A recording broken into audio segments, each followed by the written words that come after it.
Yeah. Hey, wake up, wake up. It's time to get this paper. It's the first of the month. Good day. This is the wildest wake up show. Welcome.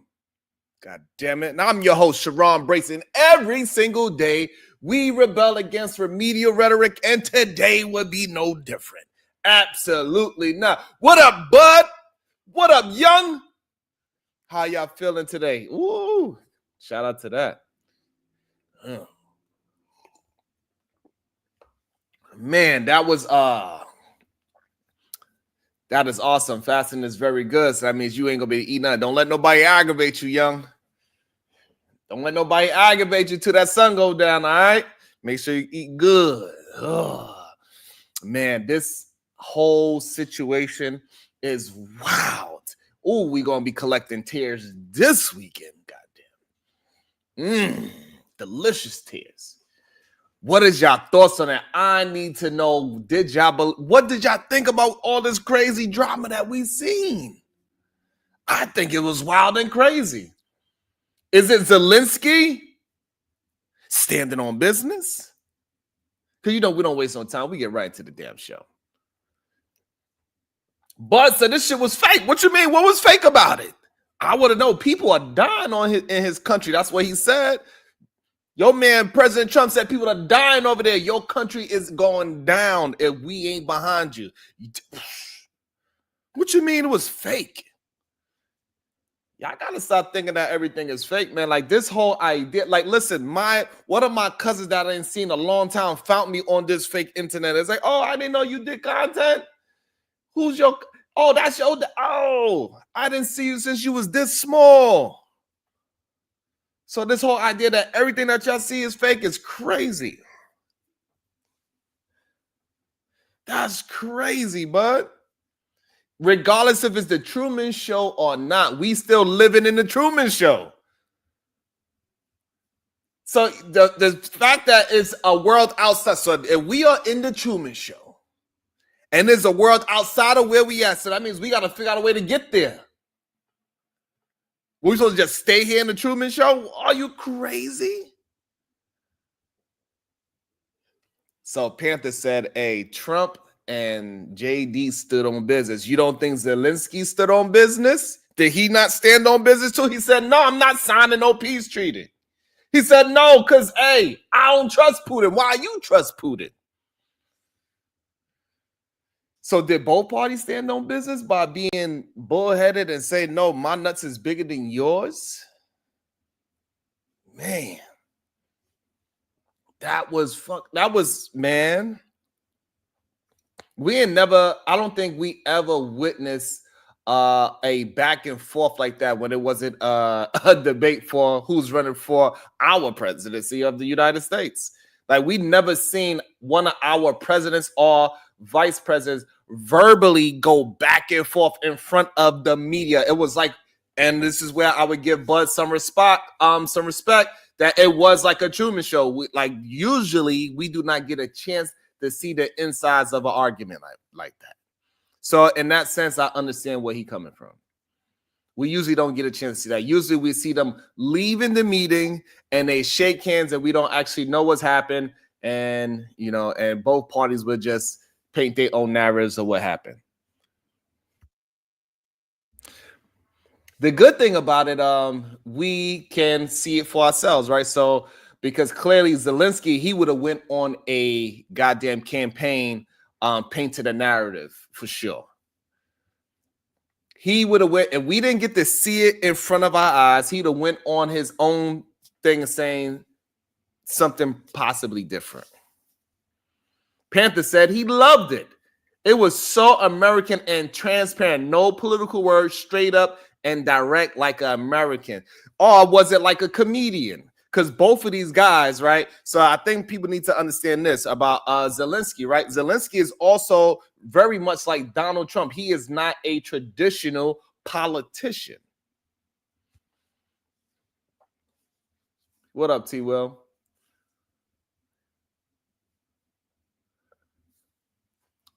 But it might be correct on this again, right? So Zelensky is and was an actor before he became the president of Ukraine. He was an actor and a stand-up comedian. That's what Zelensky was.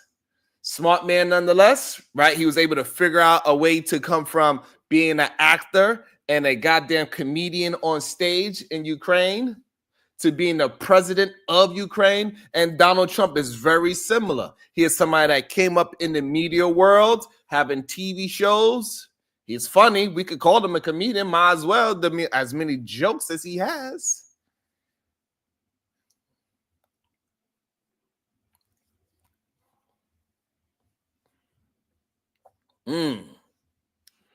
Rondé say, hey, listen, it's a setup. Trump is signing executive orders disrupting people's lives. But I do want to watch it together. I think it is a very interesting time, to say the least.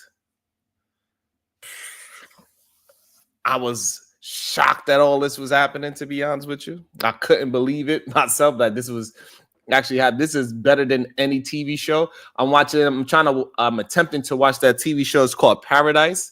It was like that.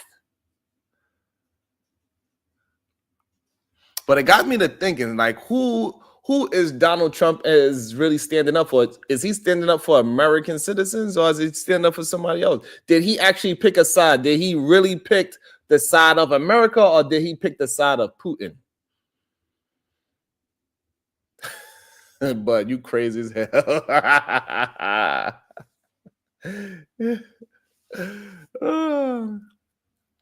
Panther, that's what they say. We don't know. He was a goddamn, for all we know, he was an actor this whole goddamn time. So him and Zelensky, they are very much the same, as they both came up in this political world, become president of their respectable countries by being in the media world, by being actors, being part of, on stage. They were very popular, like Ronald Reagan, very popular.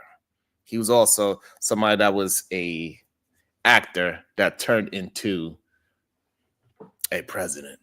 And so this is probably why we had that such a candid conversation between both of them, because neither one of them are polished politicians. Only JD was the only one. And even with JD, hey, he is he come from that Elon Musk type of era, right? He got a lot of money from all those goddamn billionaires as well. You understand? So he didn't just come out of nowhere, out the blue, doing the damn things. Shout out to the cast that says Grand Rising Saturday. What? Coffee on me. Thank you so much. I really appreciate it. Yeah, I had to. This was so I was like, what? About to be a situation. Hey, hey, hey.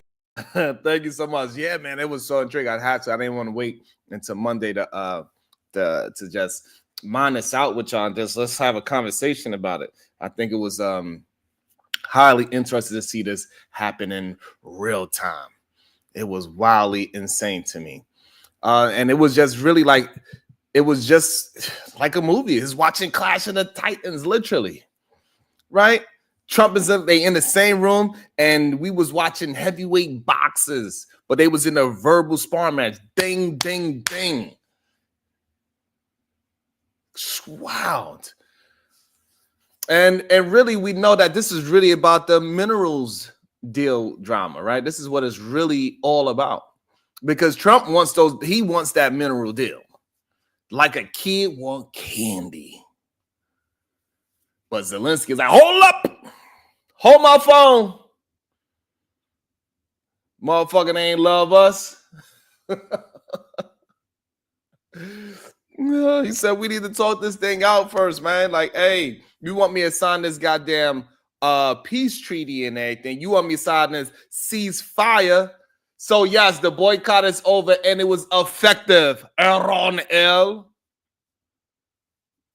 I don't know why you act like y'all don't understand what was the purpose of it, so we could get back to the negotiation table. Get them to act right. The same way how Zelensky came and trying to get people to be on his side and move the needle, sway people to help them. That's what it was about. It was about bringing nobody down. But it says about one world government. Art of the failed deal. That's probably what I should change the title to, for real, because that's what it seemed like this is really about, Vaughn. This seems like it's really about the minerals. And now that Zelensky wasn't able to really overtake Crimea back and position Russia out, they at a standstill right now. And so now Donald Trump like, hey, we tried to leave it up to you, but you wasn't able to do what you said you was going to do.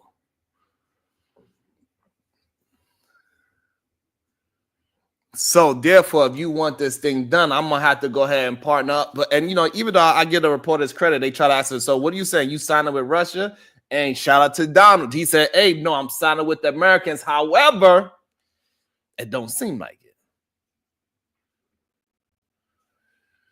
It seemed like he's leaning more directly on the Putin side of things, because those people came over there and took over some prime real estate in Crimea. He did get smoked, but I also think Zelensky also got kind of smoked too because of the language barrier. That's, I think, was another issue that they had as well. Man, it was really interesting to see. What's up, DB? It was real interesting to see the dilemma go. So I really believe it's more about the minerals dilemma. And Donald Trump just accusing Zelensky of gambling with World War III. That was some big words to say that in the public meeting. He know those are triggering words for most people. It's like, hey, don't play with fire. But here's a lighter anyway. That's what he did. Why he said that on, while the whole world was watching. He said World War III. And that was him painting a narrative. And Zelensky was not trying to paint no narrative. So when he said that World War III, so it made it like Donald Trump is like, no, don't start the fire. Even though it was always burning since the world was turning. But here's a lighter. Here's a lighter. Wow. Jerome said they was cooking. Good day, MJ. What's your thoughts on that, MJ? I think, man, I had a lot of thoughts watching it. I was just amazed of the conversation that was happening. The thoughts that came through my mind was insane.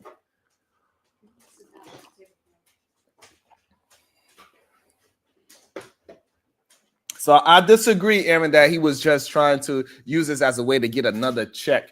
And that's, again, Donald Trump is a very crafty man. By him saying these things about Joe Biden was crafty. He said these things so it could translate to us, the people, the audience, to say, yeah, exactly what Aaron said. You just came over here to get another check to get more artillery. You just want to check so you could spend it up and just fight and keep the people at bay, because without us and our money and our military, you would have lost. He said exactly. See, this is the weirdest part to me, because he said exactly what Putin said to Zelensky. He said, if you don't surrender these things to me, we will invade your country and we will defeat you in 3 days. Trump wound up saying the same thing, the same rhetoric. So clearly they are really having a conversation with each other. And that's the scary part.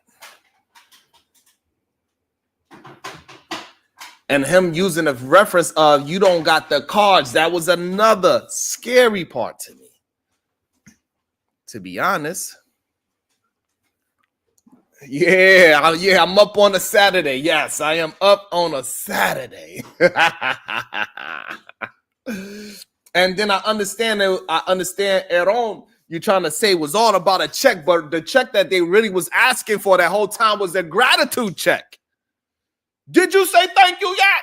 Can you please say thank you? Did you say thank you? How about thank you? You should be over here saying thank you. Trump wants Zelensky to show more gratitude for American support. I gave you a ride now. Where's my goddamn thank you card? That's what it sounded like it was going on. But, however, Zelensky he's being very cautious of what's going on and trying to sign this ceasefire deal, because before Zelensky was there, this is what he was trying to reference the conversation about. This is what he was really trying to have a conversation about. He was pretty much saying like, hey, man, Russian promises a lot of things for a long time. They've been promising ceasefires before I was president, is what Zelensky was trying to express. But I think that language barrier, I don't think most people caught that's what he was trying to, like he was trying to give a short history of what was going on over there in his country. So who could blame him from being, loose? I'm not sure. He's like, so the thing is that Zelensky in his mind, he like, I do not want to play Russian roulette with a fully loaded weapon. No, thank you. That is Zelensky's point of view, in my opinion. What up, Chuku?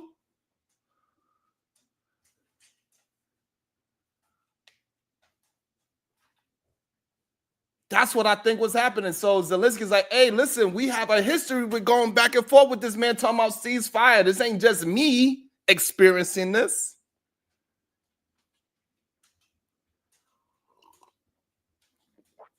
I don't want to play Russian roulette with a loaded weapon. Bar.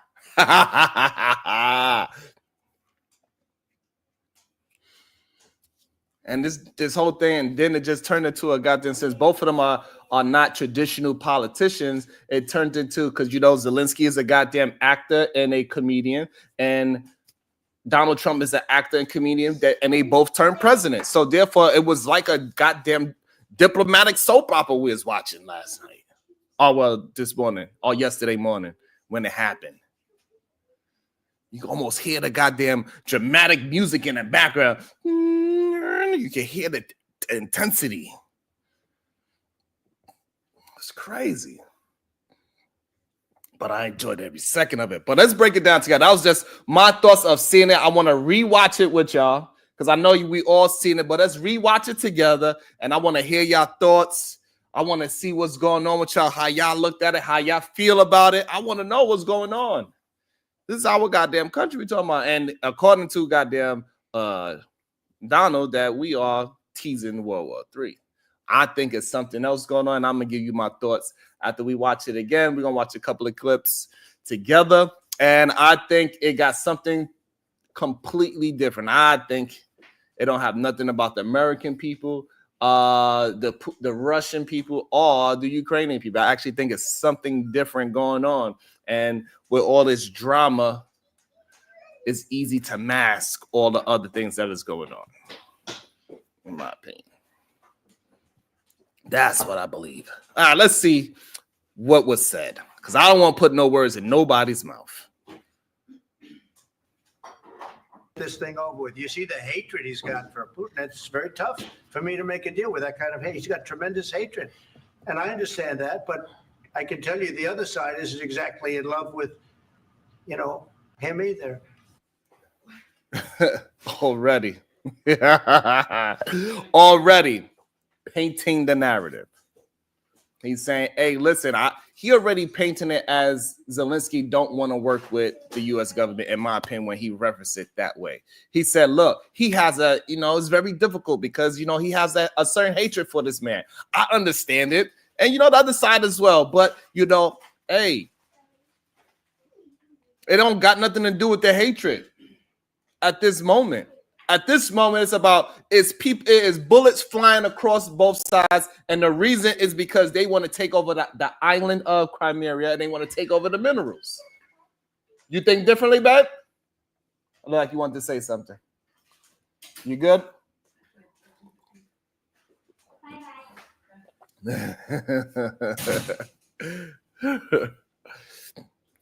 So I think already Donald was painting and setting up the conversation to be very argumentative in the first place by saying you hate him and he hates you.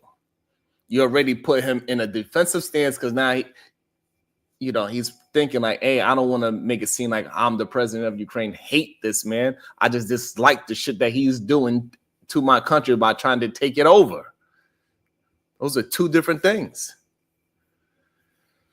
Nevertheless, oops. Okay, let's get back to it. So it's not a question of alignment. I'm aligned with the world. I want to get the thing set. I'm aligned with Europe. I want to see if we can get this thing done. You want me to be tough? I could be tougher than any human being you've ever seen. I'd be so tough, but you're never going to get a deal that way.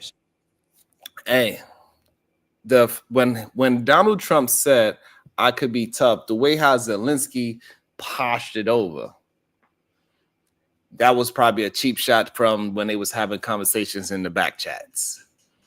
Because that perked up his ears. That made him posture towards him like, yo, man, stop playing with me. Why are you trying to say you got to be a tough guy? Ain't nobody trying to be a tough guy here. I'm just trying to do what's best for my people.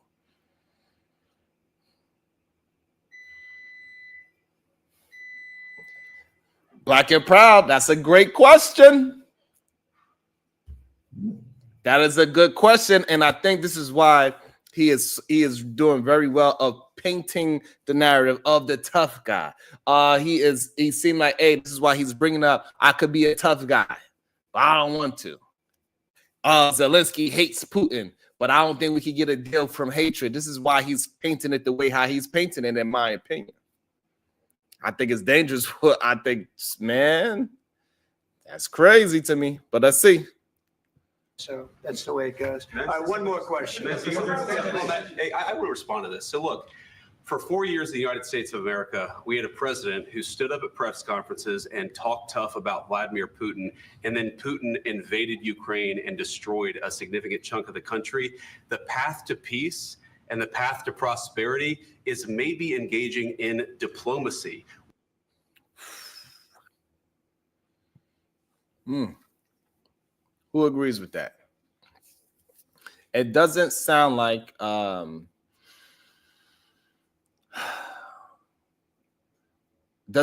want to be tough guys. They sound like they want to be diplomats. Okay, fine. You want to be diplomatic, then say that. Don't try to say you want to be a tough guy, and then now you want to say, then on the other hand, you want to say you want to engage in diplomacy. This is talking out both sides of your neck. To act like anybody in America could have stopped Putin from doing what he did is crazy. I agree with that, Aaron. That is crazy to me. This is all a play for power and dominance. Putin been trying to take things over for many years. This ain't the first time he done some ish like this. Exactly, Vaughn. Man, but JD is very good at communicating. Man, he sounded like a true politician. They are definitely setting this man up to be the president after this man. Shout out to JD Vance. He knows how to play the political game for real, for real. I ain't going to front. I can't hold you on that one. All right, let's see what else he's saying. We tried the pathway of Joe Biden of thumping our chest and pretending that the president of the United States' words mattered more than the president of the United States' actions. What makes America a good country is America engaging in diplomacy. That's what President Trump is doing.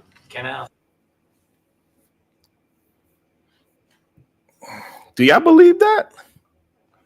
Do you? Ain't nobody punches on their chest more than Donald Trump and says like, hey, listen, he just did it. I could be as tough as anybody. Donald Trump is the main one that be pumping on his chest. He said he could get things done that he have no idea he can get done. And really, he's trying to just put up the smoke and mirrors of a ceasefire situation.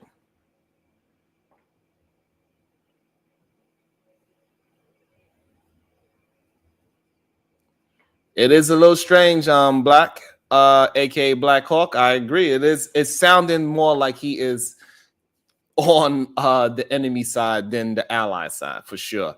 At the same time, I understand that if he truly don't want to have a war in his hands, he got to play this very carefully. But I think the way how he's attempting to play it, it sounds very fishy to me. Especially from the experience that we are getting from Donald Trump. He don't do nothing with diplomacy. He says, no, I'm going to write this executive order. You're going to follow what I'm saying. That's it. Where's the diplomacy in that? He said, hey, listen, you're going to do this. Oh, we're going to get rid of this because we don't like it. Oh, you was a great general. We don't like that you march with, no, so we're going to get you out of here. He is not no. He always pumping his chest with his actions. And this is a strong action that he is showing right now. These are not just words. Donald Trump and JD Vance are not just saying things at this moment. They are actually doing something very aggressively. They are making, in my opinion, making Zelensky look much weaker than whatever Russia thought that he was. So if Putin thought Zelensky was weak before, because that's why he probably invaded in the first place, he's going to think of it times 2 now. He's like, oh, so now I know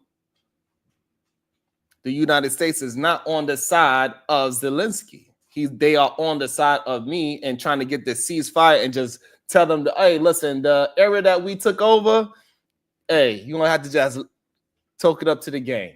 Hey, we got this part. You can keep the rest. This is the part that we wanted anyway. Everything else in Ukraine, you can keep that. But this right here in this little island called Crimea, we're going to keep that. It's ours now. Get it back in blood. All right, let me stop.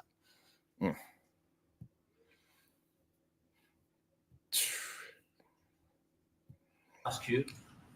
Sure. Look at Trump. Yeah. Okay. Oh, So he occupied our parts, big parts of Ukraine, part of East and Crimea. So he occupied it on 2014. So during a lot of years, so I'm not speaking about just Biden, but those time was Obama, then President Obama, then President Trump, then President Biden, now President Trump, and God bless, now President Trump will stop him. But during 2014, nobody stopped.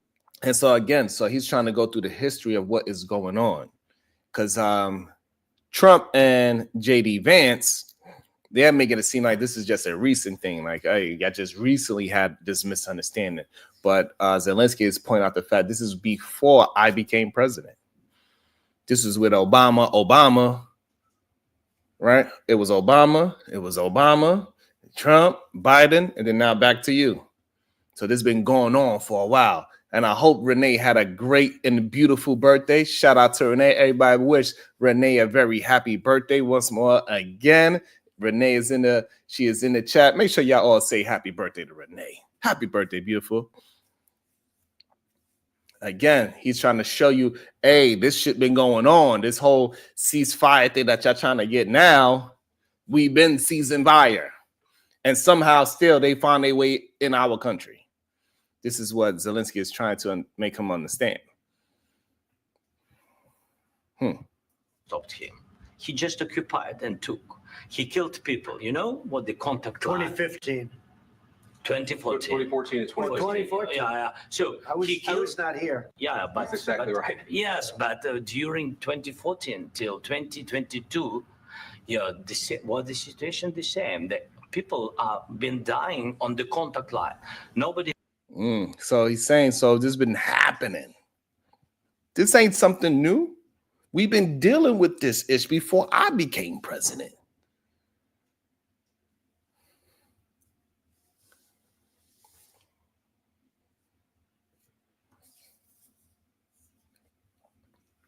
It doesn't matter what he's willing to. Whatever, Black Hawk. If you want, I'll drop the link for you, Black Hawk. If you want to join the conversation, and you could tell me where I'm wrong at, because I don't know. I'll drop the link. You know, I'm willing to drop the link and have a conversation with anybody that has better information than me. We can have a conversation with it. Hey, I ain't afraid to say I'm wrong with something if you got better information. I got a lot of shit going on. I want the right information. I don't get mad if somebody had different information. If you are expert in this whole thing, you've been paying attention to Russia, and you can speak Russian, and you know what the Russian people are saying over there in Moscow and Siberia, then by all means come and tell me. If you have conversation with Russians on a day-to-day basis, so you understand the Russian part of the politics, and you understand the American side of politics and possibly even the Ukrainian side of politics, and now you put all of that information all together and you can have a conversation with me, fine. And then let's have it. Let me know. I'll drop the link.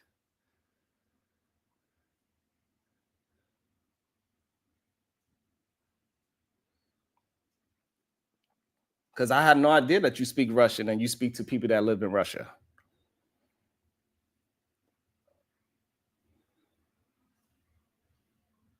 I had no idea. You saying that Putin is weak when he turned, he literally took over a whole country. He changed the constitution. And that's a weak person. Well, then hit the link. You hit the link and you let me know what's going on over in Russia. Please. Oh, silence now. I think sometimes people just be want to talk, and I don't know. But if you have better information than what I'm having, please let me know. You could just type in the chat, say, Sharon, yeah, I want to have a conversation with you. If you believe that I'm wrong about Putin, go ahead. Let me know. Okay, I didn't see you say anything. All right. So this whole idea that y'all can keep on just saying things in the chat without backing it up with your actual words is crazy. If you're going to be a man to say that I'm stupid, I'm not educated in something, I don't know what I'm talking about, then you come up here and you show and prove. And if your information makes sense, I will concede to it and I will adopt that new information in my data frame. It's that simple. I don't mind being wrong. That's the way how we learn. I don't want to be the smartest person in the room all the time. Absolutely not. They stopped him. You know that we had conversations with him, a lot of conversation, my bilateral conversation, and we signed with him, me, like a new president. In 2019, I signed with him the deal. I signed with him, Macron and Merkel, we signed ceasefire. Ceasefire. All of them told me that he will never go. We signed him with gas contract. Gas contract. Yes. Okay, so now he's talking about the deals, right? So they signed the gas contract. He said the other people that had to sign the deal with me, they told me he ain't gonna never hold up this goddamn ceasefire. Black Hawk. He said, yeah, he forced the deal. They forced this gas contract between the two countries, but his other constituents told Zelensky, they told him, hey, he ain't gonna hold up to this goddamn ceasefire because he don't got no sense like that because he ain't, or maybe because he's so weak, that's why he said he ain't, I don't know. What up, Black Seinfeld? But regardless, they told Zelensky that he would never hold up to this goddamn ceasefire. It ain't about this goddamn gas contract. He want more. He want our land. This is what the history of what Zelensky is trying to explain to Mr. J.D. Vance and Donald Trump. Let's see. Let's keep it moving. But after that, he broken this ceasefire. He killed our people. Damn. And he didn't exchange prisoners. We signed the exchange of prisoners, but he didn't do it. Damn. What kind? Broke another contract. They're supposed to have traded some goddamn prisoners. Putin said, no! I understand you gave me back who the people that I wanted, but hey, we still not going to give you back yours. Victim Olympics. He said that. Absolutely said, get somebody else to do it. Crazy. Insane. How we do? Oh my goodness. Y'all cannot be serious with the likes right now. That is insane. That is crazy. I'm up here on a Saturday working overtime. This is how y'all treat me. This is how you treat me on a Saturday. God damn it. Insane. Skulls, the first of the month. All I'm asking for is likes and shares. Let's have 100 likes. Let's have 100 shares. Let's keep the conversation going. Okay. So Black Hawk, he says again, no disrespect. He's just saying that I'm wrong. Okay, fine. So he said I'm spreading I don't understand what you mean. I don't know what being a veteran has to do with it. And please explain to me what misinformation that I'm spreading. I'm going by the information that is being provided right now. Thank you, Brownie. I appreciate you, beautiful. So I'm not sure what Black Hawk is saying that what I'm wrong about. I don't mind being wrong, and if you could educate me on what I'm wrong about, that is a beautiful thing. So I would appreciate it. You somebody that always be rocking with me, right, wrong, or indifferent. You always speak your mind. So hey, if you want me to, I'll drop the link and you can give me some education on what is it that you're saying that I'm misinforming people about. So I'm not sure what I misinformed anybody about yet. Kind of diplomacy, JD, you are speaking about. What do you mean? I'm talking about the kind of diplomacy that's going to end the destruction of your country. Yes, but if you Mr. President, with respect, I think it's disrespectful for you to come into the Oval Office and try to litigate this in front of the American media. Right now, you guys are going around and forcing conscripts to the front lines because you have manpower problems. You should be thanking the president for trying to bring it into this conflict. Have you ever been to So again,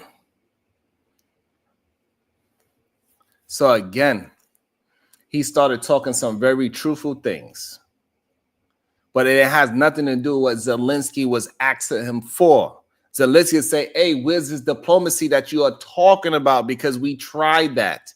Many presidents before me tried that. We tried it with the gas line. We tried it with trading prisoners. We tried the diplomacy.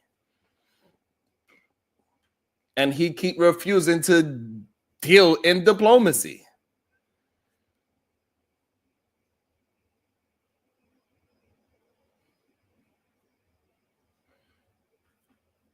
Like JD Vance is literally painting a narrative and saying, hey, you weak right now. You don't have the manpower right now. You having problems with holding the line. You having problems with adding new troops to the mission. You having trouble with this. You ain't got this. You ain't got that. He knows that. That's why he is there.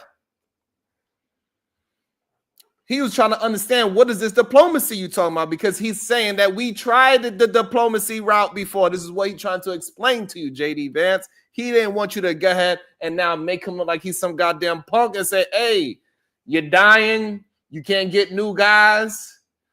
You're going to have to start using what he don't want to hear that. He was just asking you what diplomacy. We tried it and it didn't work. He still took what he wanted to take. Is all Zelensky is saying. So you pointing out all the flaws that is happening in the war right now, how he cannot fight back properly, he's losing guys, and he can't add new guys to the army. He understands that already. He's there every day. That narrative that you just painted was foul, but hey, it's the truth. So I do give him that. And if you got that kind of ammunition, you use the truth. He weaponized the truth on him. That's all he did. He weaponized the truth instead of answering the question. All he did was ask him, what diplomacy you talking about? We tried the diplomacy first. We tried to sign the gas contract with him. We tried to sign the prisoner exchange contract with him. He violated both those things. Is what he is saying. He's saying, so yes, I could go sign the ceasefire, but what are you going to do once again he breaks the contract that he's been showing through history that he is willing to do against us? Is what Zelensky is asking for. Ukraine, did you say what problems we have? I have been to. Count once. I've actually watched and seen the stories, and I know what happens is you bring them on a propaganda tour, Mr. President. Do you disagree that you've had problems with bringing people? And so, hey, listen, it's a good tactic. I think it's a good tactic what JD Vance is doing. Again, he is changing. So what JD Vance, he is clearly a very seasoned politician. Whew, that boy good. That boy JD Vance is good. Because what he did, he changed the conversation. Zelensky was trying to have a conversation about all the contracts and diplomacy contracts that Putin broke, and he turned it into hey, do you not have problems? Do you not have this situation? Then we help you with this. Yes, all those things is true, but that's not what we are arguing. JD Vance, woo boy, that boy good. That boy good. Go ahead. Your military. And do you think that it's respectful to come to the Oval Office of the United States of America and attack the administration that is trying to prevent the destruction of your country? And again, he built these questions, but it was nothing to do with the conversation at hand. Woo-wee. JD Vance is he's a hell of a politician, because the way how he transformed this conversation from Zelensky asking for help and how you're going to ensure the diplomacy to you being disrespectful was crazy.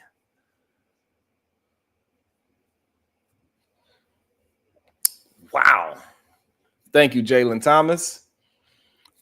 Hey, Renee, I feel you don't think he's smart, but hey, listen, he came from the rural places of Ohio. He was able to go to a goddamn PWI school. He was able to get some money for his company. He made a lot of money in the tech world. He became vice president. He was a governor first.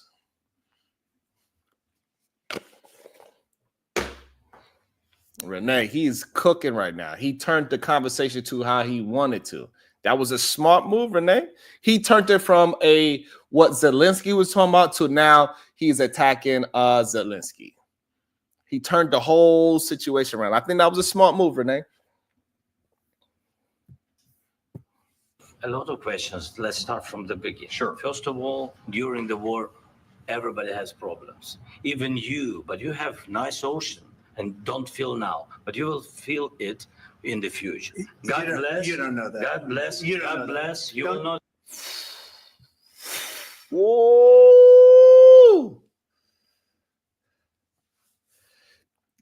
Kasim, that is all Zelensky was really trying to. I think the language barrier really made this conversation very difficult. But Kasim, exactly. That's exactly what I seen as well. Zelensky said those things to illustrate Trump's overconfidence in Putin keeping his word.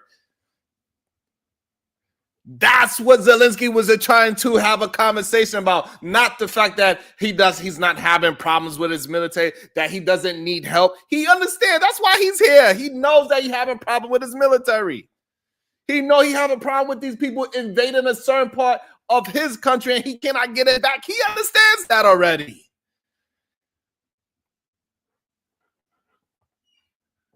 He understands that. Kasim hit it on. That's what I was missing it at. Thank you, Kasim.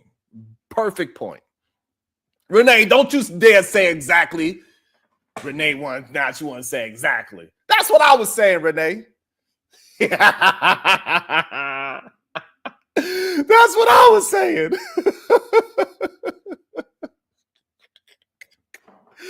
Oh.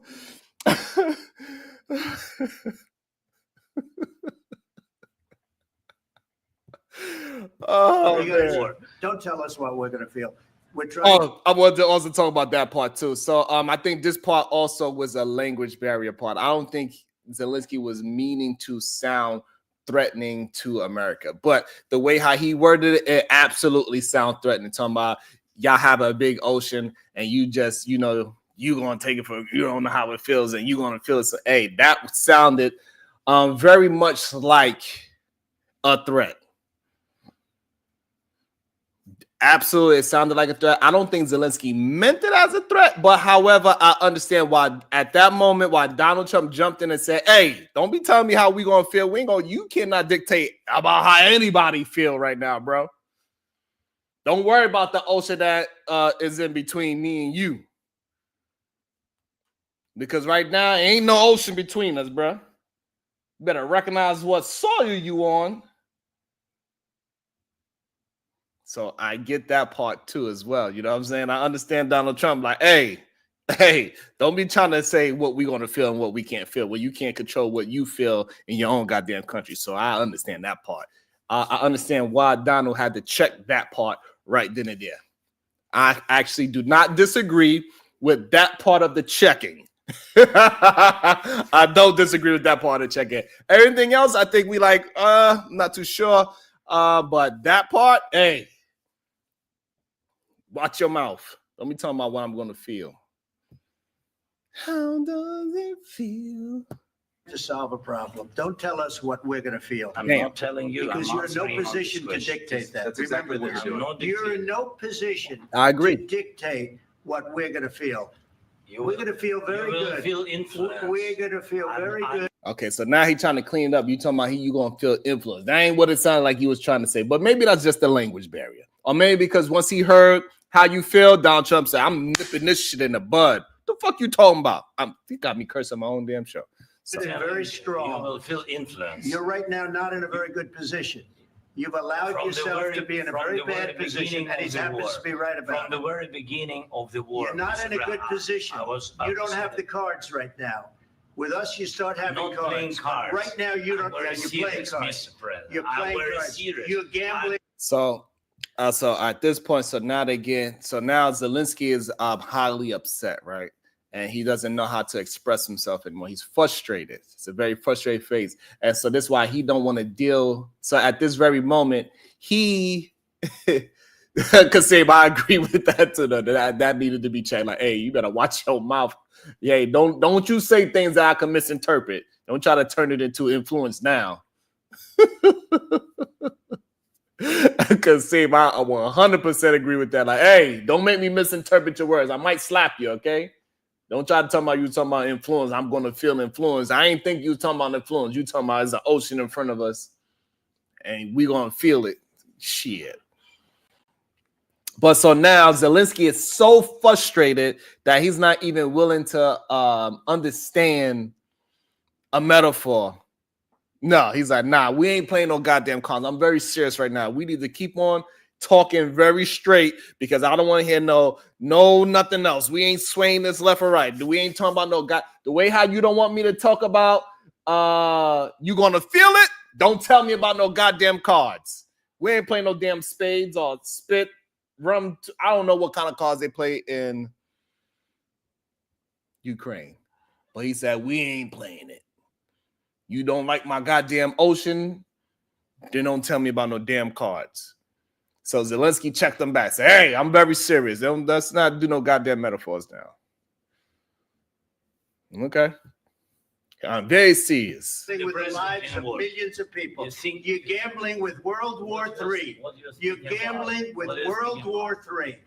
So this is where the it's really breaking down. And so Zelensky is like, what are you speaking about? I'm just asking you, where is the diplomacy? And now we turn it into I'm trying to start a World War III. All I'm telling you is that, hey, we tried this diplomacy before. And then now Donald Trump throwing out crazy words like World War III. He's trying to say, hey, watch it as a fire. Don't start the fire, but here's a lighter. You cannot be saying things like this. Mr. President, the man was just talking about the diplomacy. Oh, he wanted to know what diplomacy you were talking about.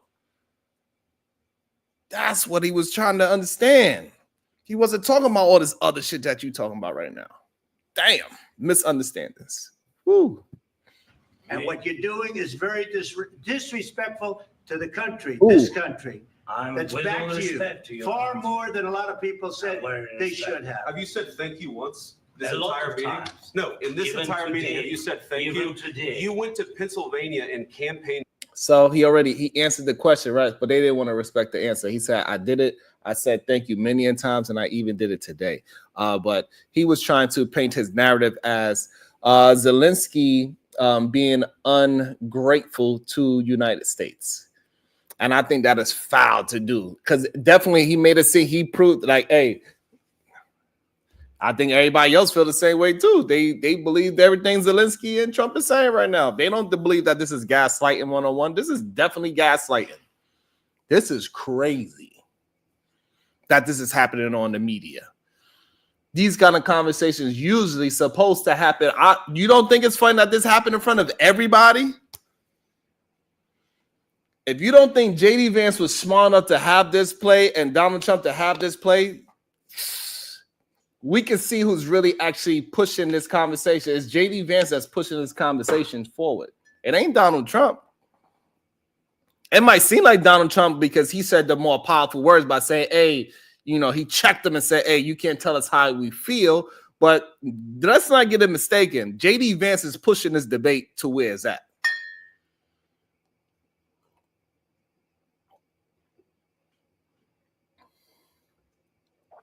J.D. Vance is the one pushing this goddamn debate right now and is disagreeing. What's up, Genesis? I am. How you doing, sugar? Let's not get it twisted. J.D. Vance knew exactly what he was attempting to do.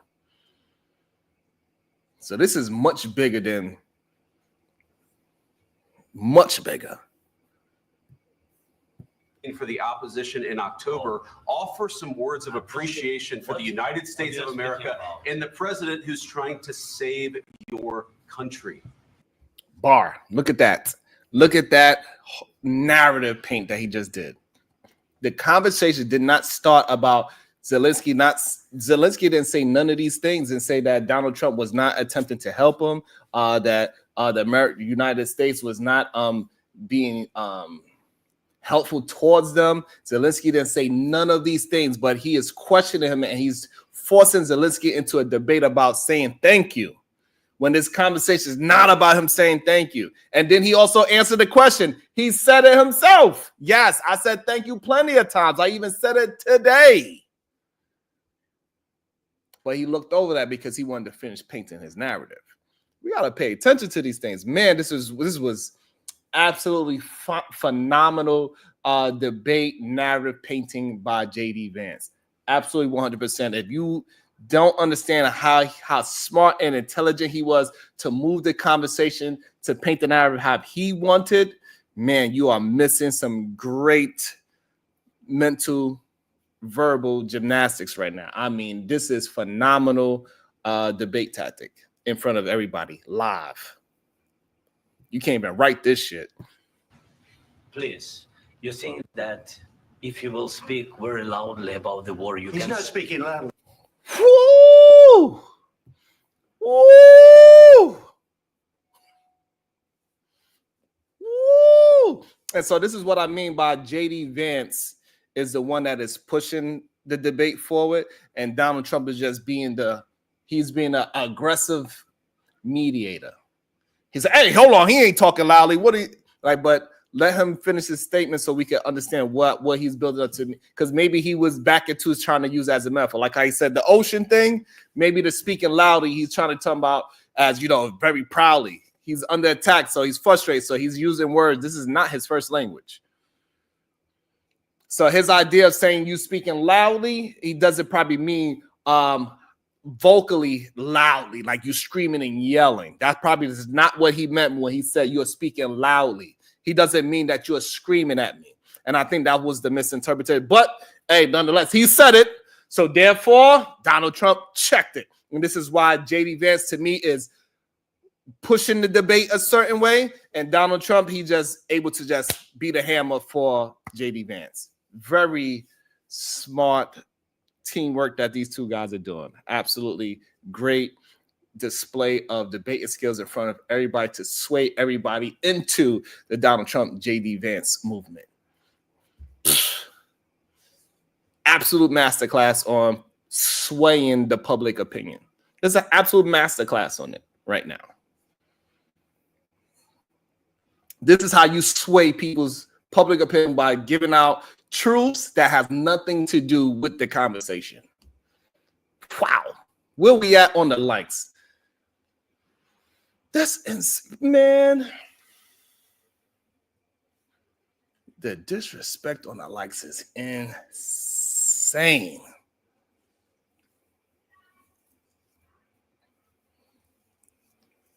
That is insane. HT Ball, hey. Everybody's not going to fall for it because, like, you know, like how we breaking it down right now, we starting to see that it's a lot of flaws in the things that they're saying. All right, we see it. But however, from the overarching point, watching it live and getting that raw emotion from watching it live and seeing them go back and forth like that, it's going to, if you are American, I think watching this live, right, I think your first emotion is like, yes, stand up. This is what I'm talking about. That's a man. Regardless if you later on look at it and say, hey, I kind of don't agree with you later. But the fact that he stood on his square of whatever that is, I think a lot of people is going to like that. A lot of people, especially when they watch it live.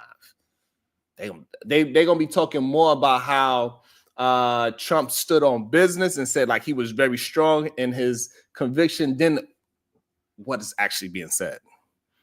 Right? A lot of people that's having a conversation about it, it's not about what these people are saying, but it's the fact that Trump is just standing on business. So I think we got to be careful that I think it was great that he was able to be strong about his position, but we need to have a conversation about what it's saying as well. He's not speaking loudly. Your country's in big trouble. Can I Wait a answer? minute. No. Can You've I done a lot answer? of talking. Your country is in big. Wow. Now, we was to play this back, and we was to see how much time Zelensky was able to talk versus JD and Trump. I'm pretty sure it is lopsided for him to say you're doing a lot of talking. And shout out to Zelensky for being stoic as he possibly can and just woosah, because he know he still need help. He cannot just wild out. That must be a tough thing to deal with. Big trouble. I know. You're not winning. know. You're not winning this. You have a damn good chance of we are coming out staying, okay because of Mr. us. President, we are staying in our country, staying strong from the very beginning of the war. We've been alone, and we are thankful. I said thanks You haven't in been this alone. cabinet. You and haven't not been only alone. in this We cabinet. gave you, through I this said stupid president, $350 billion. You voted we gave for you your military equipment, You and your voted men for are your brave, president. but they had to use.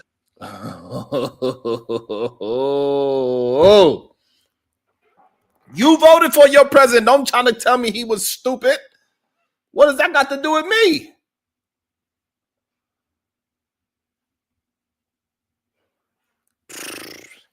What that got to do with me? I didn't vote for him. Like, hey, he helped us out. That's what he's supposed to do. We allies. What do you mean? What are you talking about? What are you talking about? That's what Zelensky is talking about. He's like, hey, you voted for that man. I don't got nothing to do with Joe Biden being stupid. Again, changing the conversation. Now you want to try to say, now you want him to talk about the $350 billion that he gave to you. When this is not what Zelensky was trying to do. And Zelensky is trying to reel it back by just answering questions, but they jump in and they stop him and cut him off. Hey, you over here, shut your mouth. We trying to help you, so shut your mouth. Tough.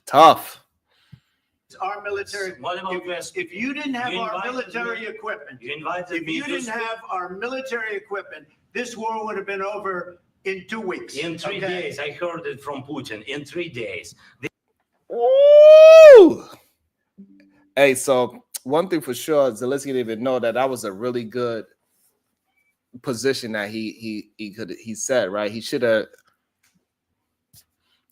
honed in on that a little bit more, right? And say, hey, listen, you saying the same thing Putin is saying. I thought you were allied to me. Are you an ally to him, or you are ally to me? Because Putin said the same thing to me. He told me he's going to do it in 3 days, but that didn't work.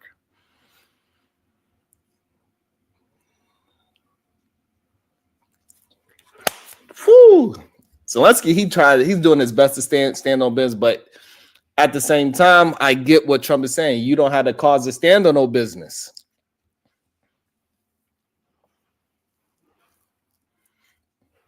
You know what I'm saying? Like, this shit is crazy, Miss Jalen.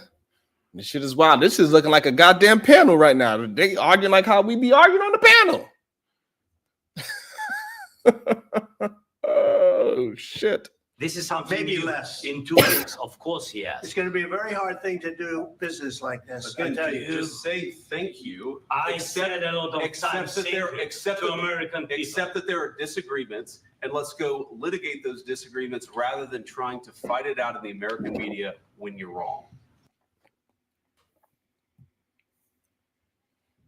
Again, another narrative painting. Whew. You the one who started the argument, JD.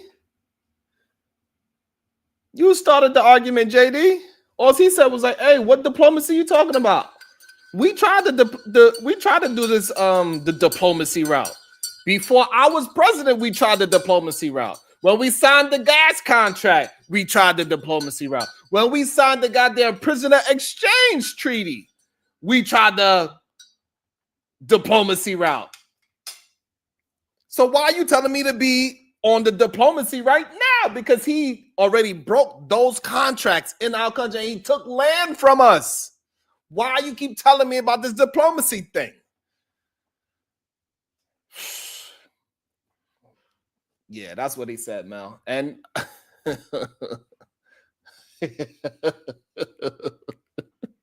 thank you, Ms. Jalen. But that's what Zelensky was saying. And then they turned it into, hey, you need to shut up and be thankful. Then we take care. Then we send you some money. Then we send you some things that keep those tanks away. And aren't you having problem with getting new soldiers? You don't got the power summit. Like, it's like, hey, yes, and yes, and yes. I'm not debating those things, though. I just want to know what we're going to do once I sign this ceasefire and Putin stop firing, even though he already took what he wanted already. So, of course, Putin don't mind ceasefiring now because he took it already. So after we sign it again, for the third, fourth, umpteenth time of signing these ceasefires, what are you going to do if he retracts it one more time? Is all Zelensky is really trying to ask, but he's not able to communicate that properly. He's communicating it in a very frustrated and combative way, and it makes it, and the way how JD is painting it is making it seem like that he is ungrateful. Talk about I don't know a better way that JD Vance could have isolated Zelensky better than this. This was a masterclass in narrative painting that JD Vance did. Masterclass in narrative painting. Absolutely beautiful. Whether it's a good or bad thing, that's a whole different conversation. But just his skill of swaying the mental perception, the propaganda that America is doing everything they can to help Zelensky, but he is too arrogant to take the help. Man, JD did that marvelously. A lot of people believe that Zelensky got what he deserved.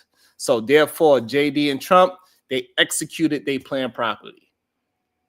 They did. They made Zelensky look weaker than he did before he got there. First of all, he was going there in a weak position to ask for help. And then now they telling him, hey, we're not going to give you no help. And if we don't give you no help, you're going to be weaker than what you already look. That is the narrative that is painted now. Without us, you have no country. This is what they are telling him. Because you cannot beat them by yourself. And if we do not help you, you asked out. And then now they have the visual of them trying to just say thank you to us, please. Even though he did that many a times. Even today, he said. I didn't hear him say it today, but it's what he said. Paint the picture. So now when he talked to all the other Europe nations, he could say, hey, listen, I tried to work with Zelensky, but he just have a hatred towards Putin. He don't want to really work things out. He don't really want peace. He want to start World War III. That is the narrative that they painted. And it looked like at this moment that it is sticking. Whew. We know that you're wrong. But you see, I think it's good for the American people to see what's going on. I understand, sir. I think it's very important. That's why I kept this going so long.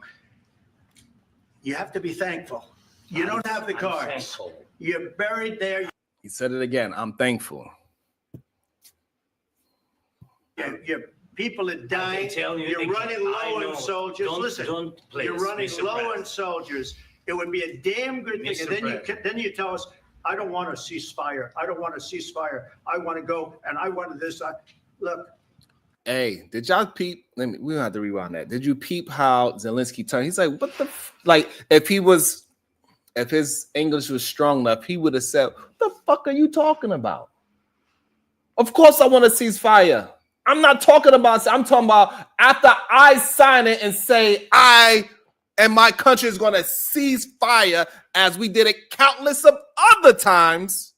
What is stopping that man to continue in firing? Because we did it countless other times, is what Zelensky is trying to communicate. He's not doing a very good job at it. I understand that. But that's what that turnaround was. That turns like, the fuck is you talking about? Let me make this bigger. Maybe y'all missed it. Yes, I blame it on the English. Hold on. Let me rewind it just a smidge. Ceasefire. I want to go, and I wanted this. Look. What? Hold on. If you can, I don't want a ceasefire. Be a damn good thing, and then you tell us, I don't want a ceasefire. Look at the posture. Look at the posture. I want to go, and I wanted this. Nigga, what? That's what he really said. I don't want a ceasefire. I want to go, and I wanted this. You bullshitting me? Hold on. I don't want a ceasefire. I want to go, and I wanted this. Motherfucker, I ain't never said that. Hold on. Ceasefire. I don't want a ceasefire. I want to go, and I wanted this. When the fuck did I say that? That's what was being. That's what Zelensky's body language says. That's what his body language said.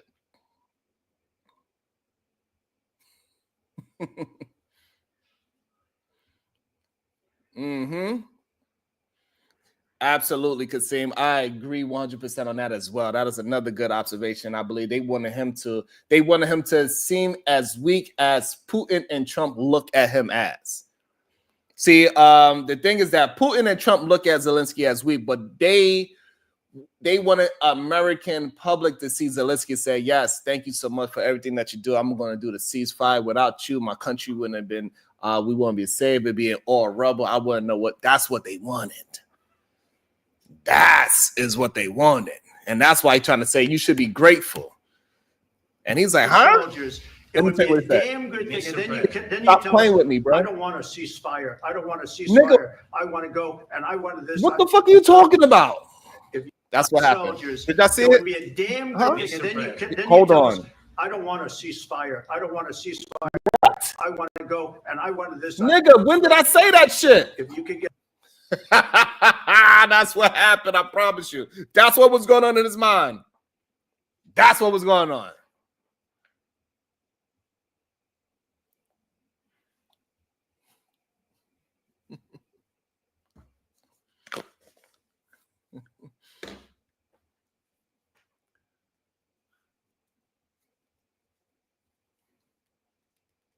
So Ronnie Q, again, another person that says, I don't know what I'm watching. But if you want, Ronnie Q, you can come up here and explain to me what am I seeing and how am I seeing it wrong. I have no problem with learning and becoming better.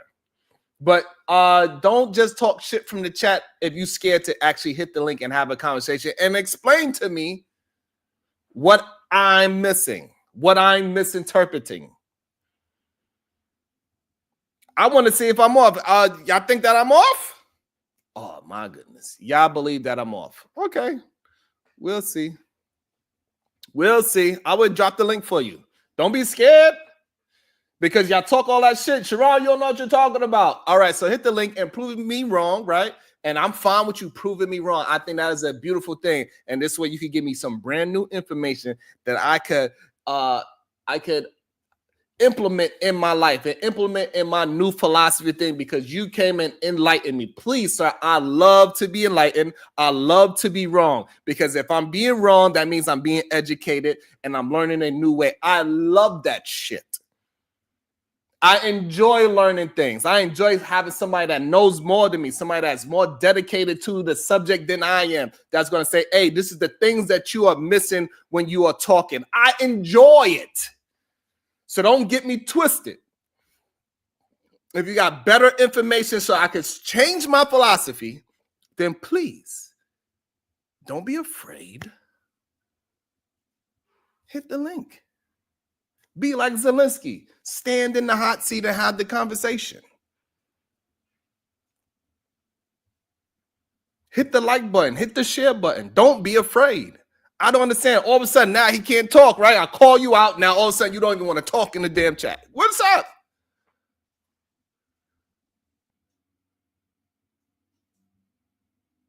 That's what I figured, Ronnie Q. Exactly. You don't got shit to say.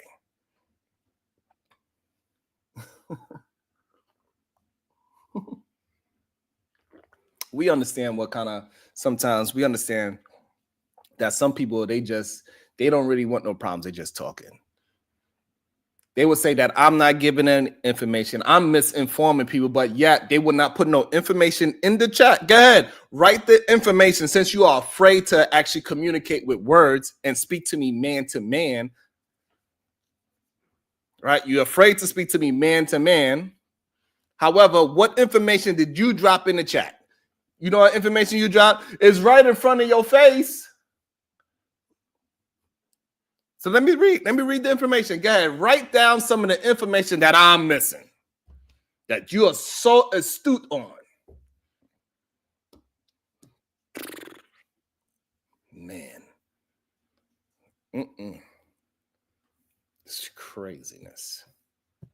Get a ceasefire right now. I tell you, you take it so the bullets stop flying and your men stop getting killed. Of course, we want to stop the war. But you're saying you don't want to ceasefire. But I said to you, I want a ceasefire. With guarantees. Because you get a Again, so this is the part, right? So maybe, I don't know, maybe that's not right in front of Ronnie, because maybe you missed what Zelensky just said. And again, we got somebody that is not from here. He be riding horses and drinking from goddamn rivers. He got parasites on his goddamn body right now because he drink from the goddamn river. He's going to say, I don't got a high school diploma when I graduated high school. Insanity. People just be saying stuff with no proof of nothing they saying. What up, Jovan? Just be talking. Just be talking. You don't want no problems. You just talking. So again, Zelensky said, hey, listen, I want to have a ceasefire. I just want to know where are my guarantees that he's going to do it, because I gave you the proof in the pudding and the history of this man. He is breaking each and every goddamn peace treaty, ceasefire contract that we ever signed before me and after me. What's up, Bob? That's all the man is saying. Like, hey, listen, I want the ceasefire, but history shows that he is not willing to hold on to the ceasefire. That's all Zelensky is trying to talk to him about. ceasefire faster than an agreement. Ask our people about ceasefire, what they think. That wasn't with me. For you what that wasn't with me. That was with a guy named Biden, who was not a smart person. That was with Obama. It was your president. Excuse me. That was with. Again, he's saying like you bringing up things like, so he's just not able to articulate it all the way 100% probably. But he's saying like that have nothing to do with me that Biden did these things. It doesn't matter. The matter is that he keep breaking contracts. He keep breaking the ceasefire. That's what he is trying to express. Love. About to be a situation. Hey, hey, hey. Thank you so much. Miss Jaden with the Vice says, good day for your tip jar. So thank you so much. I appreciate you. Thank you. Now I finally got Renee to say that I'm right about something. I was like, I gotta get Renee back on my side because she's like, Sharon, you know what the hell you talking about? But now I'm speaking facts. And that's why I love our chat, because we are able to speak to each other and say, hey, you're right, wrong, or indifferent on those things. I love that shit. I love that we do not have a chat full of yes people. And we're able to check and ooh, yeah, I love that shit. Make sure y'all hitting that like and share button. It don't matter if I'm wrong. Hey, correct me so I can learn and be better. I want to be better. So if you got better information, hit that like and talk to me.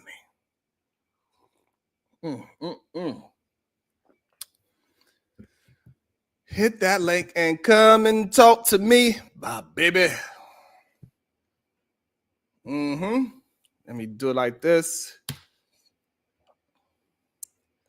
Okay, so the link is there for y'all to stop acting like you can't come and have a conversation. Oh my God, we need that likes up. We need at least 40 more likes. Can we get at least 40 more likes? It's insane. All right, so the link is pinned. Now, no more excuses. I want to hear opinions, agree, disagree. Let's do it. Let's get it together. With Obama, who gave you sheets, and I gave you javelins. Yes. I gave you Look, he agreed. Yes, you did this. Okay. Thank you. I appreciate you. What makes you think I don't appreciate it? the javelins to take out all those tanks. Obama gave you sheets. In fact, the statement is Obama gave sheets and Trump gave javelins. You got to be more. You see that? Did you see that face expression? Did you see that face? What the fuck is this? Hold on, maybe I missed it because y'all not paying attention to the body language that's going on here neither. Hold on, maybe y'all missed it. He said, "What you talking about?" Obama gave sheets and Trump gave javelins. Nigga, what? You got to be more thanks. Obama gave sheets and Trump gave javelins. What that got to do with anything? Obama gave sheets and Trump gave javelins.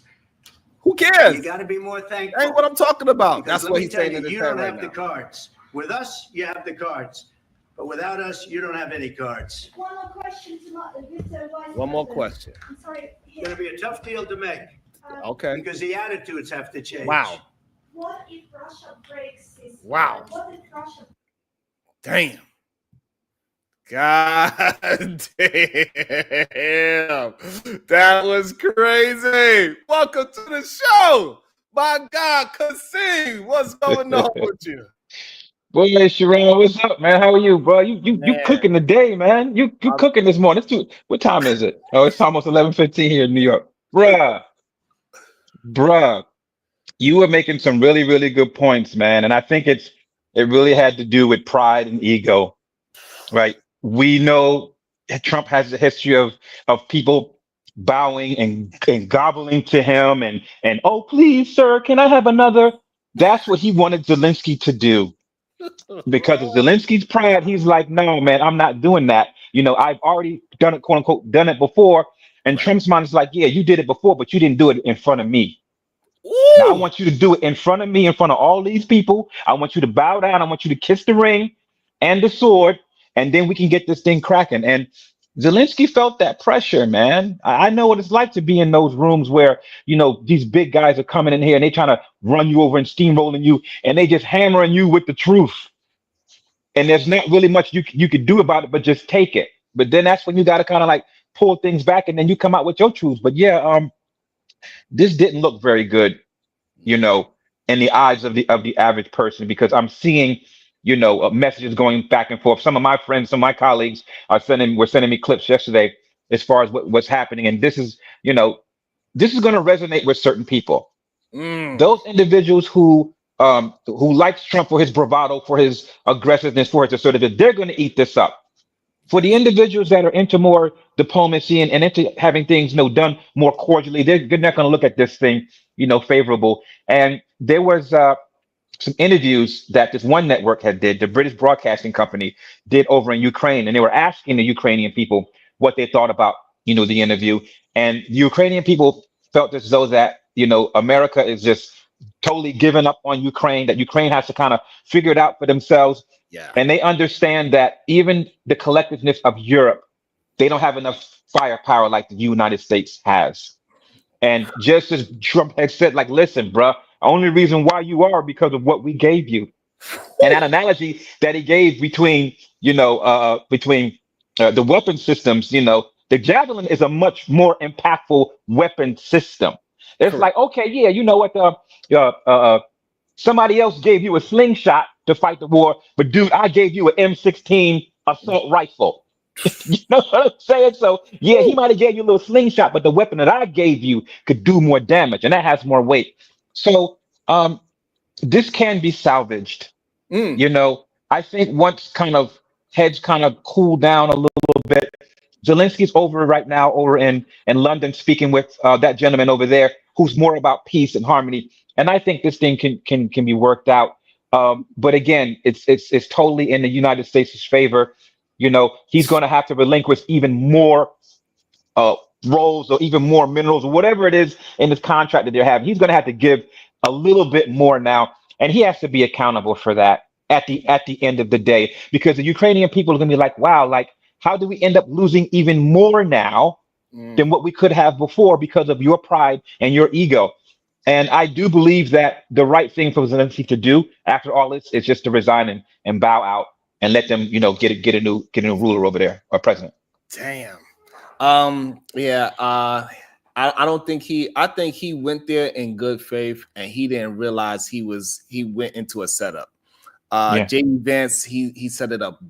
I mean, it was masterful debating skills to change what Zelensky was actually there to talk about, and he turned it into "you supposed to be thankful." Like Zelensky was not, he wasn't even posturing in a negative way. He was saying, "Hey, we did this already." And Putin just keep on doing what he want to do. I need some help with that part of it. Like, I'm willing to do the ceasefire, but we did it before. The presidents before me did it. Right. And that goes to, yeah, and that goes to Trump's, his ego. He figures is that once I'm involved, you ain't got to worry about whatever it is he did in the past. I'm here now. Right. And since I'm here, he's not going to go back on his word. Those other guys, those other presidents, they were soft as silly putty. Now that I'm here, what I say is going to be law and what I say is going to be the ruling. You don't have to worry about him not reneging because it's me now. Sign here. It was a strong position. And I think like how you stated earlier, everybody that love Donald Trump's bravado, they're gonna just eat it up and not even pay attention to what actually was being communicated. They just like the fact that he was just being proud. And he barely even said any words. I don't think most people realize that JD was the one that's actually moving the conversation forward. Donald Trump just, hey, don't say that because we got this. Then JD. Yeah, bro, they were in lockstep, man. We're like whenever Vance would say something and Zelensky would try to counter, Trump was immediately. Like, no. It's us two. We in lockstep with everything. That's why he's sitting in the chair he's sitting in right now, because I needed somebody to be like that. And just as though that Vance went to bat for Trump, Trump is going to go to bat for Vance. However, this can be a very, very dangerous precedent that you have someone that is that loyal to you and your cause, and it's going to have horse blinders on to everything else. That could be really, really dangerous, man. We'll see what happens. And I think this is the reason why Trump loved the dictator so much, because he see himself as a dictator. That's why anybody that has any kind of opposition, he try to get them out of their job position. This is why he pushing for the ideology of conservatism to even hire people, which is wild, but that is what he is pushing. And I really believe after watching this, for me personally, I really believe this is oligarchy versus a corporatist society. Is that what we are fighting? I believe that Obama, Bush, Biden, they was more the corporatist type of human beings, and they was just setting up different businesses as they doing their business, right? You know what I'm saying? They using businesses to move the policy. But Trump, he like, nah, I want to be rocking with all the billion. Everybody that got that bread, let's get together and take over everything. That's why I think for this line where he at. That's why he rocking with Putin, because Putin got a lot of money. People don't know that, but he has a lot of money. Somebody in the chat was like, Sharon, Putin is weak. How can you say the man with one of the largest militaries is weak? He took over a country. He changed the constitution. That is not a weak person. No, it's not. I think of it like this, man. Like in Trump's mind, he's like, you know what? I don't specialize in neatness. I specialize in results. Ooh, right? How I get down, how I do things may not be the prettiest thing. It might not be all super luxury and all nice boat, but damn it, I get results in his mind. And I know a lot of people that are like that, that don't necessarily execute their plan in the best way, right? But they get results. Crazy. Let me also welcome into the show, Tiff. Let me welcome Tiff. Let me welcome Bomb Cherry. What's your thoughts? Can we go Tiff and Bomb? Hey, I ain't finna be up here all morning because I done been all over the world and and this gonna be one of these situations where black men, y'all wrong, and you probably want to fall back and listen to the women. Everything that you said, had America not been where we are politically, this would have played different. People do not like Trump, and he looked like a bully. So instead of you saying like, yo, we're sacrificing, you already stupid ass is calling stuff raw earth when you're talking about minerals.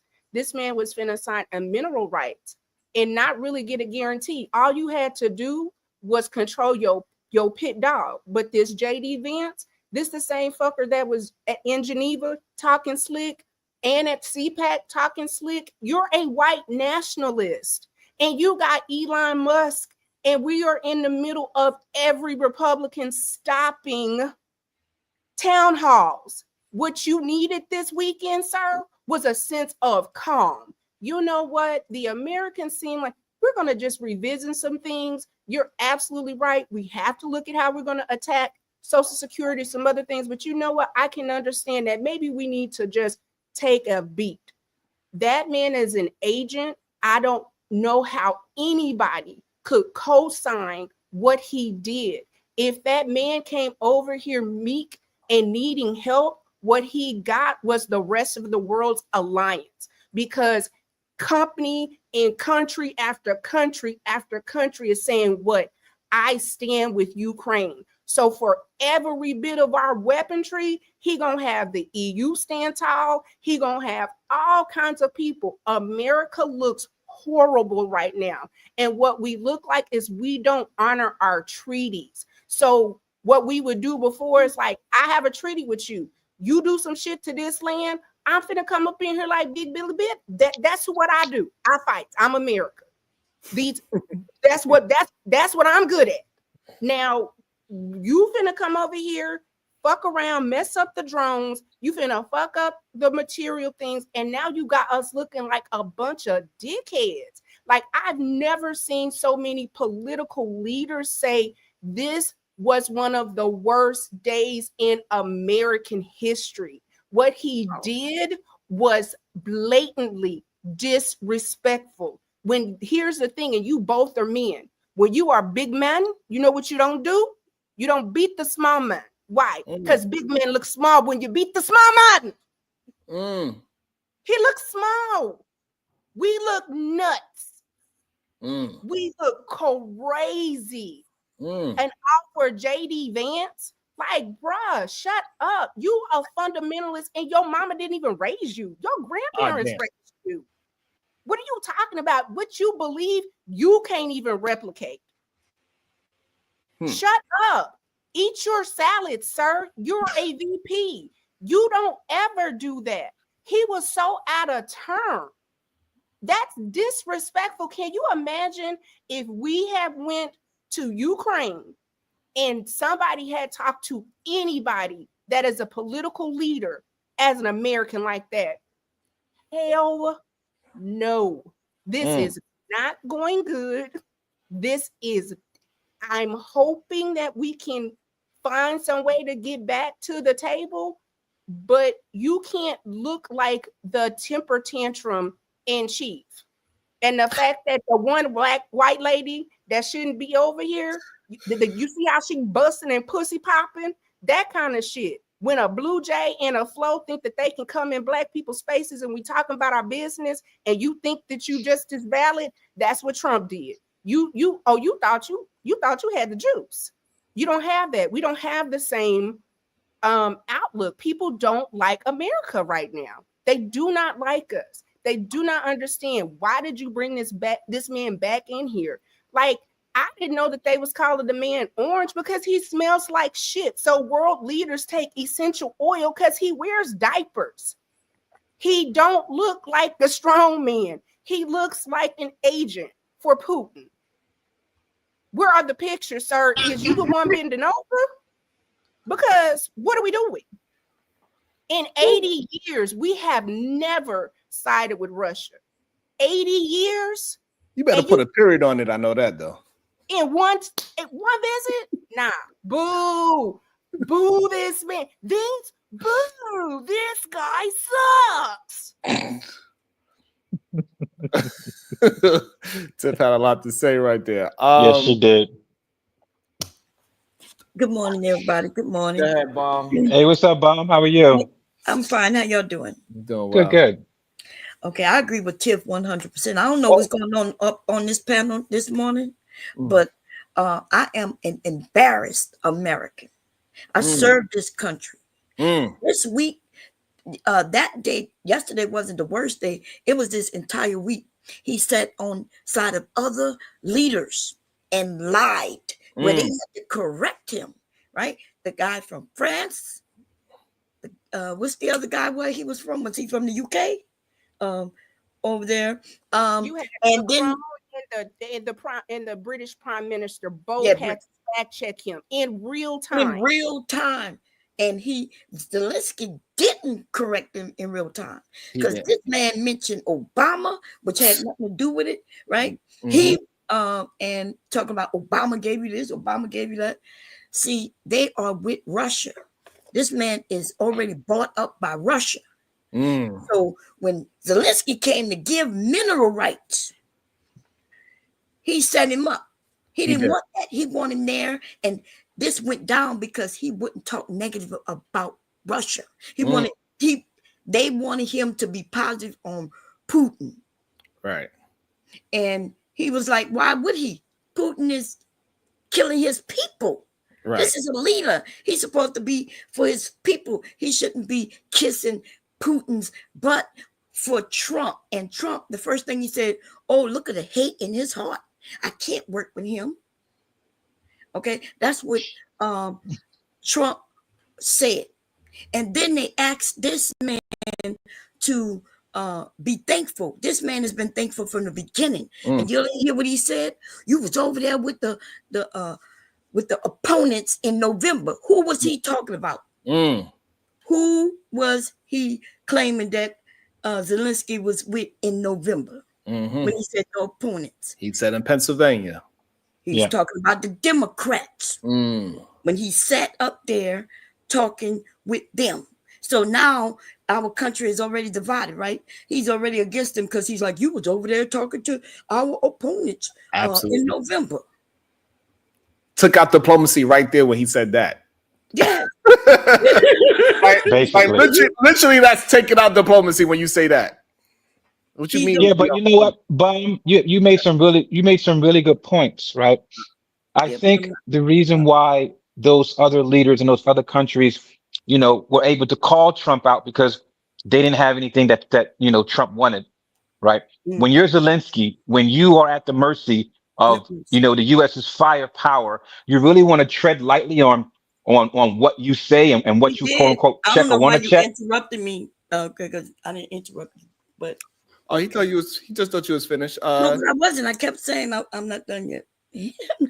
Okay, but I because Zelensky, why so he's being a bully and y'all saying, oh, since he's at the he need us, but he really don't. You don't see the rest of the world saying, okay, we can bow out Trump and America, and now everybody else saying we got you.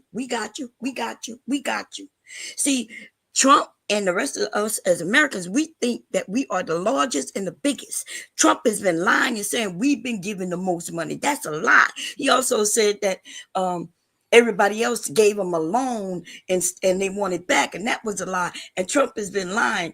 But yes, they hope that we would be there in it because we in with the UN, but they gonna do this shit without us because they gonna have to. Because see, if he go and get their property, he's going, Putin I'm talking about, he's going to start fighting and go in warring with other people. World War III. Okay. So I just want to say that I'm a little shocked that what's going on. It's embarrassing being American, what this man is doing when a group of people is getting murdered by a dictator for no reason. Even Susan Rice, and it's very rare for former ambassadors to ever come out and give maybe a conflicting point of view. But I think that you're going to see a large amount of people try to come in self-correct, and then I think it's just going to take one or two Republicans that are kind of on the edge. But this is not. I get where y'all are, and I think that maybe JD and Trump were where y'all were, you think it's a flex, but everybody else is just this looks horrible. What he's saying is we've had a treaty with Ukraine since 1984. So you're saying again, almost damn near 50 plus years of a treaty, and we can just pick and choose. Oh, and by the way, since I have a treaty with you, I'm gonna come and take your resources. Like what in the colonization? Like that, we don't move like that in other. Come on now, this man legitimately doesn't have Washington Post come into the meetings because they won't report it as the Gulf of America. Come on, like he doesn't like the foolishness. Just be foolishness on top of foolishness on top of foolishness. Right. No. So, yeah, I can see. No, I'm looking at my email. I gotta run in like 5 minutes for this other meeting really quick. You know what? Let me prepare for this. I'm gonna try to jump back on after this meeting. Okay. All And right. so, I think Donald Trump and JD Vance, they played it perfectly for the audience. We got to understand he won the popular and electoral, right? So like he won most of America with this type of rhetoric.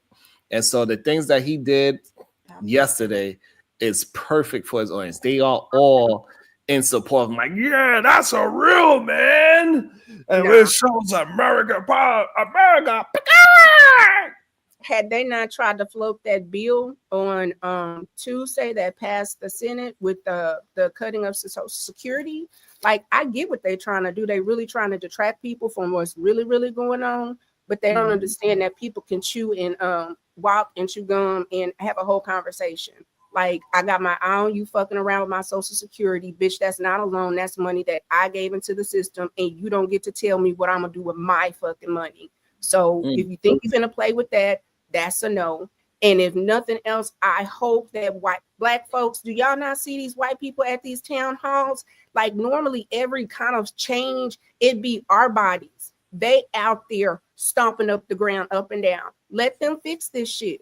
But we don't have to be complete assholes while we fix our country. You don't get to do that to somebody that's war torn. They didn't ask for Russia to come up in there like that. Like, come on. No. Right.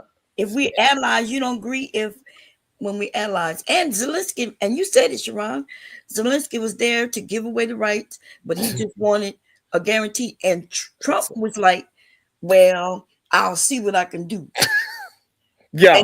And he was like, I already did the ceasefires, and he keep not, he don't want to go with it, right? They were supposed to swap some people out and everything, and he had agreed to that, and then he didn't do it on that end. So he's like, I don't mind doing the ceasefire, but we've done them already, and they embarrassed that man. That man looked like he was there to sign whatever they want to sign so they can get it rolling, and then they ran that on him, and then they kicked him out of the White House.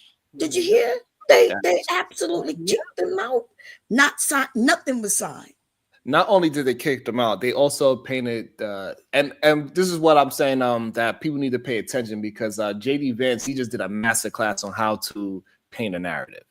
Not only did he kick him out, but he also painted out that Zelensky was the one that's being disrespectful for just asking for some kind of guarantee that once we sign the ceasefire, that it ain't gonna just be like all the other past history ceasefires that we did with them. Right. Because even before I was president, people signed ceasefires, and somehow it gets disrespected, and that contract is broken. Somehow, some way, he finds a way to make an excuse to break that contract. And all he was really asking for is like, hey, I'm just paying to what is happening over here. He already took a big part of Ukraine already. This whole thing was about Crimea in the first place, and he finally got it. Now, what are we going to do to stop him from continuing taking and continuing to break these ceasefires? All the man was asked for, and what I think was masterful, Bob, is the way how JD said he turned that from that conversation to say you and your army is not strong enough. You don't have enough to keep people on the front line. You need our help. You should be over here thanking us. Like he turned it from what Zelensky was saying into a conversation where now Zelensky got to be defensive and say, I did say thank you. And like even though he was conceited and everything, it was just like that part of the conversation. Those words didn't even was said. It feel like according to the people that is supporting Donald Trump. Like anything that Zelensky said is like all that shit didn't mean nothing. He didn't say anything. It was just about Donald Trump and him pounding on his chest, literally pounding on his chest. Like they said, Biden was pounding on his chest, and then Trump is literally. You see how he was all in that man's personal space too. Like the meeting, I think, is 44 minutes, and the first 34 minutes was progressive. They asked questions. I think some of the stuff that they said to the dude was some BS, like, "Oh, why don't you have a suit on?" Like, ain't Elon walking around here with these old too tight, problematic shirts and stuff on? He don't wear no suit. Shut up. Like, I would love if Pink will hit the link because I want to understand what Pink mean by that. She says, "We are brainwashed to find something wrong with everything wrong with Trump." Are we not trying to find anything wrong with Trump? We just literally picking apart the words that he said and how he transformed the man saying that he just want to guarantee that we're going to uphold the ceasefire to him saying like, "Hey, just sign this and be quiet. Because without me, you can't do anything anyway." Because that's what the man literally said, right? He said, "Hey, without me, you can't do nothing. You lose in the fight. And if we don't back you, you're going to absolutely lose the fight." Right. So I would love for Pink to hit the link to explain to me what you mean by we are mad at Republicans and why you look away at Democrats. Nobody looks away at Democrats. Well, at least not on this channel. I do understand that some people do that though, but not on me. People don't know. When she says, take that, man, go on with that foolishness. Yeah. Like that's detraction. It's simple. And no, but it doesn't matter if it's detraction. We could break it down, the words, and not just. Okay, so what we breaking down? Go ahead. Right, the fact that is not true, right? So we could just easily say, no, we was breaking down his words, and what Donald Trump was actually expressing for real, and how that Donald Trump was trying to paint the narrative of having a thank you, gratitude conversation where this doesn't have anything to do with gratitude. The conversation was about Zelensky getting some kind of guarantees that we are going to hold Putin to this goddamn ceasefire because his history shows that he keeps breaking the ceasefire. Right, because he's a dictator. He wants to do what he want to do. Like you say, he got money, and the reason he got all that money because he made himself a king. Right, he been essentially in that right. Essentially, that's what he did. Yeah, right. He been in that position forever. Killed anybody who wanted to go against him, and that's what Americans are. We are saying, yeah, that's how you win. By doing things like that, because long time ago, possibly before some of you were born, he always said he's going to down with America. He hate America, okay, and he just found somebody that he got something on to help him win. So without Trump, he actually wasn't winning, but with the help of Trump, just like Trump allowed some sex offenders in our country, didn't he?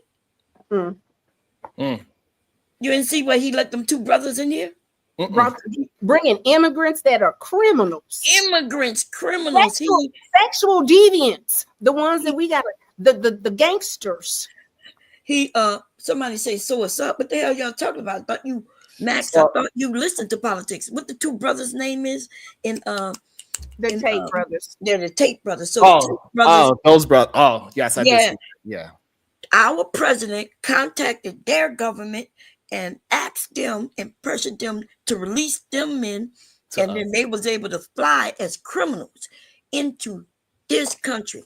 And Florida originally said, no, we're not accepting them here. And then, of course, you knew he was going to back up Trump eventually when he found out Trump did what he did. He let them fly right into this goddamn country. Where did they do that at? Yeah. I get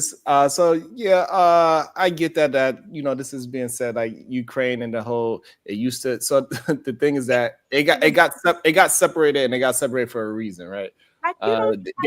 Ukraine was a part of the USSR, right? So a lot of times when y'all be saying this is why we got to just deal with correct information and not just say things. So when the USSR got broken apart, Ukraine said, "Hey, we're gonna be separate." That's just it. what it is. Like Is it not computer? they running a fade though. What I will say is the money that's being made, the way that people kept saying Project 2025, and people are like, that's a conspiracy. Like, go read it. Like, it's legit. This nigga's here it is. Heritage for America. They've been y'all young. We've been here since 700 Club, bro. They've been had this planned. And Yeah, but they ain't that young. Right? Because they know, they heard when he told them he didn't know nothing about Project 2025. And yet now we see him going through exactly what Project 2025 said. So they know that Trump is a liar now to be a fact. And they still keep saying, oh, y'all hating on Trump for no reason. And I think it's very, but I gotta give it to them. They are very good at narrative painting. Man, oh man. Lying, you mean they're good at lying. Hey, he know what his audience want to see and want to hear.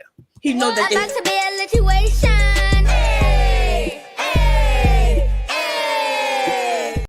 Try not to mess these things up. Giggles with the $20. Trump outright offered refuge to South Africans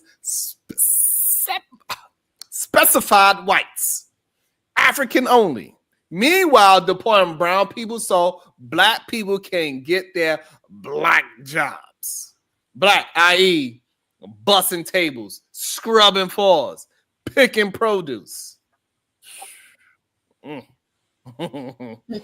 L with the $5. The problem is that he started asking for those security guarantees, which were supposed to be separate from the mineral deal and in front of the media.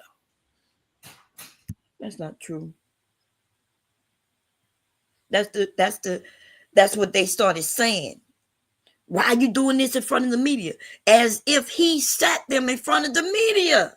How could he control the media and have them there sitting in front of them? That's that narrative that they put out there. That's the narrative they put on it. And then, like, he came just out of nowhere. When you go back and like watch it, if I'm legitimately saying for 34 minutes, it would, it was a bit contentious, but I mean, they don't like each other, but it looked like, oh, okay, he actually can be presidential. Like, we might be able to get some things done. Like, no, I don't want him palling up with Russia, but hey, if this is what's going to happen, all right, cool.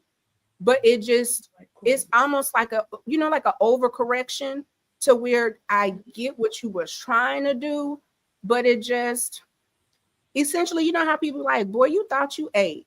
All the crumbs. Is she talking about?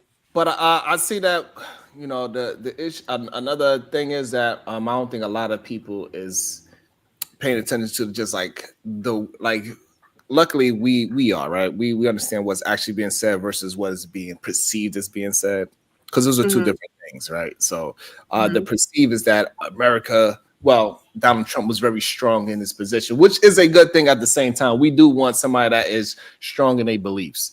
And he believes that what he is doing is correct thing. So we kind of do want that. However, I think what we need to pay attention to is the people that he is propping up and who his ideology is sided with. He is sided with the oligarchs. And that is a very dangerous thing for us as Americans, because all it's going to do is shifting the wealth even more to the very wealthy side of things. Like, it's already that way in the first place in America. So now it's going to push more towards that way. That's the scary part about it. Did you see the gold card that he's going to give? It's going to be like the green card. It's a pathway to citizen for the low. Yeah, we talked about that. Like, what? He's not giving that away. He's selling it. You mean he's selling American citizenship? But also, to be fair, that program was already there. It's called the EB5. It was already there, but before it was 1.5 million, but now they are moving it to 5 million. And he's trying to do some tweaks with where you could work. So I think the dangerous part of this new version of this EB5 is that these people that have that kind of money, they are going to be buying people, essentially buying indentured servants. Right. So somebody in the chat, I think their name was Brandy. I've never seen them before. They said that Project 2025, I guess she's wondering, how is it? She said something along the lines of, I guess she don't know what he passed so far. So all those job loss in the federal government and our education and, the Department of Education and all that he's done, that's what Project 2025 was. Step by step. Apparently, and I get it. A lot of people didn't read it, but you ain't have to read it, right? A lot of people broke it down in many videos to make sure people understood what they were voting for. And he said, oh, I don't even know what that is. And now he's going page by page. Okay. So they taking away Social Security or, yes, lowering it, right? They taking money. They're going to take it little by little. They redoing Section 8 and housing, taking free lunch from children, taking the Department of Education away, which means states are going to have to deal with it. And for those of you in those red states, those poor states, because most of them are poor, then you're going to have to deal with your children. You're going to have to homeschool your children. Go to the Department of Education in some of y'all states. And that's what they're pushing because they know they're not going to be able to afford public school. And if they can't afford public school, then they ain't giving y'all no money for the private school. Because in case y'all didn't know, private schools, they get money too.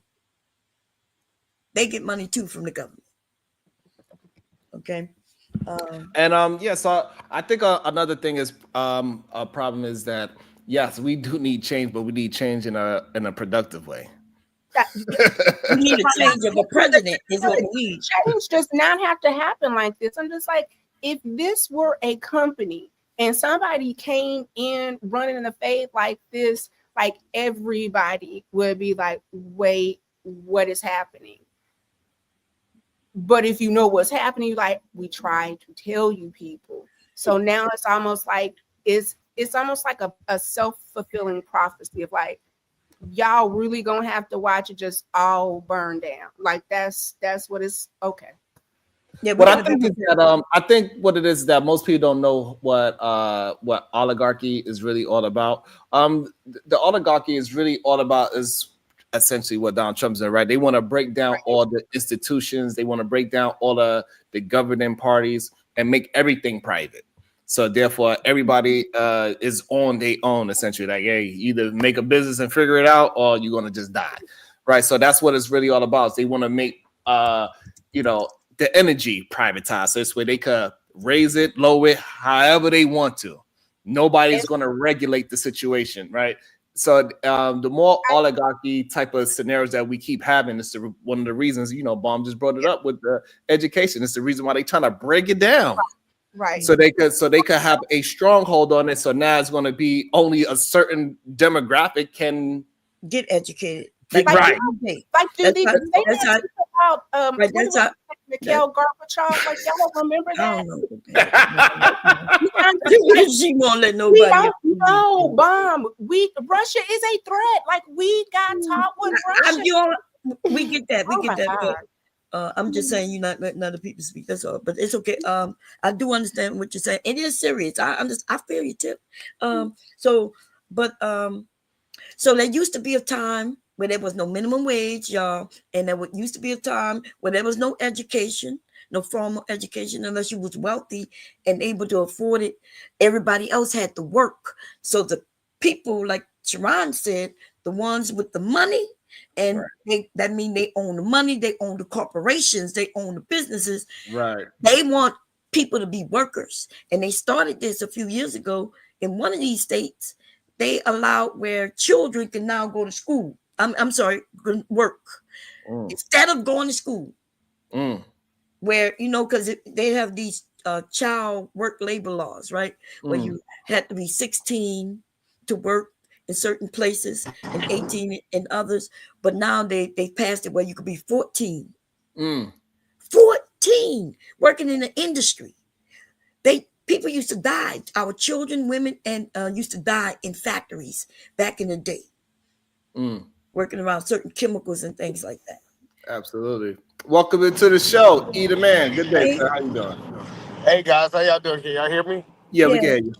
Good day So to you. I'm trying to get an understanding because over this last month, I've been visiting as many black channels as I possibly can. I've been watching Farrakhan. I went back and checked it all, and I'm kind of confused with this conversation because if we go back 20 to 40 years, everything that black folks have been complaining of, I mean, not complaining, advocating for the last 40 years, Donald Trump is doing. Let me give you an example. We've been hearing black people talk how bad the education system is. It need to change. We need to do something to be able to change this system. I know for the last 60 years, if you go watch any videos 20 years ago, they saying that the education system need to change. When That's we go false. back 20, hold on, I'm gonna put it all out there so y'all guys can respond fully, right? If we go back and talk about what the FBI and the legal system, how it was so biased and against us, right? And we've been saying that it need to change, it need to be uprooted. We need to bring a new system in.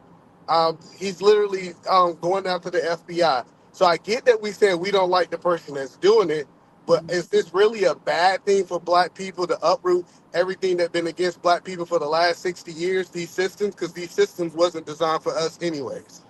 But yeah, so you're not telling the truth. When black people have not been complaining about the education system as far as wanting it to be taken away. If anything, they wanted equal money, opportunities. If that school in that neighborhood get money, then why can't this school over here get money also? But that's not what he's doing, right? He's saying, boom, since y'all complain that it's so bad, we taking it away, and he's not replacing it with nothing.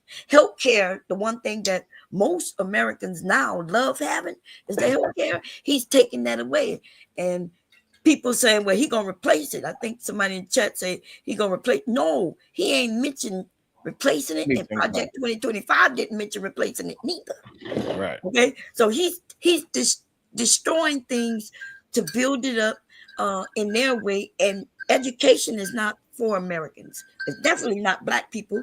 They want us to be in them forums, baby, picking that cotton like they used to be. Well, no, so so what I'm saying is, I have been. So let me ask this question: have been hearing black people saying we need our own system away from the government? Do you agree with that or disagree with that, Bomb Cherry? No, I disagree with that. Okay, so I must have been on the wrong black channels then. Maybe I just say that I did bad research and leave it to that. But I think if we really having this conversation, I have heard people say we need to have our own system where we're the teachers, where we can control it, where we need to do this. And I kind of get that you saying that you haven't seen that, and I can't discount what you have seen. But No, I didn't say we haven't seen it. I'm saying on a large scale, like you're saying, right? yeah, well, that's what I'm saying. On a large scale, like a large scale, mostly they saying, hey, we need to find a way to re-educate. Like I was watching last night, it was saying that our boys and girls have to be re-educated differently. Boys and girls learn different, and we need to build a system that's designed for boys to see. So that's the point that I'm saying is that I If you get the got point money, that I'm sorry. Go ahead. I'm sorry. no, I get the point that you're saying, but I'm not saying. So I want to be clear. I'm not advocating that he's doing it the right way. That's not why I'm here. But I'm Okay. advocating that the It sounds system like that was it though. current. Right. Yeah, that's why I wanted. That's why I wanted to correct it. I'm Okay. not advocating that he did it doing it the right way. But we are. I think we all would agree that the system that was currently in place was not for black people. Okay, And so then, those are two different. So the problem is this: you kind of like building your argument the same way how they did, right? So you building it off of a true statement that we want some change. That is a true statement, but we never said we wanted you to get rid of what we and just have us in limbo. That's not what we asked for neither, though. So you cannot say, "Hey, you want to change, so I made a change," and then now we look at the change like, "But what the fuck do we have?" So yes, we asked for change, but you changed it to nothing. Is the problem? Right. Even with everything that he's doing is pushing towards it is the people that is already on top is going to keep getting it. Like even with something as little as a person that he fired as the chief joint and staff, you fire somebody that's highly decorated and you put somebody else in that you you can control. So that's not merit based, right? So it shows that you are just pushing certain agendas ahead, with letting certain medias in and out of questioning you. You are even pushing everything towards a oligarchy dictatorship type of situation, even so far that you are willing to disrespect one of your allies in our country on television and kind of propping up the other guy on national television. That has clearly been a threat for years. Right. Yeah, but I kind of get what you guys saying is that, hey, y'all don't want to completely uproot the system. You guys want to edit the system that was in place. But editing the system, this is just my opinion. We've been trying to edit the system for the last 20, 30 years, like for black people. And we haven't really been changing it for black people. We don't see we don't see that it's more funding in the black community. Go ahead. I'm sorry. Go ahead. Yeah, I do see black more Who's the funded. most educated person right now in America? What? Who is the most educated right now in America? Here we go. It's a fact. I couldn't hear you because you was low. I apologize. She said, "Who is the most educated?" I'm not sure. Is she talking about an individual? Who's the most educated? Is she talking about a group of people? Asians. Who is the most educated in America? Yeah, I think Is that's that the question? It's not That's the question. I believe so. That's what saying. Study shows us two different things. So studies shows us that the most educated people are white folks, right? Now the most enrolled people are black women. So it all depends on how you read that study. So I think I don't want to get into if I read it right or That's wrong. a good landing right there. That's fine. Let's see where she's Okay. going with it. Go ahead, Tiff. Are black men in that stats, or is it black women? Wait a Are minute. black women enrolling to college at a higher rate? Meaning they're getting Absolutely. education, meaning that the system that is there, yes, it needs to be tweaked, but clearly black women know how to make it work. Now, are there certain other things and barriers as far as loans and getting things reform? Absolutely, change could be done, but you don't get to just blow things up because you don't like it. Like, that's not how you handle things like that. Not with people that are reliant upon the government. Yeah, no, let's be clear. I'm not trying to make it about who's doing more black men or black women. I think I'm past that conversation, right? And I'm not saying that it's not a valid conversation. Now I'm talking more about the black community as a whole, right? I get that you're saying, hey, black women have taken advantage of this more, they're enrolled more, all that stuff. I think that's good, but I'm saying for the black community as a whole, we do need a system, a new system. Yeah, Because but we earlier, can't just benefit one part, like, one gender, not the other. That's the only point I'm no, making. I agree with you. I'm not disagreeing with you, but originally when we were talking about Americans, and you went to Black Americans. So as an American, that's what I'm looking at. Because if we go to World War III, it's gonna be black men, black women, white, everybody gonna be going off the war. But mostly you men though, because there's not enough men who've been enrolling in our military. And World War III, I can assure you we're gonna be a part of it because we ain't gonna have no choice. We're gonna be in the center of it because Russia is not cozying up to Trump so he could be a part of America. He cozying up so he could take over. Well, no. Let's be clear, Bomb and Cherry. Me and you ain't going nowhere. We ain't going nowhere. I'm just letting you know.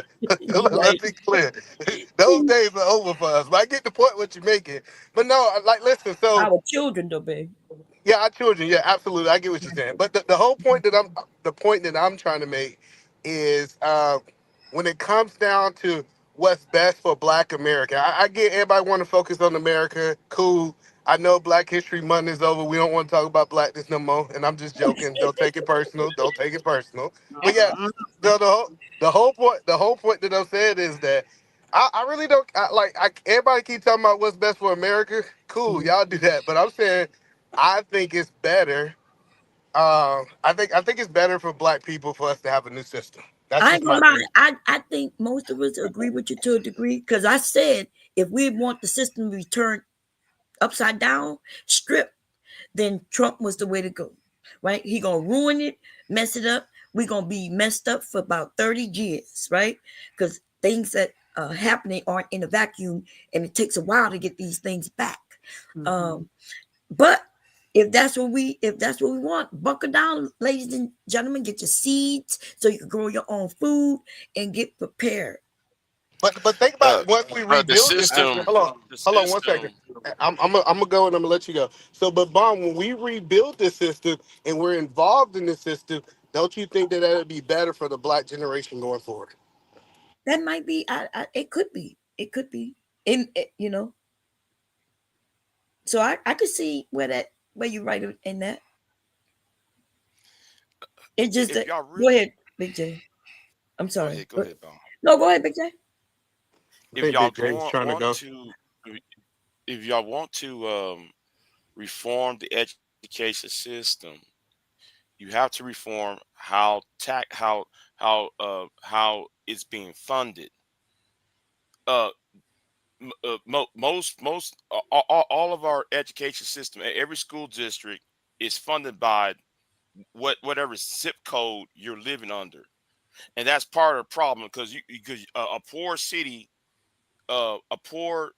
is going to have poor education. A rich zip code is going to have a more abundant education. You have to change on how it's funded, and it's mostly going to be local. And that was the point why the Department of Education was supposed to be created for. But if you look at the history of the Department of Education, well, the first Department of Education, which was created in 1867, was passed, and then they destroyed it because they was giving black people former slaves education. That's why it went down in 1870. Then now when they brought up the Department of Education again in 80 years later, now though we want to get rid of it again because no, I don't think we should. I am against the idea of getting rid of the Department of Education, but the problem is the overall arching is how it's being funded, and nobody don't want to touch it. Everybody want to touch on will black women have that's the wrong discussion to have. In that's the divisive conversation to have. We got to talk about how it's being funded. Right, but it's so you kind of changed the topic because we talk about how this relates to Trump, and Trump don't care how it's funded. In fact, he want to take away the funding through the federal government, and once we take away the federal government funding, then a lot of these states, they ain't gonna be able to have no education. Right. Okay. I'm glad that you're saying that, right? Mm-hmm. Because we're going back to the funding part.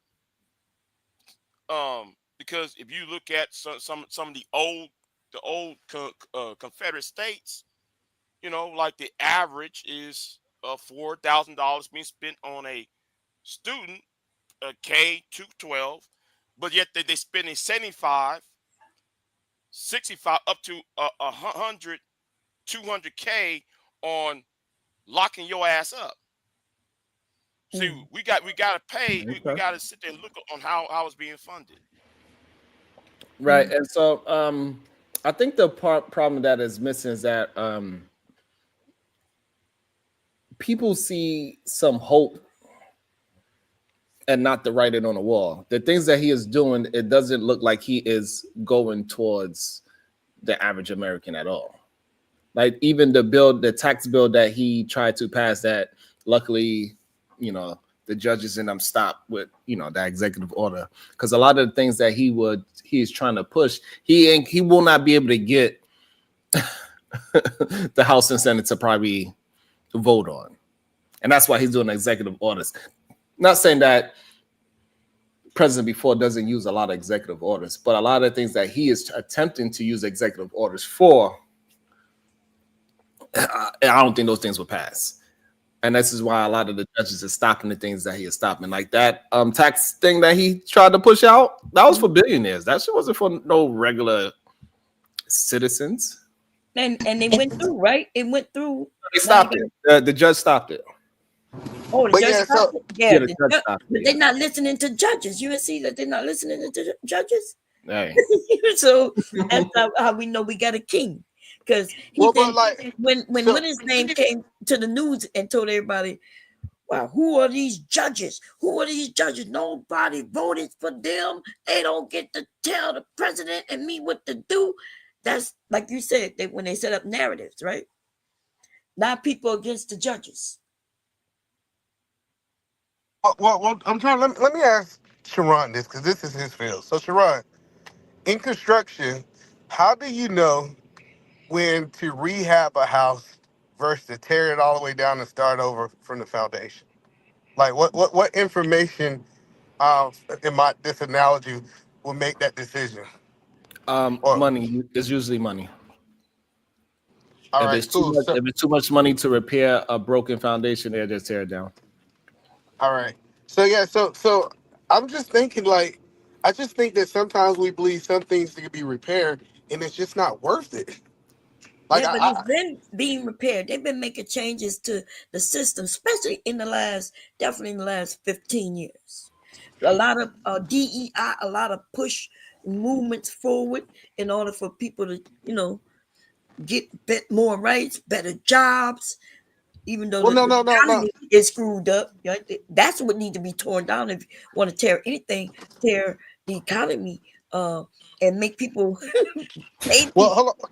Well, let's go point by point. So you believe that our education system have changed in the last 20 years, 40 years? Most definitely, yes. Hey, I don't know, Bob. I think that's Almost what we definitely. disagree in at. That's what we what? I said I think that's what my disagreement with you at. I don't see like if we go back and I know you might say integration wasn't changed, but the actual system itself, I Yeah. don't think it's that much changed. Well, but I don't know what you mean by the system change. Well, you talking about the Like education, what they teaching. Yes, that changed, right? Even math, the way they teach math has changed. The way they teaching our kids has definitely changed. Yes. In All fact, right, so I let probably me wouldn't make be sure able I to. get this straight because I'm starting to get a little confused with just people and they saying that just taking away something without replacing it just makes a lot of sense. So if they take away the education, you're saying that you're okay with them just privatizing education, either man, from no, what K I'm to saying is 12? that we have to rebuild the board of education. We have Okay, to we rebuild. understand that y'all keep saying that, but y'all don't have no plan to rebuild it. It's just like, we're just gonna break it down and we're gonna rebuild it. However, when I'm trying to explain to the way how Donald Trump is pushing it, he is not looking to tear it down and replace it with something. He's just saying we're gonna tear it down and let private companies take over education. So Yeah, this no, way, no. I get what you said. See, I'm looking at the bigger picture. Is that Donald Trump only got 4 years, right? He only got 4 years. So it might the tearing down the house Mhm. might be his 4 years of tearing it down. But No, he pushing for another after that. You do know that, right? He's already started talking about him being able to run another one. yeah, I got that, but Now I you got Oh, what you're saying. But I'm just saying based on how the law is set up, and I'm not saying that it won't change. It might change, but as it currently set, he's gone, and we got to put a new person there, right? We got to go to the table and vote again. Based on this country track record, we're not going to vote 10 times Republican. We usually go back and forth from Democrat to Republican. we do So what I'm not. saying is, huh? It does not work. God, I'm sorry. I don't. So you saying that we don't typically switch back and forth from Democrat and Republican? yeah, But that's only not the point. because Let me the finish. Let me Republicans After finish the fuck eight, up point. after so bad. you mean after 8 years? It's not like 4 year, 4 year. Yeah, no. The point that I'm making is that the next 30 years we're not gonna have a Republican agenda, right? Yes, So we I are. They either propping it up for Trump some kind of way of to sneak his way in, or they really pushing it for JD Vance. That's what is actually happening. Like yeah, I we got it, understand but that's what they are pushing for. That's why they pushing for all this MAGA conservative things that is going on. Hold on one second. E. Good day, JR Boxing. That's you. That's me, Sharon. How you doing? Just making sure. What's going on with you? Oh, nothing much, man. I just want to get on the panel and talk with other like-minded intellectuals, man, and the current state of especially what happened yesterday. But yeah, I've been listening to the show for a little bit, quite some time, man, and I like the direction that the show goes. I love the women that you have on here speaking truth into a lot of things, as well as the men that come on and speak, about their intellectual opinion. So I've been following the show for a while, man. I figured I'd join the panel and the discussion today. Awesome. That was dope. And so yeah, Welcome, so JR. Oh, thank you, man. Thank so you. that's what that's my only issue, Eden, man. Like we're not recognizing that he is pushing it towards a more privatized situation. So once we go into that realm of things, and it's no more regulation, right? We are in the realm right now where it's regulation on what we can and cannot do. Once we start saying, oh, everybody can have a private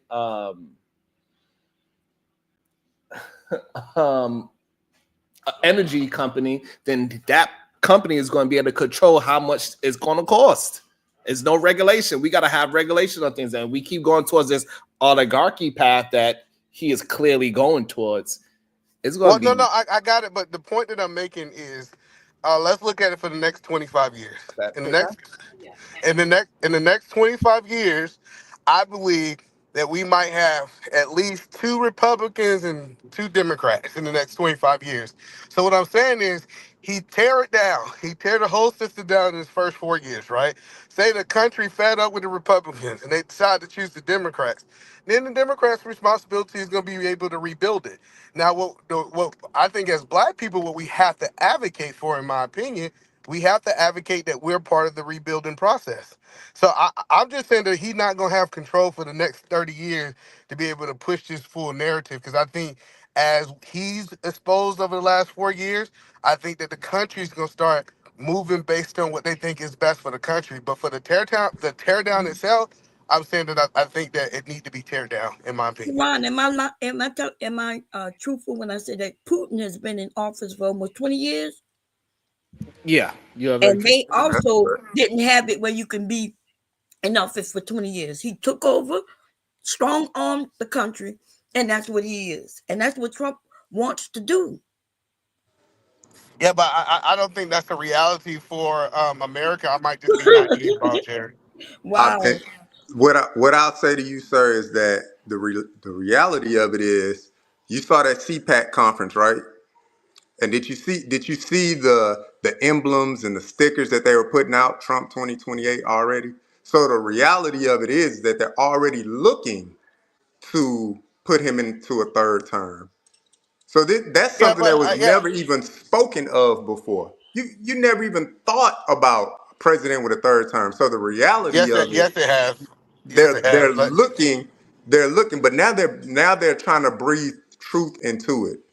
You may have members of Congress bring it up and say, well, this is something that we should consider. But now they're actually looking at changing policy to make it to the point where nobody ever has to vote again. What does that mean to you? When an elected official stands up and tells you, oh, we're going to make it where you never have to worry about voting again. Well, what hold does that mean to you? let's dive in there. So where did you hear that they're making it where we don't have to vote again? Where did you get that information from? So I can Where did I understand. get that? Where did I get that information from? I got it from 47 himself. That's right. He said it himself. He told them people, vote for me this time and you won't have to worry about voting ever again. He said that. Those are exact words. I didn't misquote him or anything. Those are his exact words. Blasted all across national news. Both Fox, MSNBC, CNN, everywhere. So the whole point that I'm saying is, I get what y'all saying, what y'all think that he's going to be able to do. I'm saying, based on the past record, is no way that's going to happen. This is his last turn. He's not going to get in, right? But let's just say, if we want to speak hypothetical, like I go hypothetical with you guys. Y'all saying if he able, if he able to accomplish that, right? Like, go ahead and say that. Then I think we're going into the if. I kind of want to talk about the facts. Can we talk about that, or y'all want to talk about We are talking about facts, dude. Like, this man has just recently done things nobody thought can happen. What did he do?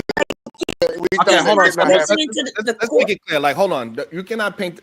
you cannot say that we are talking about ifs and you are talking about facts when you are saying you want him to tear something down with no facts of saying what he's going to put in replace of it. It's really the people that's on his side are saying that, hey, we don't know what's going to happen, but if Trump do it, I'm sure it's good. Y'all not. No, but that's not what I'm saying. What I'm saying is that what I'm saying, the people that's on his side with his talking points are not actually dealing in facts. Y'all are dealing in ifs. It might be better. It might be worse. I don't know. This is what you're saying. When you're saying that he's going to tear down the education, we like replace it with what? I don't know, but it got to be better than what we currently have. That is crazy. No, that's the point. Is that the point that I'm saying is that hold on. So I just want to make sure that I'm understood. So like you cannot access what the fact is when you are not dealing in fact yourself. That's what I'm saying. I get what you said. I'm dealing with the facts of what reality is today. And reality is today is that when I did my research, like I said, I saw that black people, in my opinion, and we all tell our opinion, that they said that the education system need to be uprooted and replanted with us in mind, right? And so I'm saying, okay, now that I'm seeing in real time that the education system is at the verge of being uprooted, now we're saying, no, we need to keep this rooted and just change it. And I think that it's too corrupt for us just to change it. But where is the we are in mind? Say it again. Where is the part where the education is uprooted and we are in their mind that's saying that we are going to give everybody this great education, black folks and white folks? Where is that part of it at? He uprooting, but it ain't no part of saying that, hey, we're going to make sure the urban community is going to be getting the same amount of books as whatever that. So what was said? Now we can argue whether it's true or not. What was said is that the money will actually go to the parent, and the parent can designate what school that it can actually go to and be spent upon. Okay, fine. So now we're getting back to what I'm saying is that we are going to privatize it, and that is dangerous to privatize it. Absolutely dangerous. So And no, that's listen, it. so as a parent, We are a big country. We are not small, so we cannot just say we're going to privatize it, right? There's the reason why we supposedly have the goddamn electoral college in the first place, because we just only went on a popular vote. Guess what happened to the middle of America? Nobody cares. You don't have to campaign there. So if we do not have some regulation because we are so big, we have to have regulations on things. No. So I think the point that I'm saying. So say for example, No, I want you to talk to what I'm saying. I'm talking to what you're saying. So when you saying that us saying parents, black parents, we gonna give you the money to be able to build your school, design the system the way that you want to. Because if they give it to us, then we dictate where the money is going, right? So if they say, hey, we're gonna give you whatever the dollar amount, this is the money that y'all got to build the school system. Now it's our responsibility as black people to come together and build a school system that we think is best fit for our people. So let me stop you there. So you saying that's what they said? Yeah, that's what they said. They said ain't nobody heard that but you. Yeah, sir. I think y'all guys are choosing what y'all want to hear, because it was clearly said that the money, that was the whole, like one of the biggest thing they ran down in the campaign was being able to give the power back to the parents. No. So now I understand what you're talking about. No, hold on. What you're talking about is the money that he was saying for the homeschool parents. That has nothing to do with the education system. So you're conflating two things. Yes, he is willing to give more money not give more money. He is willing to give credits for the things that you spend on homeschooling your kids. So when only up to 10,000, right? To $10,000. Yeah, up to 10,000. The money that you could prove that you spent on homeschooling your kid, he's willing to give you a $10,000 credit. But that is separate from the actual education system that he's trying to dismantle. Those are two different things. Okay, so when we talk about the $10,000, let's just start here so we can move forward. No, but hold on. Okay, I don't mind this vote. But what I want to say is that we cannot just when we break down something, right? We cannot just okay, fine, and then just push it to the side. Like I wasn't pushing it to the side. What you was basing your argument on was a fallacy, and a lot of people keep basing these ideologies that Trump is doing something in our favor off of falsehood. Like this is just wrong to say that we're just going to tear down a system that even though I'm homeschooling my kids, but I know the education system altogether it needs to hold some kind of regulation so we can attempt to have kids move in the right direction. All right, so let's say 1,000 students, right? So 1,000 students get $10,000, and those parents, do you believe, can come together to create a system or a school, or you think they cannot come together to do a system or a school? So again, you're not dealing in a fact. But no, that's the point. Hold on. The point is, No, let me tell you, on. it's No, funny. so this is Okay, what I'm I saying. thought you was finished. I'm sorry. Go ahead, finish up. Yeah, Chewing it. here's what I'm saying. Like I thought you you delayed. telling us to deal in facts, and you keep dealing in ifs. The problem is the fact is that you have to spend $10,000 on your homeschooling and prove that you spent $10,000 on homeschooling, and then he will give you a credit, not give you $10,000. You are not getting you're not getting $10,000 for homeschooling. Exactly. You would have to itemize a list of things that you have spent throughout a school year homeschooling your child to then submit to be repaid. That's a total difference from You know the funny. giving You know the money. funny You're part. not The funny. giving money. I thought you was finished. I'm You're, sorry. Go ahead. yeah, you're spending the money up front. It's not being given to you. You're spending that money up front. Now, what they did say about the education department was to strip it down from a federal aspect to move it back to the states.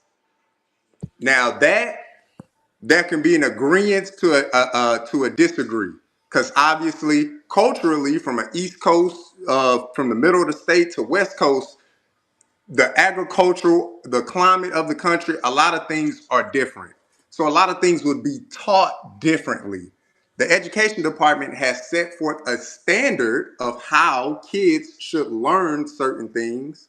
And yes, I do agree with you. I have heard throughout my entirety of my life, even my own mother has said, the education system, it does need to be blown up. I think we all at some point probably heard that. But like Sharon has stated multiple times before, let's not blow up something and not have a plan in place to go forward with something else. If But you that not. blow But it that up Jay. and But then say, well, we'll get to the plan after we blow it up, you may not ever get to that plan of fixing something. It see, happens too many times. that's the problem, Jay. Okay, because CJ's least being honest. He said, I have heard this before. I'm not making this up. Then the second thing that Jay said was this right here. Instead of us trying to say, let's handle this at a federal level, let's take it down to the state. How about we say, hey, each state is designed to be able to make sure their state of people are catered. We will agree It's that the already at the people. state. Hold on. I It's don't want you already to at the state. misquote me, brother. I don't want you to Oh, misquote Jay, I'll me. let you go on. Go ahead. Go ahead, It's Jay. I just want to say Yeah. it's Jay, already at the I'll let state. you paint your whole narrative, and then I'll Hold on, hold respond on, to hold on, your hold on. narrative. Hold on, because I don't want you to misquote me, because what you just did, you just misquoted me, brother. So what I will say is that I said it has been reported that they're looking to strip it from the federal level to move it to the state levels. That's No, what but I said. Now I no, didn't no, say no, I'm no, in no, no, no. agreement with it. I just said that's what has been reported. All right, so That's hold the on. report. Let's see where you stand at, That Jay. doesn't Hold give on. I got me you, an The Jay. state, agreement the on state it. already. Wait a Hold minute. on, I Bomb. just want to Just say 1 this: the second. states already control what is being taught in their state. I got you, Bomb. But hold on. Let Okay. me. I just want to understand. So, Jay, are you for the state being in control, or are you against the state being in control, Jay? I'm for the federal government still being in control of it. So you don't want the Honestly, state to have the power to educate their kids? I want the Well, state to the have. No, state, I let want. him defend for I know, himself. but Yeah, I but I gave want you the. just remixing the same question. It is not fair to just remix the same question. Yeah, I want the and I state. gave an answer. Why won't what you told them won't look No, it up? I want Jay. Listen. the, Jay You gonna stand asked on them his a question. own The feet. This state is his first time controls. over here. We're gonna let Okay, him stand listen. on his own The 2 feet, state. Bomb Cherry. I know, And but Jay, you're asking a question that you're asking a question. The state control education in their state, and you live in Florida. Your children gonna learn all about Florida and all that shit there. But when it comes to the basic English, math, and science and stuff like that, yes, that is the only thing, the core things that have to be taught. But all that other stuff, the state controls fully. cool, right, perfect. So, hello. Okay, go ahead. because the state, because if you look at the state, the problem with the issue is how the states share half with the federal government, because based on the 10th Amendment, you cannot, the federal government cannot just supersede everything in the state, right? Right. So when it comes to the Department of Education, both the state and the federal government shared responsibilities in the terms of education. But the problem is, if you look at the spending level in some states like Texas, for example, Louisiana, you sit there and you will see the massive disparities between poor communities and wealthy communities. And I don't know why y'all are looking at it from a perspective of solely in education, when this is more about keeping some people into a certain position. There's more about, okay, I'm looking at, if you go to that website by called Project 2025 Tracker, good website to go to. Look at all what they're doing in terms of education. They're getting rid of Title IX, where it talks about women. They're getting rid of some of the civil rights, some of the DIE, where the shit they call it now, diversity shit. They're doing it to make sure they get rid of the non-straight white male out of the picture. If you sit there and look at that website, look at the bills and the proposals that they're working on, Donald Trump has accomplished 36%, and that's from at least a week ago. 36% of Project 2025 has been accomplished within a month. I agree. Right. And I'm gonna say All right, something so too. I'm gonna say something. Okay. I'm gonna say something. Bounce out here. Stop listening to these pro-blacks on the goddamn internet talking about we need to blow up the system. I know where you got it from. You got it from the red, black, and green idiots. They're the main ones online saying that dumbass shit. Well, we need to get rid of the Department of Education and all that dumb shit they be saying. So let Edom Man, go ahead, Edom Man, let him get a chance to actually say things without interrupting. Go ahead, Edom Man. Can you skip me? I'm at the car wash. It's loud.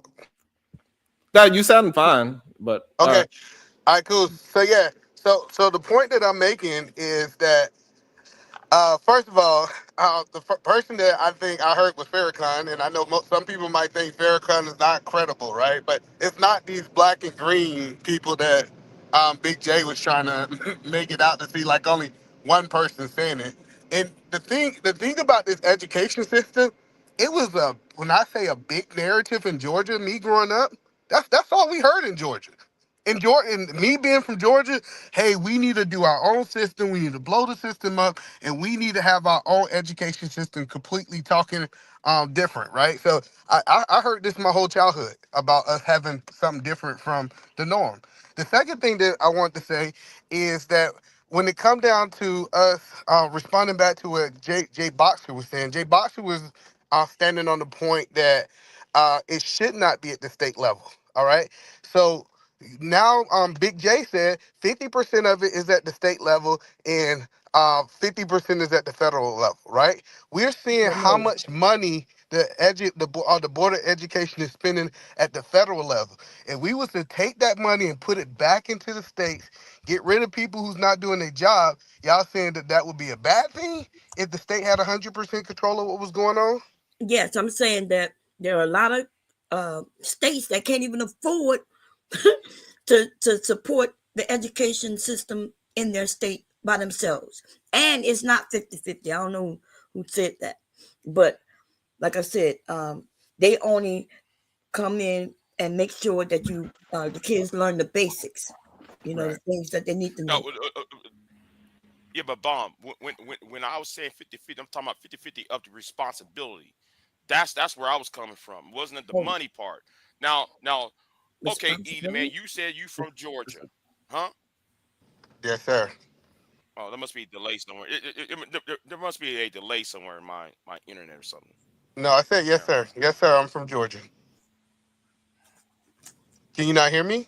It's okay. We can hear you. I hear you now. I hear you now. Go ahead. All right, so I think the main problem that I'm having with this conversation is that that Either Man and a couple of people in the chat is saying that, hey, just tear it down and we just see where we're gonna land. And majority of people cannot teach their children now, and that act like we have some kind of plan already, or we're just gonna deal with a no plan is a plan is crazy to me. That's why they are where they are in their life, Sharon, because they don't understand you need to have a plan to do things. They just want to throw something at the wall and hope it sticks.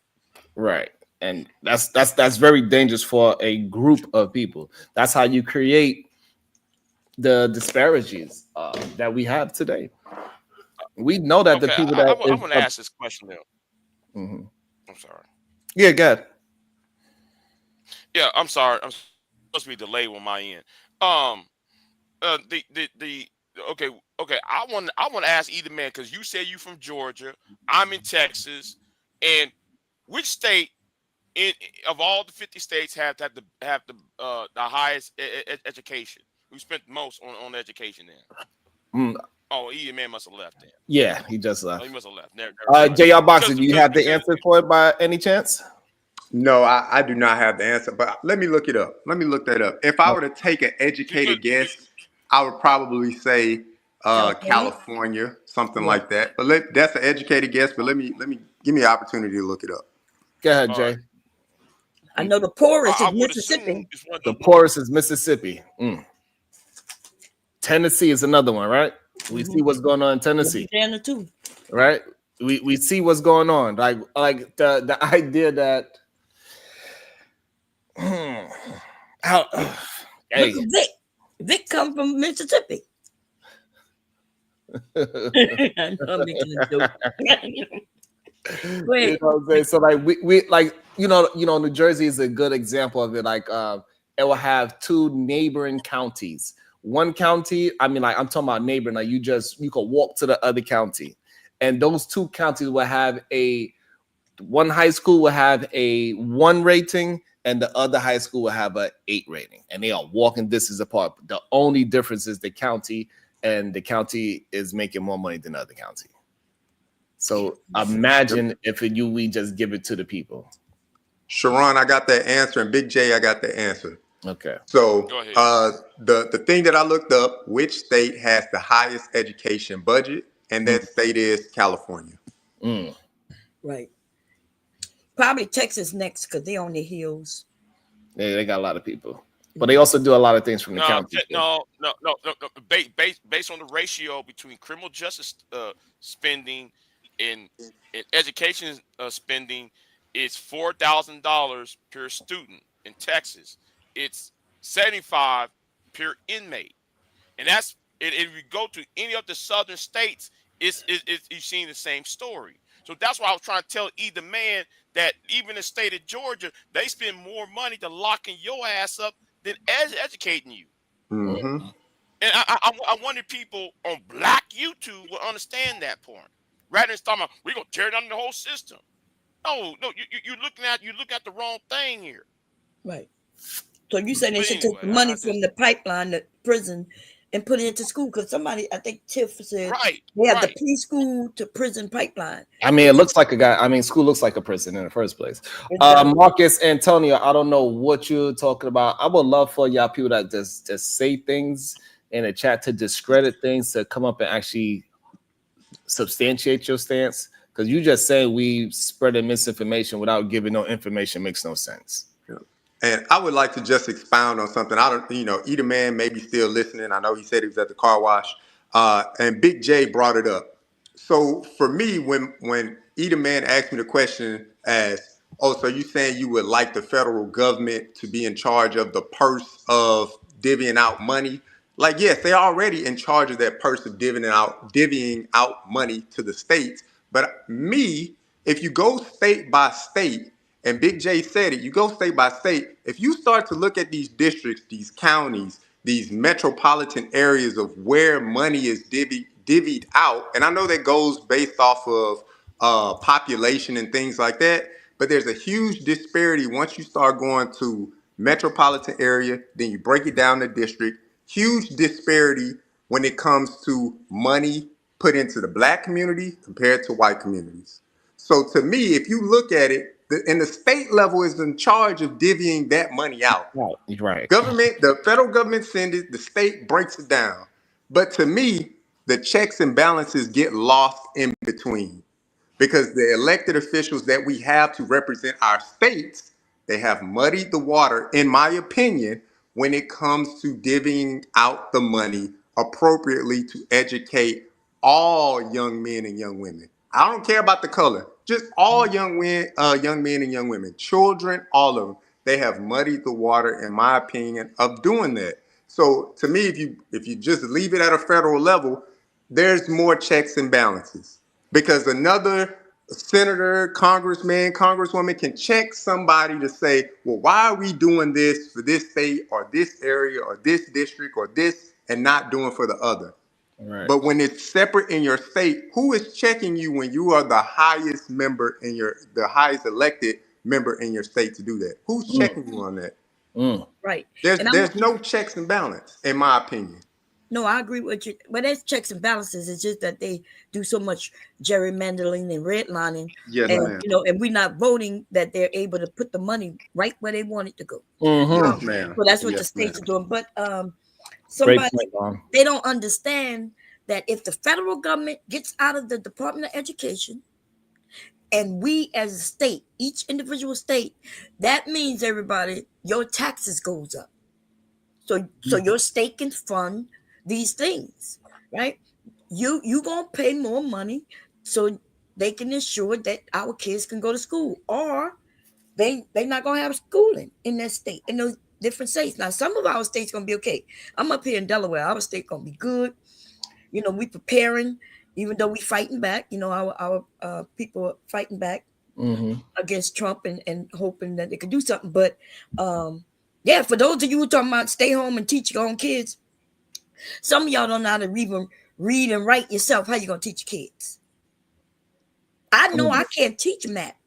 There's a new math, Sharon, and you may know it because you have to deal with a lot of math, and then you have younger kids, right? Right. But they got math, and I'm looking at these kids do math in ways I do not know. You are so correct in that. So now finally somebody in the chat actually said some information, right? So that's what we need. We need information, not just y'all throwing dirt on people for no reason, right? If you got something that you disagree with, then put a statement behind it. You don't know what you're talking about. Right. And it don't say nothing about what you are talking about, right? So he says, in the past, education was controlled by the state and black people educated wasn't equal. That's why they created the Department of Education. Exactly. Okay. So now we understand. Yeah, remember they didn't even want us in the classrooms. The federal government had to come down with guns and walk children to classrooms. Right. And so and for some reason they think that if we take that away, that's going to be better. It's okay. And the minute she just showing more division, in my opinion. We kind of know that we need each other to keep this country going. And the people that's on the Republican side, they act like we don't. And they're gonna all find out they F around and find out situation. You gonna get your wake up Negro call. You gonna get all that shit. Right. Oh, absolutely. I believe it's the senator from the state of Kentucky. His name leaves me. But he was one of the Republicans that opposed the bill because he was like, yeah, what does this really do for my state? And Kentucky is one of those states that's down towards the bottom when it comes to education. And he was like, how does this benefit my state? It does not. And he was the only one that opposed no. Now, the bill, preliminary bill or whatever they're calling it, naming it, still went through. But, that's a gut check. As you see, they're going back to these town halls and their people are speaking to them like, we elected you to represent us and you're not really representing us at this point. We losing teachers and somehow we losing our jobs. What happened? Exactly. What else they're learning? They're learning about things like Section 8, right? So people don't know when they think of Section 8, they think of black women or black people for the most part. But there are a lot of white people on Section 8 who live in good homes. Good, nice. Because you could buy a home on Section 8. Absolutely. So now they lose their little voucher that's paying their mortgage. Now they got to figure out how to pay that mortgage. Okay. So they learning that they are part of that DEI and all that stuff too. If you got a kid with disabilities, that's a part of DEI. They fucked up and found out that that includes them because of that. I mean, the idea that he's gonna I think everybody jumped to the fact when he said it. Oh, we're gonna take away the income tax and just go off the tariffs. That should sound good. You know that don't make sense, right? It sounds good, but hey, right. But we pay tariffs, right? So that's tax. We pay tariffs. That's like going to the gas station, pumping your gas, and paying the taxes on it. Is he saying that money that we gotta pay, we as Americans gonna pay it, and then he gonna take it and act like they paid it, like another country paid it? Correct. And you know what? Something to tariffs. Like, I had a very lengthy conversation with one of my coworkers the other day, talking about it, and he used the same reasoning that you see kind of blasted everywhere, especially on YouTube. Oh, well, we don't have to pay that. The other country has to pay it. Then he corrected himself. He's like, yeah, you know what? I'm right. I'm like, if you're gonna at least use a tariff as an excuse, I was like, at least use it in a right way. Right. So yes, as Americans, we're gonna foot the bill for the tariff. Absolutely. Now, if 47 decides to place tariffs on other countries, then guess what? The people of those countries, they will then have to pay the tariffs that we impose on them. They'll eat that unless their government decides to eat it for them. But those people of other countries will then eat those tariffs. So that could cause civil unrest on that side. Yes. We'll probably never see it, hear about it, whatever. But at least if people are going to use, at least in America, if people are going to use the tariff, at least explain it that way. Make sense of it. But they never make sense of it. They always say, oh, no, yeah, we're not going to pay anything. That's the other country that pay. No, that's not how it works. That's not how it works. And then what if they rebuttal? Exactly. And then so now you can't even afford to even they operate in system it operates so much lower than ours. We can't compete with that shit anyway. Yep. Because if you look at the countries, that he's imposing tariffs on, right? If you look at the amount of money of like where they rank as far as a nation or a country, right? We're above them, right? All so but China, but Mexico, Canada, we're above them when it comes to the wealth gap. So it's like, oh, well, maybe their people will feel it first, and then that'll cause their government to be like, you know what, let us back up off the tariffs because now our people are starting to get taxed on imposed goods that come from the U.S. But we can't really compete. So like for chickens, for example, all the chickens that we sending over to China and everything like that, once they realize that, oh, we got to pay a tariff on this chicken. We have to grow our own goddamn chicken because it's going to be cheaper for us to grow our own chicken. That's when we asked out. Yep. But that's my thing. I mean, people they never use it the right way. I'm like, man, at least make sense of it. But if you just want to speak stupidity, I got time to listen, but I don't want to waste too much time. And Mrs. Bombcherry, I don't want to go too far back, but you are so right when you say that the education system has changed so much. My youngest is in elementary school. Come home, help her with her homework, everything like that. I consider myself a very educated man. I'm going through teaching my daughter the way I learned. And she's like, Daddy, that's wrong. No, we do it this way. I'm like, what? So teach me how you doing this. Well, girl, I never know. I mean, there's 10 ways to skin a cat and things like that. But this is how you get to the answer. But I don't want to be let me read this chat. It says, my guy, he says, Ninja, I forgive you. Thank you. Also, I got a PayPal. It says for the channel support. I really appreciate that so much. Thank you so much. It's really important that we do support each other about these conversations because we are a little bit separate in these conversations. And I think it's good that we mine it out so we can actually start building ideas for a proper plan for the future, whatever that may hold, especially since half of us seem like we agree with just tearing shit down and not having nothing in place of it. Hey, we need to have a conversation. What we're going to do if that actually happens. It's not about who's right and who's wrong. If if we don't have the power to change the shit, like, hey, it is what it is. And we're gonna have to figure this shit out together anyway. Right. I just want to say, I think somebody said it in the chat and possibly up here too, that we've been where they're trying to take us before. And people didn't like it. So that's why we progressed into something else. And now people are complaining and want to go back. And what has happened is we as a people, we're not connected to other people. We're not even like Americans, proud Americans who supportive of one another. Because I hear people talking about if they can't teach their kids, then I guess what? If they can't get housing, then I guess that's on them. But that doesn't sound like a country who supports one another. We can't move forward and be better than other countries separate as individuals or separate as individual groups. Like that doesn't work. And we just got to deal with the correct information. When we see information in front of us, we just got to deal with that information, whether if it's a good information or bad. If it's true information, let's just deal with that, and so we can actually improve on the information that we have. We're not really necessarily against Trump per se. If he do something good, he does something good. But if he does something bad, we got to call those things out as well. It's Absolutely. But he lies so much, I don't even know what the good stuff is. Hey, Bob, one thing I would say is good that he did so far is stick to his guns.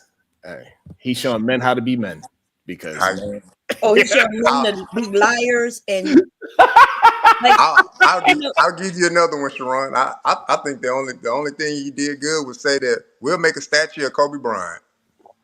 And then turned around the next day and fired the chairman of the Joint Chiefs of Staff. I was like, what in the world? You say you're going to build a statue of Kobe Bryant the next day, not even 24 hours. Wow. You fired the chairman of the Joint Chiefs of Staff. Yeah, that was General Brown. I said, come on, man. Yeah, that was crazy. They love it. And a black man. Very highly decorated military man. Yeah, they get rid of all the black people. Do you know black men can't go in the military anymore? They said do not, enlist them in. I didn't hear that yet. You better bring some information about that. That's good. I'm going to bring KT the GOAT in there. He's been very patient. Aaron L. Desires, I'm driving. My bad for the typos. It's okay. Shout out to Renee with the $5 super sticker. Thank you so much, Renee. And again, happy birthday to you, Renee. Hope you had a really good time. Aaron L. with the biggest issue is that the Department of Ed is that it's bloated and insufficient. Okay. We still operate like it's 20 years ago in many ways. We need updates. Well, then that's fine. We want to have updates. Then show us the updates that he's trying to move. Because I don't see the updates. I just hear tear it down. We need to get rid of it. Okay, get rid of it and do what?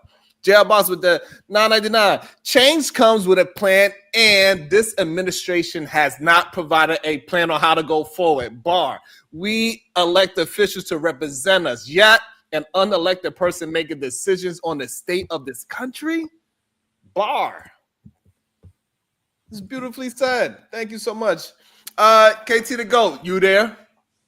Yes, sir. Did you share me out? I told you I don't have any social medias. What does that mean? I didn't ask you if you had social media. What do I share it to? You can share it on text messages. You can share it on emails. You can share it on your YouTube channel. Okay, I'll do that. I got you. Did you see the link I gave you? Oh, I'm sorry. I'll check it out. Go ahead, KT. But me and I was actually on Bomb Cherries last night, and we started a little talk about this. And I think everyone got good points. I'm more with just getting rid of this shit in terms of letting it implode on itself.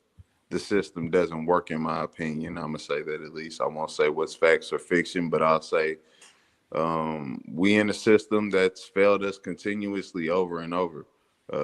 My mother used to say, once somebody shows you, and I know she got it from Maya Angelou, but she used to say, once a person shows you who they are, believe them. So I don't think it's smart for us to say, we have some goods, let's ignore the bads and that of that nature. I think we we have to accept what it is, and maybe we'll implode. I think Trump gonna fuck us up. I'm gonna just be honest with you. I think he's gonna mess up our country, but he's gonna improve us as people, because what I am seeing is more people are starting to fight again. They're starting to stand up, so. Well, so that's the thing that a lot of people don't realize too. History shows that oligarchies, it breeds uprising. That's what it breeds. That's what Rome was, right? So that's what it's going to breed. It's going to, hey, I don't know if we are really ready for all that, but that's what it actually breeds.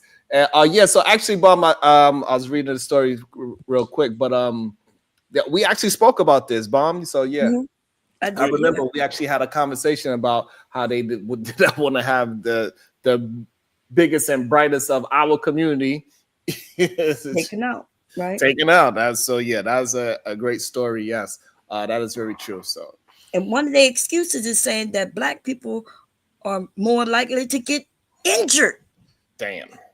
So I guess for some reason our darker skin is gonna cause us to be injured more, and they just coming up with all kinds of crazy reasons.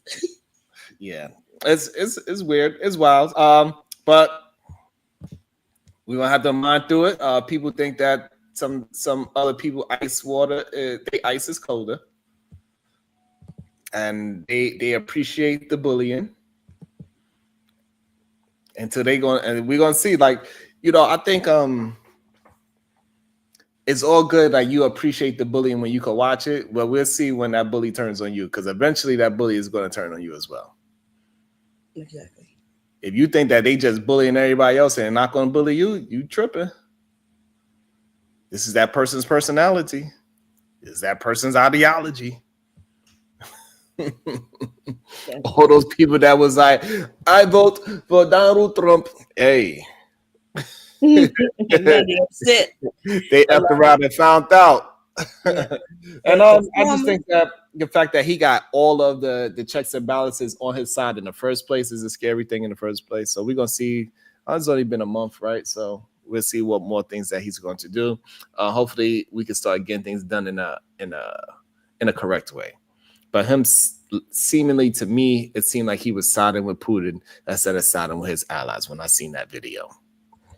Yes, Putin got something on him. That rumor is they got him with some young girls on videos and peeing on some young girls. That was the rumors back in the day. They said they got the Diddy tapes on Trump. Yes. Nah, he did just block that Epstein list. They released the Epstein list, but it's highly redacted, so a lot of names are covered. Trump's probably on there. Of course, his name. They was friends. Yeah, his name's definitely on there. They was big time friends. So his name was absolutely on there. And I don't know why. Hey, I do understand why, but that's why I be wanting to have the conversation, because man, listen, this oligarchy system that he got going on is just a VIP club to where only the richest and the most powerful is going to get in. That's what that shit is. It is not a coincidence that Elon is on the side of him like that. It's not by accident. It's not an accident that recently Elon just ousted one of the Mexican billionaires. He was just talking shit about him on Twitter just now.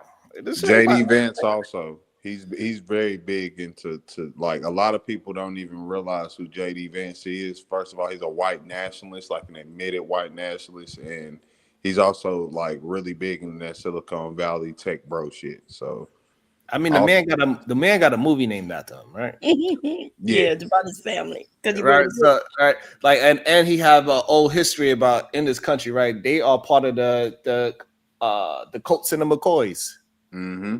His granddaddy is one of the two. I'm not sure which one, but like, so shit is way deeper than we think. Like, think about it. He's the first. He's like one of the, not the first, but in recent times, he has a beard. Oh, they changing shit.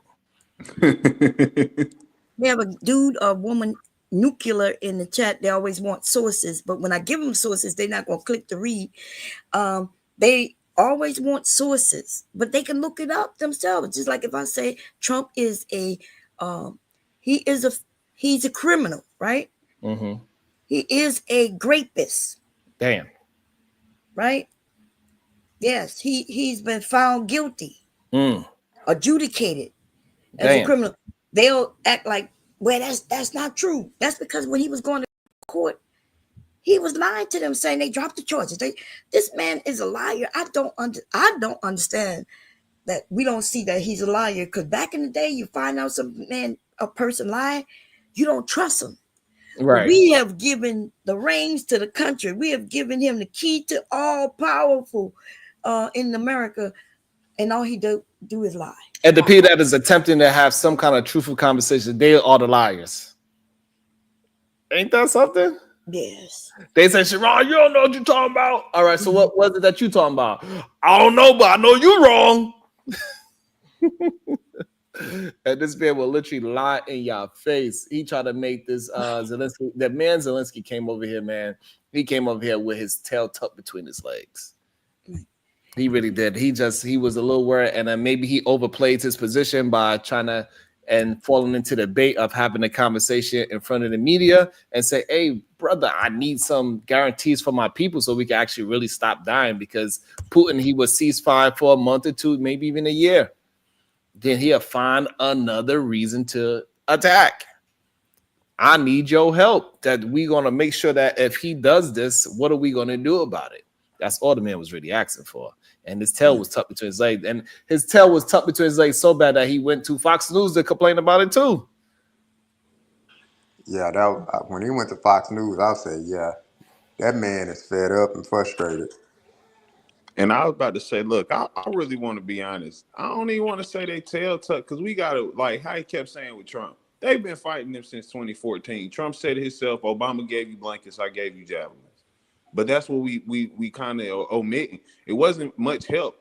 And even when Trump came, it was literally, okay, we're going to give you these. But that wasn't, you know what I'm saying? Like, the UN does that already without us. Britain, France, all those places that already work with us as basically allies, we've supplied them with weapons and technology. And in turn, since they're part of the UN, they started with Ukraine, gave them a lot of them weapons too. But they've been fighting Russia by themselves for a minute. He playing the political game, right? Because, like, let's be honest, while and not being funny, I want to say that's more of our American mindset, right? Where we do feel like we really the superiority, but we gotta realize, like, I think Tiff, I think that's what her name, Tiff Critiques. She was saying something in the chat about like how it made us look. And that's what we like kind of failing to realize. We don't have cars, bro. We don't really have the car. I'm not saying we don't have military power, but the only way we have cards is if he sides with Russia, saying we're not going to help you and we're going to side with Russia, because Russia can't beat them. I'm sorry, they haven't. They've been doing terrible at it. Well, you said that we have military power, but do we really, without our allies, have military power? Yes. Yes, ma'am. Well, we have the strongest military. Well, yes, because we have lots of allies, right? We have posts in Germany and all over this world. And if they no longer our allies, then we no longer have posts in those on the other side of the world over there. No, but even with that, if they was to take over our posts, we still have the numbers. We have more tanks. We have more submarines. We have more fighter jets. We don't have the most people. It's actually China. They have like 3 million active soldiers. Yes. We have the biggest technology leaps. No, what I'm saying is that we have more tanks than them. We have more submarines. We have more fighter fighters. Well, that's not true. That's just China though. But China and Russia is our competition when it comes to military anyway. Right, and they have more people. They have more, just as many tanks. But remember, we are positioned all over the world where we could be somewhere real quick and fight a war. But if we don't have the allies in order to do that, then we are just here in between two of our used to be allies who no longer our allies no more. We are in a weak position, to be honest. That is true. Now, what I'm pointing out though is Trump and it seems that, listen, his threat, we gotta, you know how it is as Black people, you know how to understand what ain't being said, but it's being said. So when a man say, you need to accept this deal or you're about to cause World War III. Well, that means all countries will have to be active in a world war. And more importantly, Russia and China are already allies. If we side with them, well, world war. You get what I'm saying? So even with UN, if we say right now, fuck the UN, you can look this up. 45% of the world's military budget is spent in America. We basically spend half of the world's budget, period. And we sell it to them. I think what KT's talking about is that if we was decide to say, hey, America, Russia, and China get together, that's what you're trying to say? Yeah, and that's what it's seeming like. I'm gonna be honest. Like he's definitely siding with Putin. He kept talking very highly of Putin. Is China siding with the U.S.? Well, just because Putin Oh no. Yeah, just because Putin want to do it, when Putin don't want to side with us, Putin want to control us. I promise you, he found a weak man in order to control. He's not siding with us so we could go to war with him, or so he could go to war on our behalf. I mean, I think it's interesting that Russians over here and over there both wanted Trump in. That's weird. Yeah, that's because he's weak. And they know. I'm just saying, like, you know, like, hey, I think that's something that we should look into. Like, why both the ones that's here and over there both say, like, yeah, we want Trump in there. That's he's stupid. He's dumb. He'll lie for them. No, they want us because they want to use our military. They didn't say they want us. They want Trump. Well, they want Trump, but they want Trump in the power he got. Essentially, the power that he has. America, the power that he has to control the biggest power you can ever have over a person is influence. And what does he have? He has influence. He has the highest duty title that this country can provide.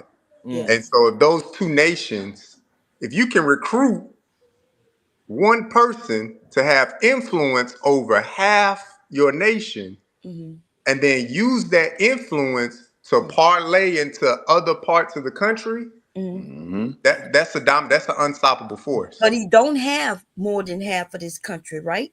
We know that even though he won, right, it was slim, and we also know that even though he got the what's the overall, what they call it, the overall number, the popular vote is the lowest popular vote ever. That means more people sat out and didn't vote at all during this election than any election in the last 50 years. And so he do not have half of the country. Just a lot of people didn't want to vote for her nor him. But the problem with this that's an interesting point. I think about like 90 million people didn't vote. So yeah, something like that. So that's a good point that we got to try to mine out, Bomb. I like that. And the only thing I can say to that, honestly, is it doesn't matter who did or didn't vote. He's the one in power. He's like I said on your show yesterday, he's showing he's willing to circumvent easily. Like he hasn't put shit through the Senate or House like that.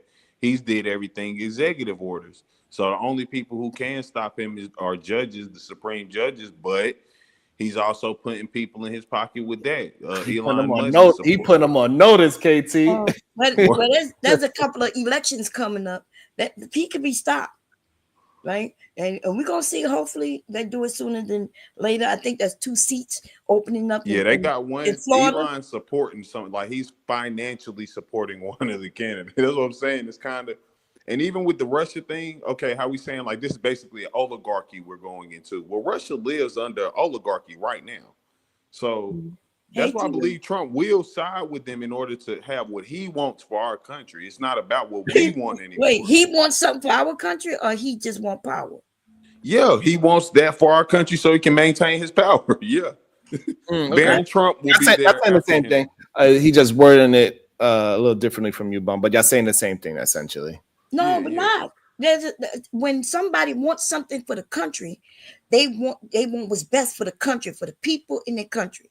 Like the guy, what his name? Zelensky.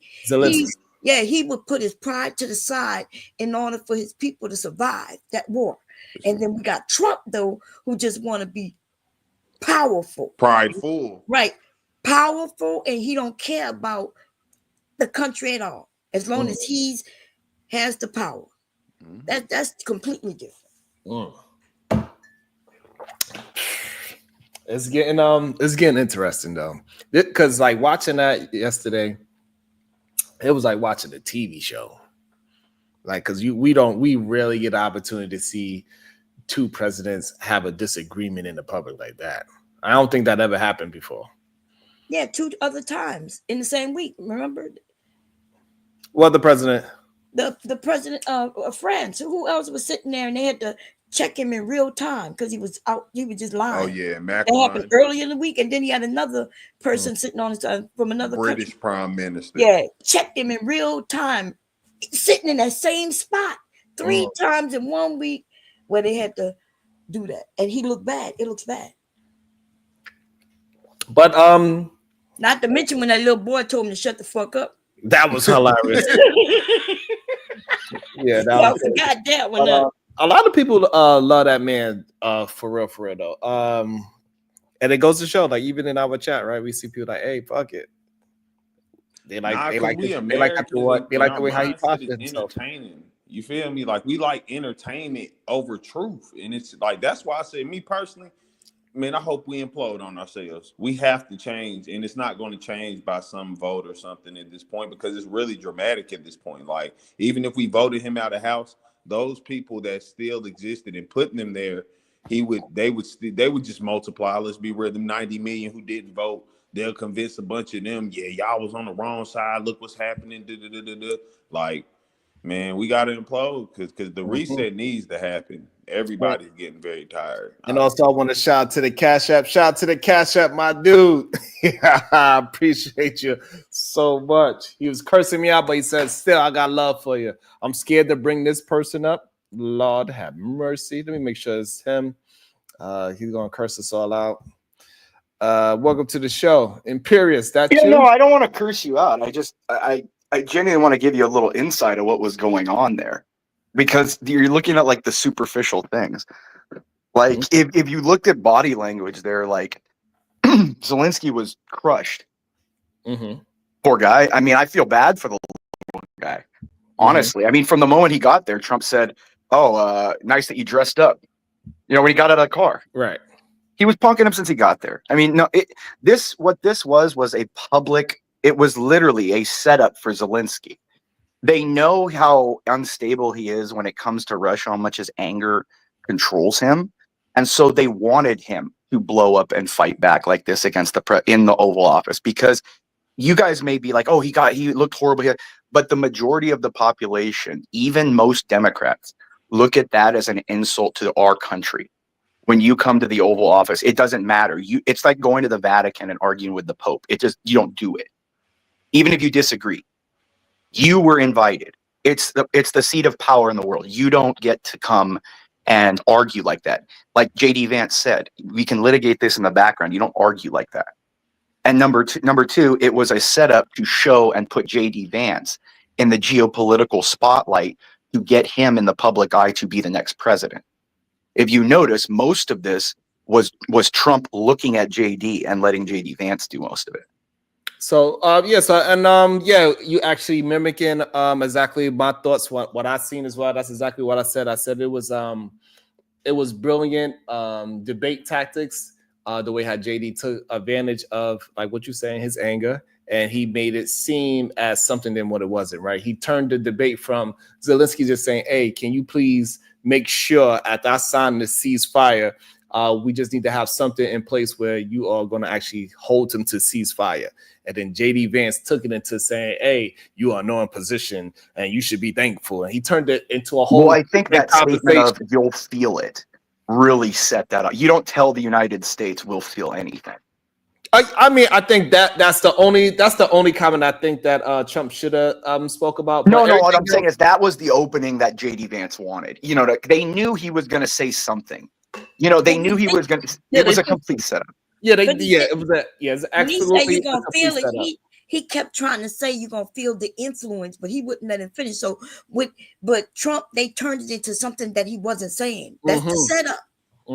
But that's the point, though. There is no Russia has like. Do we understand that like we spend more on like Jesus double Russia's GDP on just our Medicare every year. Like they don't have the imagination. There's a reason why our government looks at us as the biggest threat, not another nation. But that got to Okay, do with what we were talking about. That because he's talking about influence. Yes, and Russia has Russia no has been influence. influencing our country for years now, right? No, they don't. Nobody Yes, they influences us. have. We're the bad guy. No, we're the bad guy that Listen. goes around influencing people. Okay, well, That was the whole have, USAID thing.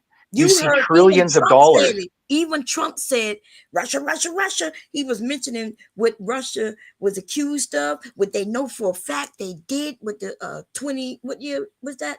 2018 election. No. What he was saying was in relation to me, Russia's never broken a promise because the other presidents. Wait, hold on. Who said that? You saying Trump saying that? Well, that's what that was the whole debate was about. Was he was saying, oh yeah, because Zelensky brought up, well, in 2014 he took Crimea, and Trump was saying, wasn't 2015? And no, he was saying it's 14, and Trump was like, oh, okay, well, I wasn't even there. Yeah, okay, yeah, right. Okay. But he did break now we're on the promises. same point. All right, he did break promises. So Russia has Trump is in their pocket. Trump is their little puppet. We know when he was president last time, and he chose Russia or Putin over his own people, right? Remember, the CIA had told him not to trust him, and he asked him, "Would you responsible for that?" He said no, and he said, "I trust him more than I trust my own people." I do too.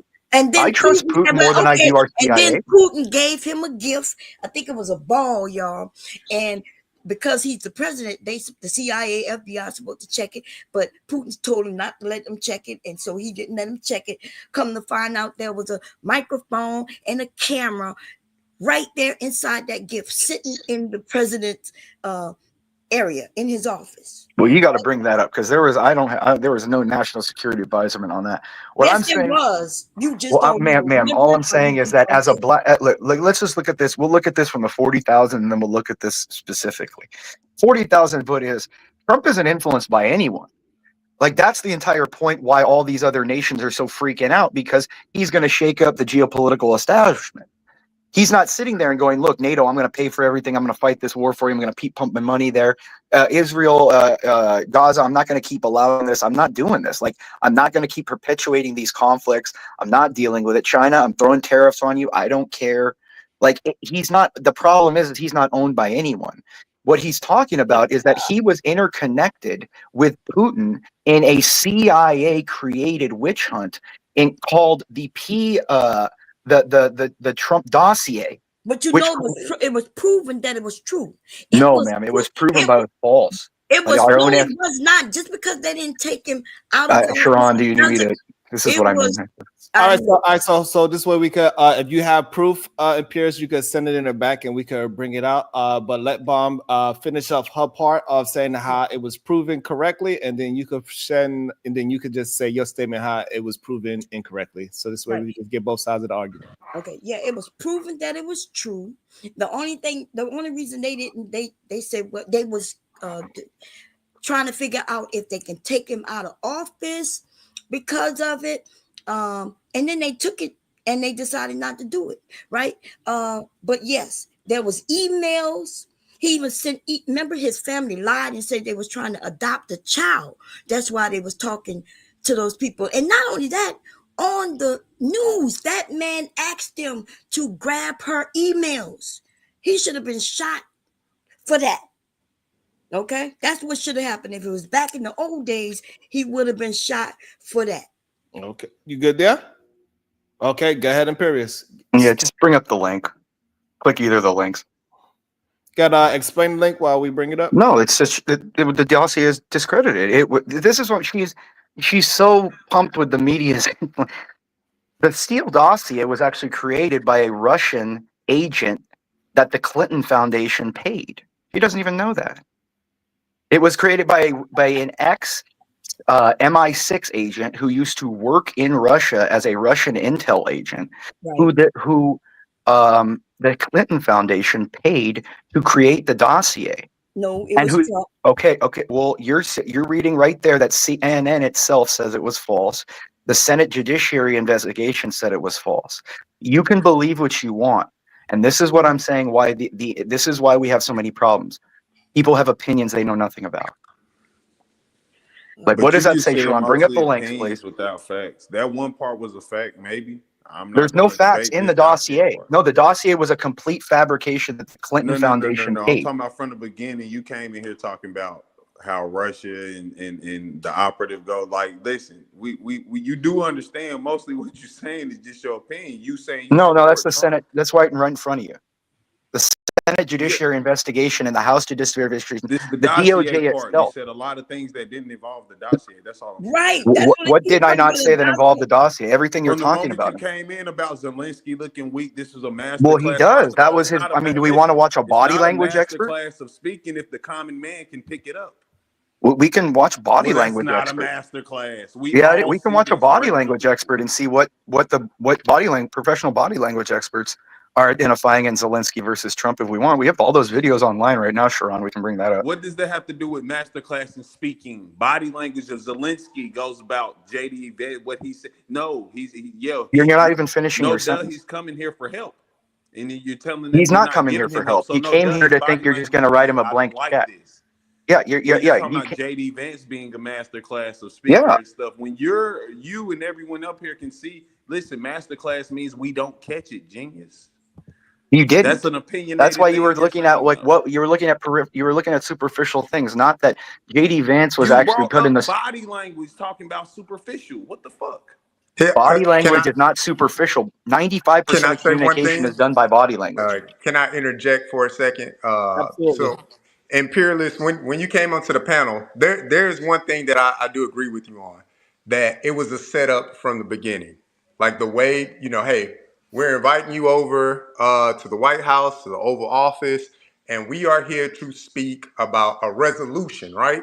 So if you extend an invitation, if I extend an invitation to you to come to my home and say, we're gonna have dinner, and then once I get you here in my home, and then I switch it up on you completely, it'll probably catch you and whoever you bring with you off guard. So they invited him to the White House, they invited him into the Oval Office to speak on a resolution, but the setup was to make Zelensky look bad to the world.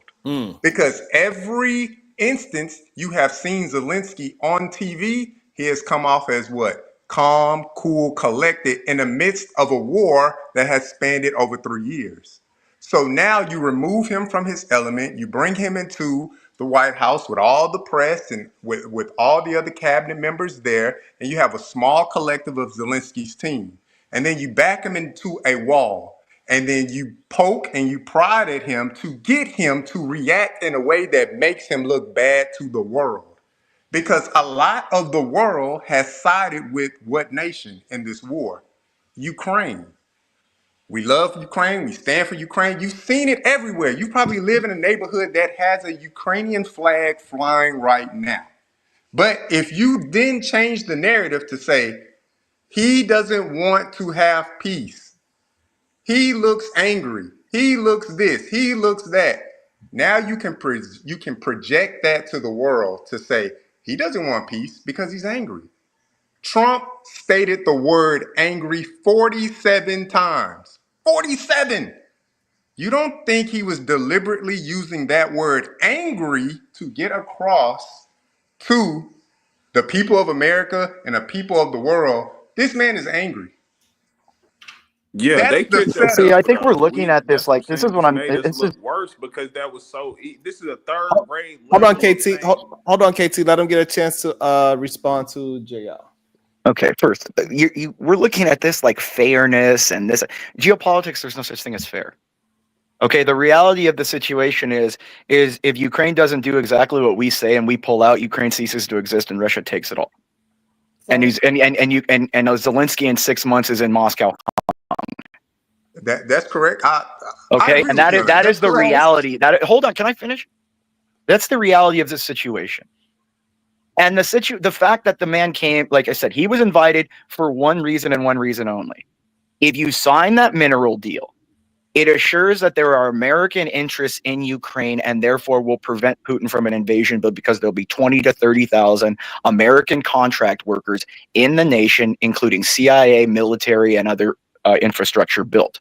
And America, just like in Poland, just like in any other nation that the United States has interests in, they don't hit those nations. Okay? Number one. Number two. Go ahead, Sharon. Well, oh, I thought you were going to talk. Sorry. Like, can you click that link and put it, like you put up that fake ass shit he put up? That's not. When that's they Wikipedia. That's fake. Wikipedia is literally fake. So hold on. So it doesn't matter what the information is. Nobody tried to discredit your information and say yours. Well, no, wait, but that's the whole issue. You look at what I'm saying is this: like what we did was at the same time. I understand what you are trying to say. What I'm saying is we just took the information that you had, we put it up there, and we read it. So we cannot just say yours is fake, just like we just can't say hers is fake. But mine's from the direct Senate judiciary. Hers is from Wikipedia. If people type whatever in, and it's there until you. Okay, that's fine. Like, but it's no need to discredit. That's her information. Okay. Well, but anyway, what I'm saying is this: the issue is this: Ukraine has no. If you looked at the position of the Ukrainian ambassador, who's worked on this since before Trump was here, she had her head in her hands because she saw that Trump was that Zelensky ruined the entire thing she had set up. And that the fact is that right now in Ukraine, the Ukrainian parliament is drafting articles of impeachment against Zelensky because of this. Okay? Yeah. And so I don't understand. Okay. So scroll down, and you'll see when the charges was brought, they was actually about to charge him for interfering in that election. And then they was getting ready to charge him for the 2020 interference. The Mueller investigation isn't about an election. That's what this is. That's what I was talking about. You the one who started talking about a dossier. That's the dossier. Yes, the dossier. But I was talking about him. Yeah, do you know who these people convicted were pleading for? Wait a minute. But all right, so yeah, let her substantiate. Hold on. So this is what we hear. Let her substantiate her part of the argument so we can have an understanding, because it is a strong possibility that y'all arguing two different facts. So let her substantiate her part of the argument so we can just get an understanding of each other. Go ahead, Bob.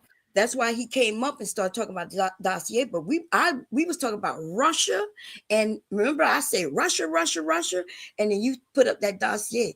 But yes, when the dealings with him and Russia was interference. That's why I said that he got on TV and asked them to get into her emails, and he was being brought on charges for that.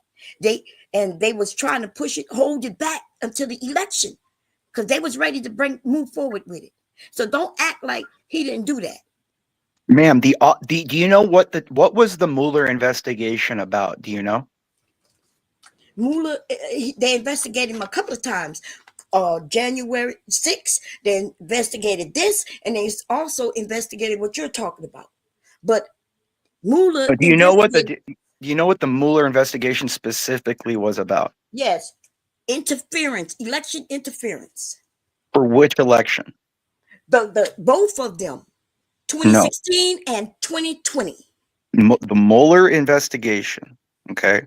Oh my God, dude, it's right there. It's right there, being scrolled up, right there. Yes. Do you know what all that's in relating to? Do you know all of that? What all that is in relating to? It's relating to the election. No. And Russia interference, him using Russia for them to do what they did. We know that they did it.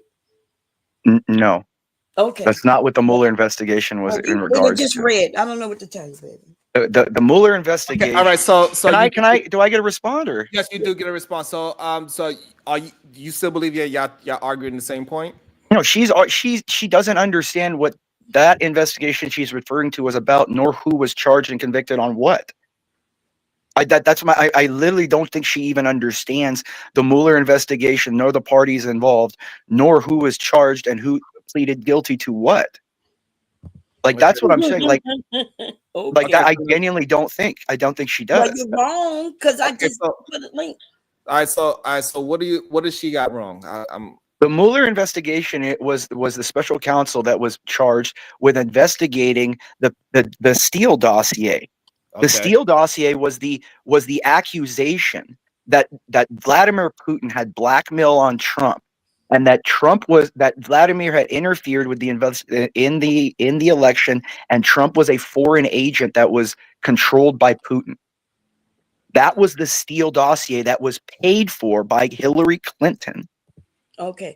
Okay. And that this is she doesn't understand what the corruption and the deepness is on this. Right. Okay. And this reads a special counsel investigation was the United States law enforcement, right? Counterintelligence investigating the Russian government's effort to interfere in the United States politics. And in 2016, Trump in his campaign, and this goes on and it mentions his charges against Trump for that. So I'm telling you that you may be right with the dossier that was fake, but this, what I'm reading, is not fake. And he was brought up on charges. Trump was never brought up on any charges. Yes, it for the was, Mueller. and they was holding it back until the election. You heard it every day. There was like that judge in Georgia, right? You forgot all them people pled guilty?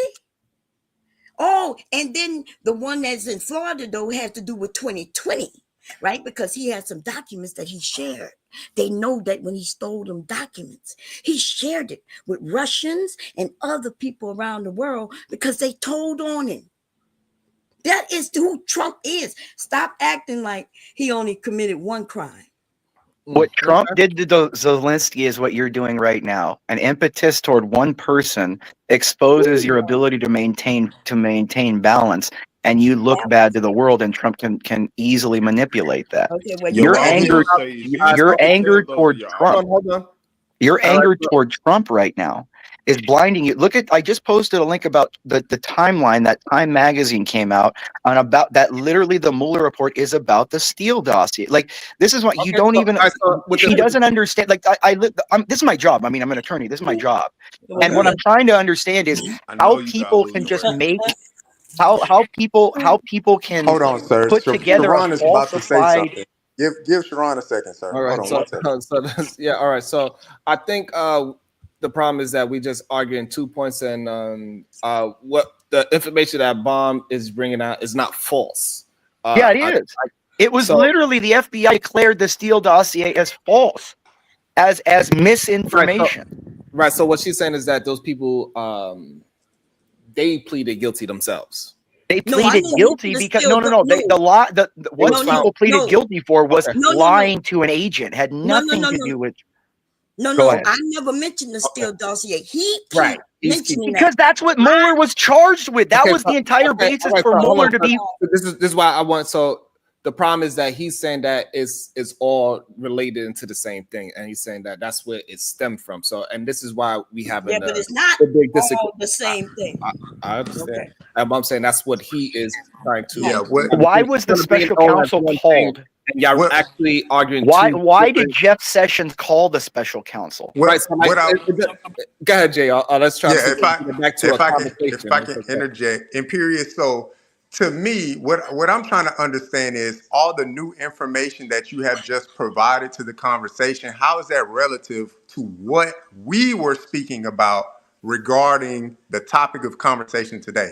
I get it. Hey, you sound very educated when you're speaking about the dossier and the Mueller report and everything that's associated with that. But that particular thing has absolutely nothing to do with what transpired yesterday. Right. That's the topic of conversation. Okay, I'll lead it back. If you could keep it on the topic, I would greatly appreciate that. But if you're interjecting, I also just want to say real quick, consistent information, that's not what we're speaking of. Yeah, but when you do what you just did, JR, you're almost saying, well, she might be wrong, so let's take it back. But see, I'm not wrong. I never mentioned a dossier, right?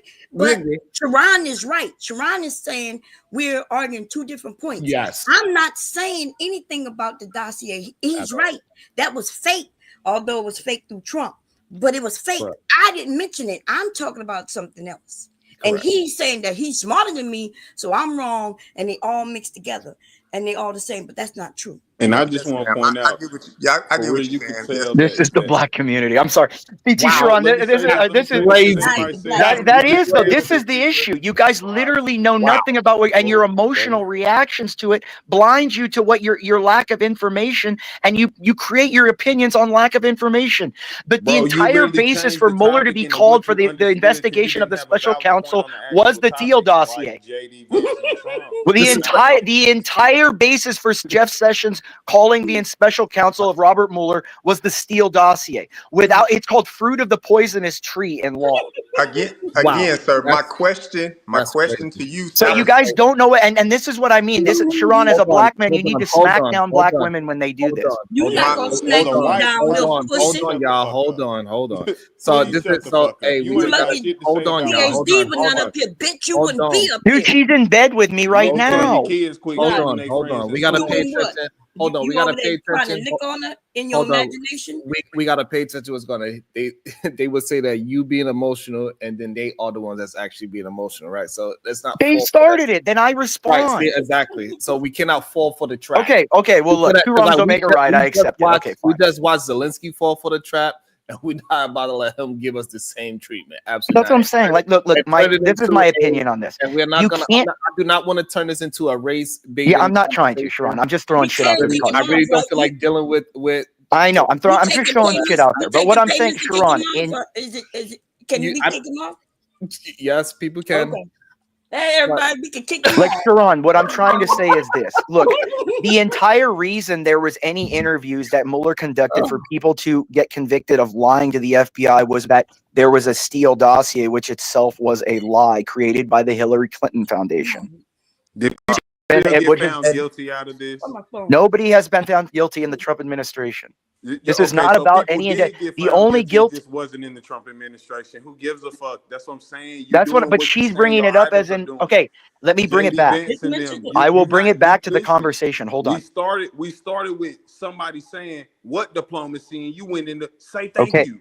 Because she said that Trump is a puppet of Putin when I'm Yeah, trying to show you we he's not. understand he fucks with okay, him. so now let's So make what I'm you saying is that with the reason I'll bring it back to all right, so let me yesterday. give you my I'll bring it back to substantiation. direct words from Okay, yesterday. so this, Sharon. I'm gonna do it for you. So I substantiate why I think he is a puppet of the billionaires, right? So this is the reason why he got Elon on his must doing all the nonsense that he's doing with no real checks and balances. It's a reason why he's hanging out with Putin because they are trying to form this oligarchy that they have. And this is why they keep trying to break things down from a corporation style of government to a hierarchy style of government. So they trying to break everything down. Like, for example, we started talking about how they was breaking down the education company. So that's what oligarchy wants to do. They want to privatize everything. So this way they could control how much they are making money and there's no regulation on things. And when you have the corporate version of it, which was what Obama, Bush, Biden was, they was more like a corporate type of structure. Is why everybody always say America is a business. They was making a money through and regulations through businesses, not through their own personal purview. So that's why I believe that Trump is pushing towards an oligarchy and now substantiate why he is not. Gotcha. I'll bring it back to why I was talking about Putin in the first place. You guys were saying that he's a puppet of Putin, and right now he's more in the pocket of him. He's going to help Putin with all this, and you know he said he would rather taste out of your mouth. I'd like to see you try it. Woo. Smack that motherfucker. It says, kick that fool. Yeah, and what I wanted to say, Miss Bombcherry, I wasn't trying to discredit you. I just wanted whoever that guy was to kind of stick to the topic because what he did was I call it JD Vance. He just kept trying to introduce new stuff to like push his narrative and discredit everything that you were saying. So I wasn't trying to discredit anything you were saying. I just wanted him to like, hey man, there's a topic that we're kind of speaking about. And if you're gonna come in and blow up the spot and then move on to something else and move on to something else and try to introduce 5 new things, how can we respond to you if you keep trying to introduce something else? Every time you gave him a response, he introduced something new for you to try to respond to that and then something new. So that's all I was trying to do, Miss Bombcherry. No, it's okay. I forgive you. But he actually mentioned something I never mentioned. I never mentioned the dossier. That's why he focused on that. So when I saw the link, I was like, well, why is he talking about this? So I posted another link, and he tried to say Wikipedia is fake. But anyway, we over it. We passed it. If he come back up, I got some more. Giggles with the $2 says, thank you. Oh shit. So so it appears that's $20 to come back. He put up the Muto report, but I think it is important that we just go by what we were seeing. But and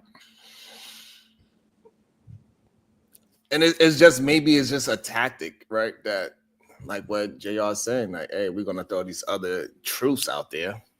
But that's not what we're talking about. Bond keeps saying that, but I'm not talking about the dossier part of it. We can understand that eventually whatever information Bond put, right, that could somehow lead up to the dossier. Fine, that is a possibility. But that's not what Bond was arguing at all. It just wasn't.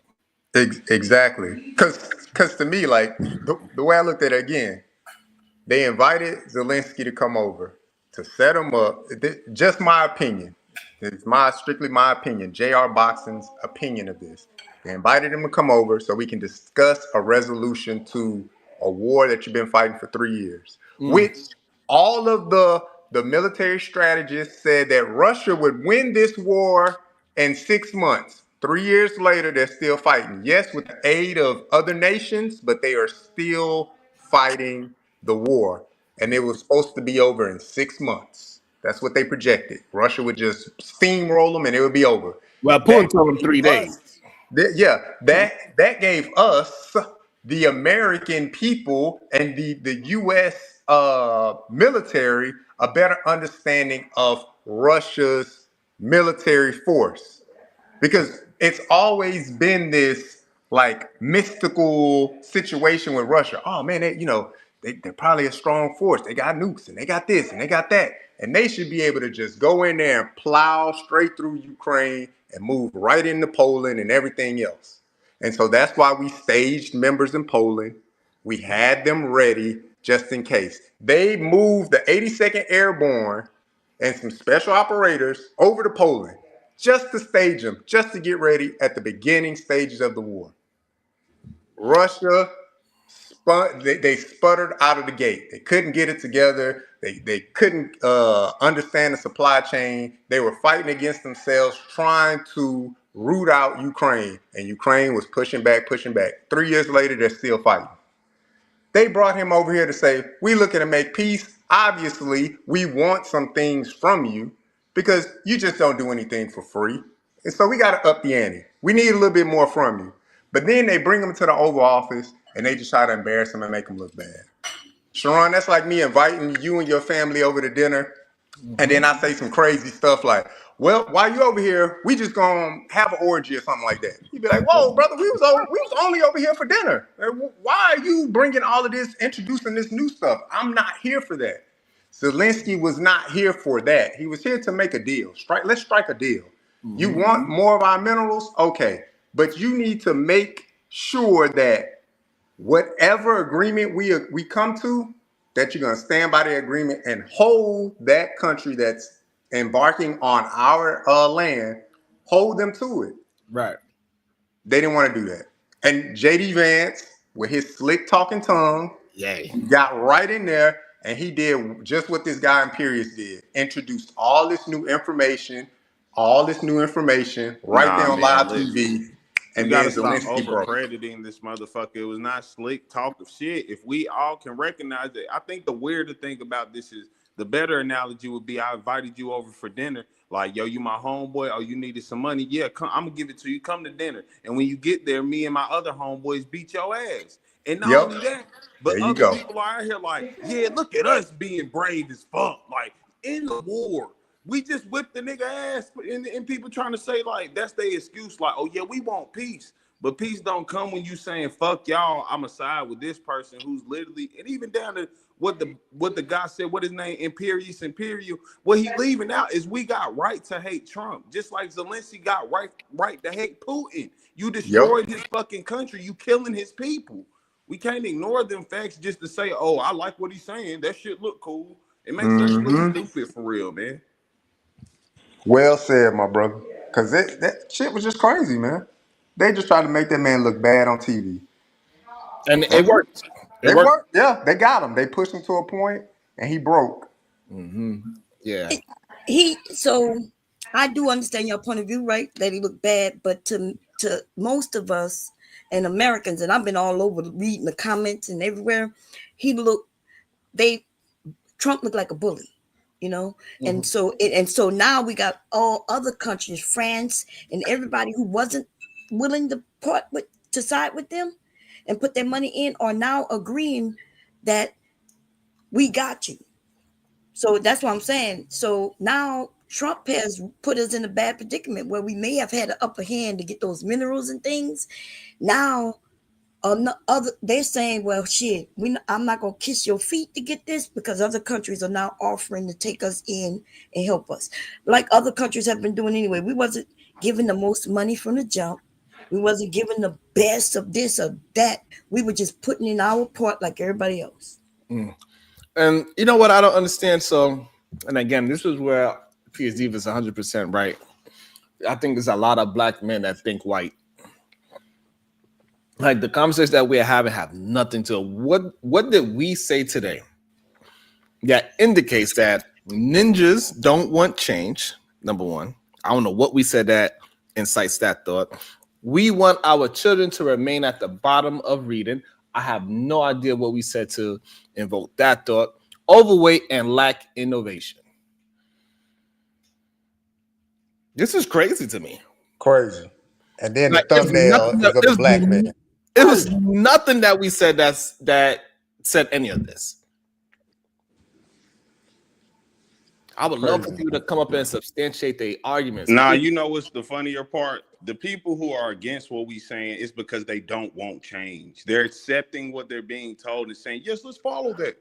You're the guys that's scared of change, and then you just blaming it on us. Our kids ain't gonna let your society's already fucked up. We can't, before any of this happened, we have black conversations because our communities are fucked up, already in the system. If it goes worse, then we don't get better. Your dumb ass sitting there saying, yeah, let's just support the president. That's how your kids end up in a worse position. Like, oh, also, I want to point out another lie this man said. It's nowhere in the news anywhere. This motherfucker must have got that shit off Reddit talking about Ukrainian people are pushing for him to resign. No, the fuck they aren't. No, they aren't. People have showed mass support for Zelensky. So again, this is backfiring on this. Yeah, I would love for, because the link is there. So if Trey want to come up and substantiate how we are pushing for our people to be less, he can hit the link and substantiate his thoughts. Don't just saying things to for what reason? Right. You know what we're not talking about while we talk about this? And I know this is your topic. That's not what I'm saying. I'm just saying this is like a reflection, a deflection from the economy, which is so bad right now. He woke up this morning and found the economy in the toilet and going lower and lower. And everybody's talking about, this, which is important to talk about. It is. But I believe Bitcoin went up to 100,000. Where is it at now? I don't know much about Bitcoin, so I can't. I don't do the Bitcoin thing no more. But what I will say about is at 80,000. Damn. Yeah, that's it was at 100,000 when Biden was there. That's all I know. What I will say about economics. Nelly said, he said, what comes up must go down, and vice versa. It's down, so when it comes back up, it's gonna come back up. So if you have the bandwidth financially to invest into stocks now, that's if you have it, find yourself, looking towards investing in the stock market, because when it's down, it's down. and you'll feel it. But when it comes back up, it's going to skyrocket back up, and the return on that investment. Woo. Yeah, but that's not guaranteed. I mean, it has to come up, I guess, eventually, maybe, Yeah, possibly. Yeah, it's if you going to come believe, back up. yeah, if you believe in it, buy the dip. That's probably the best advice anybody can give you, whether you know about stocks or not. If you believe in the company and they happen to fall down, buy the dip, because at least you could believe that's going to at least get back to its original state. Maybe, yeah. And some companies like If you believe in Joanne. it, but I'm saying, Joanne. if you believe in that company. Yeah, if you believe in the company, you have to believe in the company. You got to do research for not sure. just, not just buy things just because it went down, but actually believe in the company. If you see Bomb's Cherry company and you believe that they was at a certain level, and if it dipped below the original level, you think that's just gonna at least bare minimum get back to that original level, then yeah, you should buy that. Yeah, and not just like I'm just saying, just because you believe it don't mean it's gonna happen. Okay, because they fought a lot of companies that fell off. You know, GameStop was one of them, right? Well, and Joanne's just fell off. Like they had to. GameStop was a scam anyway, but no, GameStop was a big business at one time, right? no, Yeah, but the stock, GameStop the thing with the stock thing that happened with GameStop, that was a scam. Oh yeah, but I mean, but I'm just saying It was a great one if you jumped in it though. Right. It's to me when you look at stocks, I would say focus on information technology. Because I'll give you the example of GameStop, Miss Bombcherry. Brick and mortar, right? You go in, you can buy a game, you can trade your game and everything like that. But now with the information and technology wave, everything's online. So you never even have to leave your house to buy a game, to load it on your system, to play it. Like there's no more transition or physical transaction when it comes to GameStop. So you are correct. A place like GameStop, if you had money in GameStop back in 2000, yeah, you was riding a wave. It was good. Right. But as the years progressed and more technology came out, it's to a point where it's like, yeah, why do I need to go to GameStop when I got GameStop at the house? I could just they got I could press stores. I got it on my button. laptop. Yeah, I have it on my Yep. laptop. They got stores on you can all play it on your systems that you sell can play it on your phone. Yeah, But but I just want to say, like, I'm just it just it gets a little worrisome to me when I hear people just throwing out arguments for no reason. Ain't nobody said nothing about going to no town hall meetings and all. Like, hey, if you personally go to town hall meetings and you want us to say, and you want to come up here and say, hey, I was at a town hall, and you want to give us some information about you being at town hall meetings, what you've seen and what you heard, then fine, you could come up here and say that. But you don't need to come up here and virtual signal and say, yeah, who's going to town hall meetings? Who's talking to the youth? If that is you, you could come up here and express yourself and explain to us what's actually going on in your community, and we could big that up. But you don't need to come here and virtual signal that. That's insane. Grow the fuck up. You're supposed to be a grown-ass man. Your name is Coach, for God's sakes. Ain't nobody disrespected you as a coach or as a man. We're not talking about town hall meetings. When we do talk about it, hey, then you could come up and tell us. But if not, hey, be quiet. Because you clearly you don't have enough balls to come up here and actually have a conversation. You just want to throw dirt. If you want to come up here and explain to us what leadership that you are showing and how you have some results behind your leadership, then go ahead. You could come up here, you can let us know, we'll see it, and we'll big you up and say, God damn it, Coach Ferg, you did a good job. But if you're just down there with your hands in your pants, hey, it is what it is. Yeah, to me, look, I don't know who this person is, but it looked like they're behind in a conversation. Like maybe they're looking at it 2 hours back and commenting now, real time, commenting on, maybe a topic or maybe a word. That no, because he just mentioned the stock. So we just talked about the stock. Oh, so he's not behind. So he up. So he just Yeah, trolling. Well, God bless him. Well, he's a little older than me, so we're around the same age, and some of us haven't caught up with the times because you don't really have to go to a town meeting by feet anymore. Like you don't have to walk in a building to be in a town meeting. Because I was at a town meeting just a few days ago, right? while I was on this panel. In fact, my other computer had me at a town meeting virtually through Zoom. Ain't that something? And so people are making moves, baby, through computers on TikTok. That thing that happened yesterday, the blackout, that went through all the internet, right? Through TikTok. So I guess he just have to catch up with the times, not with the stream. But like it's just like I don't know, it's just a weird tactic that some people have to just attempt to discredit somebody that is attempting to build a conversation and just get some thoughts out there in the world, right?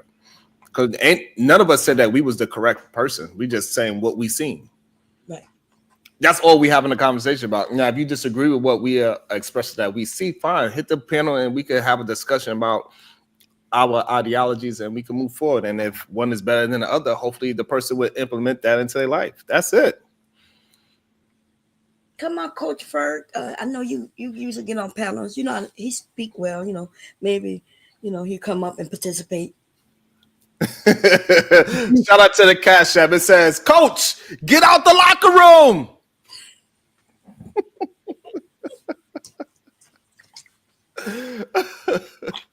They tell the coach get out the locker room. That's hilarious. That's funny.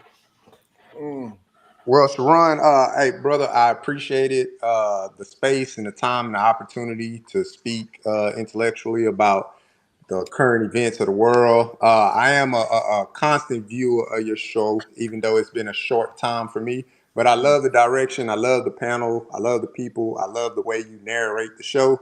So I will continuously listen in and chime in. And when I do have time, I'll pop in. But I'm about to go watch my little cousin NFL Combine. So I just got the family message.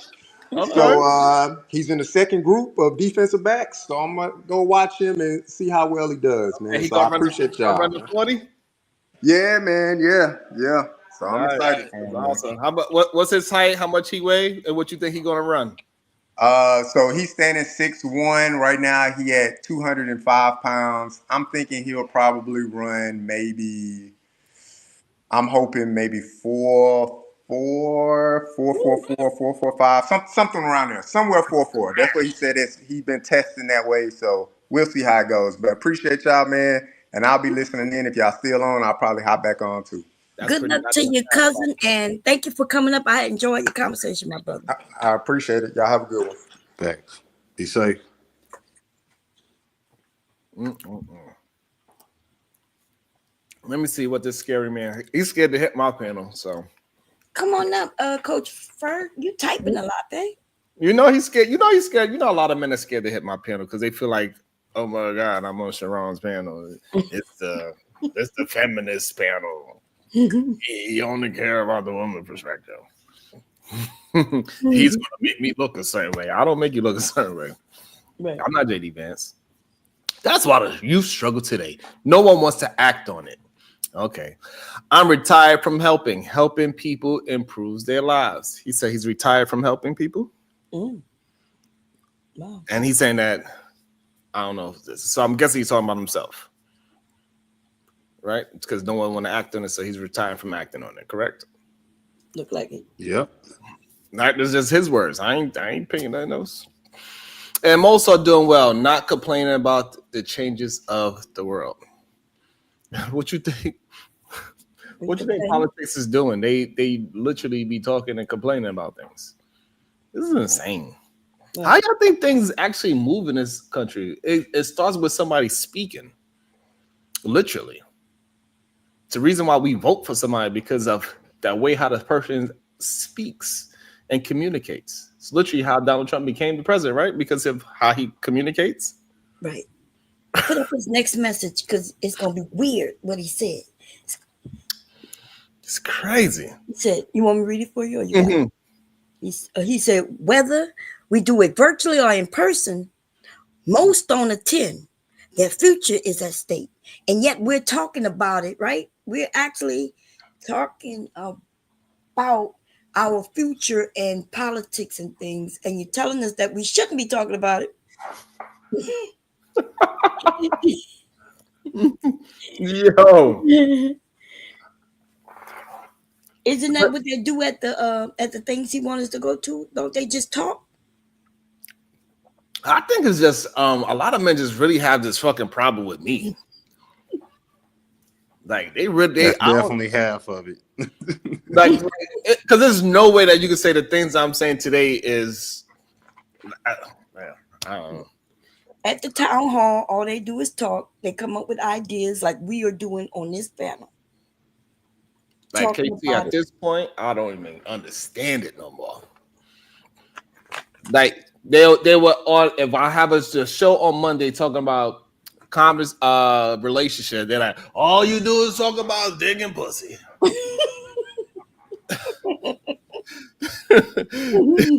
That should be crazy. Then we have a conversation today. Oh, you're not educated to have the conversation. I'm more educated than you. Then come and hit the panel and educate me. I'm asking you to, like, hey, if you have better information, give it to me. And if you could prove, that it's better, I would implement that ideology in my life.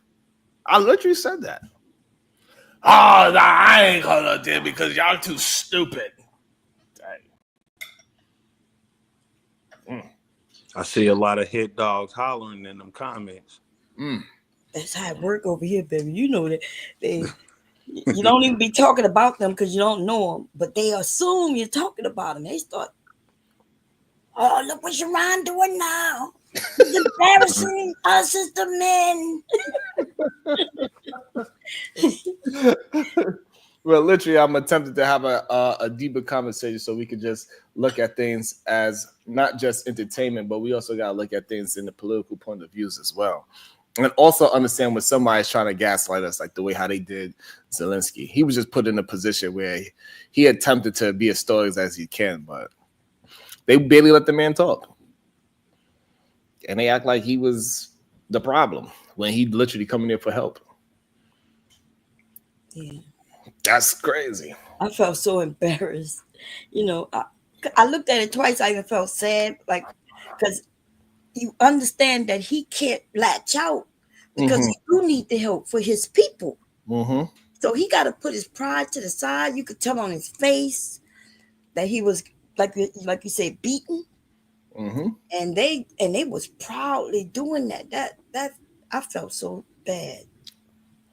Yeah, and like when I was on your show, I was watching it. Like I said, man, and I felt the same. For me, it's the point of like, it's what in the hood they'll call sheep killing, right? When you can beat somebody, bro. It's fucking Ukraine, but like you just said too, the French president Macron, he called Trump out. He ain't do none of that.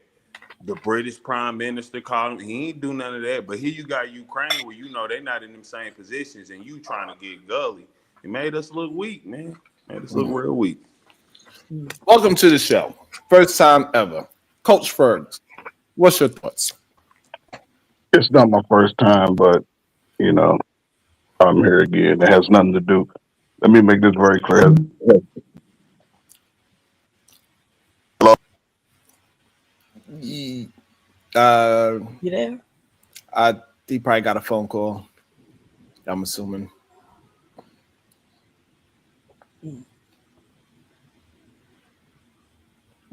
Hello? There you go. Thank God. Go ahead. There you go. Got a phone call. Figured. Oh, man. So let me make this very clear. It has nothing to do with you. I don't know you. I don't do business with you. It has nothing to do with you. I just listen to what is being said and respond to that. Now, I don't know how many of y'all are pro-America. Are all y'all pro-Americans? Yep. Okay, so Trump literally said that he's pro-American. So me being a military vet, seeing what the rest of the world has done, seeing how things have changed for the rest since I've been in my early 20s to today, how America has basically tried to push the most deviant of behaviors on our cultures, even though we've worked through it. How the man have suffered the most in America, including going back to our children. That pipeline to prison was initiated when I was a kid. So I had to fight my way through that, not just, saying like, because I don't go by feelings when I deal with people in wherever I'm at. I don't put my feelings into it. I get what's logically there. So I took advantage of everything America said do. Said go to college. Salute to Mississippi State class of 2001. Said go to the military. Went to the military. Went to the Gulf War. Even went back to college this past year and a half. Well, 2023. So the opportunities are there. People just don't take advantage of it. I cannot spend and when I speak to when people who have not put themselves in an opportunity to take advantage of it. You cannot afford in America to waste time and not take advantage of the opportunities and then cry on it when we reach 35 and 40 years old. You can't change the dynamics of your life. You can't change the future. We can't make excuses. We can't afford to make excuses on why something is not so when all of the resources are there at a greater point than any time in our history. So that's my point of view. It has nothing to do with a person. I don't feel a certain way about no ninja in the streets at all. So why call me a nigga? I wasn't speaking to you. See, you apply it to you. I'm speaking in general. I'm talking about black folk. I'm not applying it to you. Why would I apply it to you? You have no reference to how my life moves. So you did reference the statement towards me, but if you're saying that part wasn't fine. So the thing is, so that means you agree with what we are saying then. But in the chat, it sounds like you disagree with us is the problem. So we was the one that was arguing the prison from school pipeline. We was the ones that was arguing. Me, Bomb, KT the GOAT, JR Boxing. We are the ones that say that no, black men need to take responsibility and just take advantage of all of the systems that's out there for them to take advantage of. Again, so you agree with us. But in the chat, it sounds like you disagree with us. That's how I've always lived. I don't know if I'm agreeing or disagreeing in that respect. I'm speaking into the conversation. And yeah, there was a point when I made one comment that I realized that the stream had sort of backed up a little bit too far. So it seemed like I jumped tremendously in the conversation, but that was just based on my streaming on my phone. I actually did something. But I'm a black man in America. I've been faced with the same things most black men have been faced with. I have 5 sisters. They've lived the life that most women have lived in America. What I say to any man, you as a black man, you cannot afford to complain about what is happening and what ain't happening if you're not putting yourself in positions to take advantage of those opportunities. You can't afford to. We get the worst rap on everything, and when you get to digging through all of the mess, you realize that a lot of it is just BS. Trump is America first. Most black people are America first.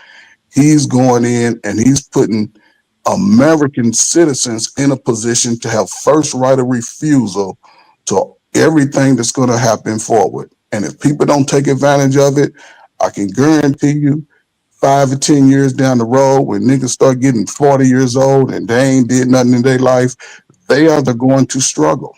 It ain't going to be no different.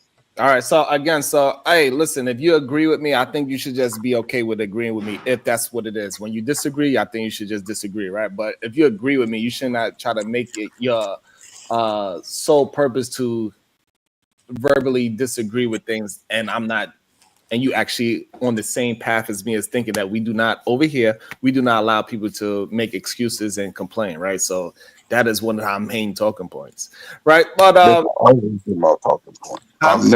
That's always been my talking point. From my 20 years of working with the youth, and 80% of them are out here in their mid-20s, working hard, being successful, raising families, not complaining about the situation. We all know what the situation is. Who is going to, and when I say this, It has nothing to do with anybody on the panel, but who is going to take advantage of their time in history. You cannot complain about it. You have to make it happen. Nobody owes you anything. You are Perfect. born. You're You're here. repeating You yourself. got to do Okay, it. So perfect. So, Ferg, have you ever heard us make excuses on this channel?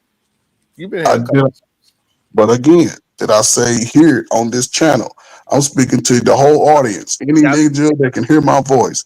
that We is fine. cannot afford to do it. But I'm going to speak to you real quick. It's okay just to answer my question. I'm not trying to. I'm just asking you a question.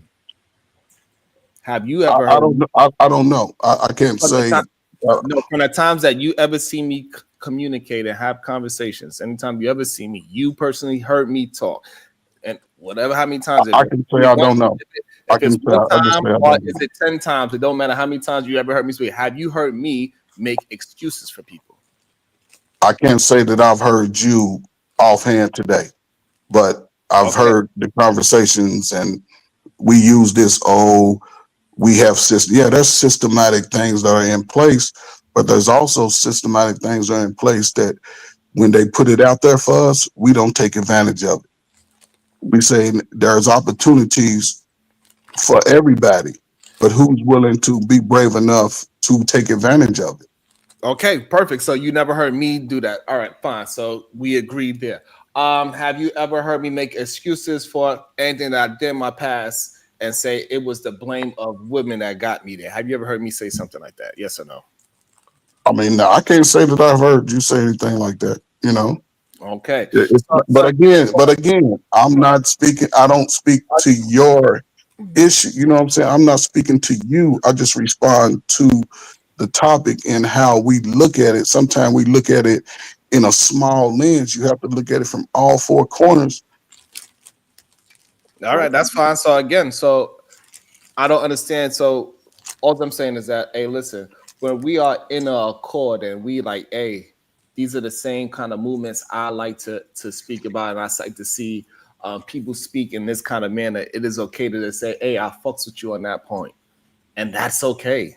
We don't have to be scared to give one another any props. It's okay. Well, go ahead and give me my goddamn props then. Yeah, shit. Go ahead and just say that shit. Say that shit right now and stop. Come on, shit. You need props That's from what. another man, huh? Hold up. That's the way it is. That's the way it is when you're speaking to your elders. And I'm only 57 years old. And listen, I've been retired for 2 years, and I don't have to do shit but try to make the younger people better. That's fine. And you know what's crazy about it? I called that out in the chat. Didn't I, KT, to go? Yep. So, shout out to you for doing all the work that you was able to do back in the days before you retired. 2 years retired. Shout out to you for all the productive work you ever did in your community. And so like people get mad at me though, KT, when I can recognize things from afar. I recognize that from the chat. You feel what I'm saying, KT? Yeah, it is what it is. Y'all niggas be blind. Y'all be recognizing shit that ain't there. Okay. I just need the men that actually agree with me. Stop trying to publicly disagree and find a way to disagree with me for no reason. It doesn't make sense. Like if we're gonna actually try to move it forward, we need to get with other people that is attempting to move things forward. Stop trying to fight the person that's actually dealing in proper information, and stop allowing other people to paint false narratives about it. Because then you fall into the double-mindedness as well.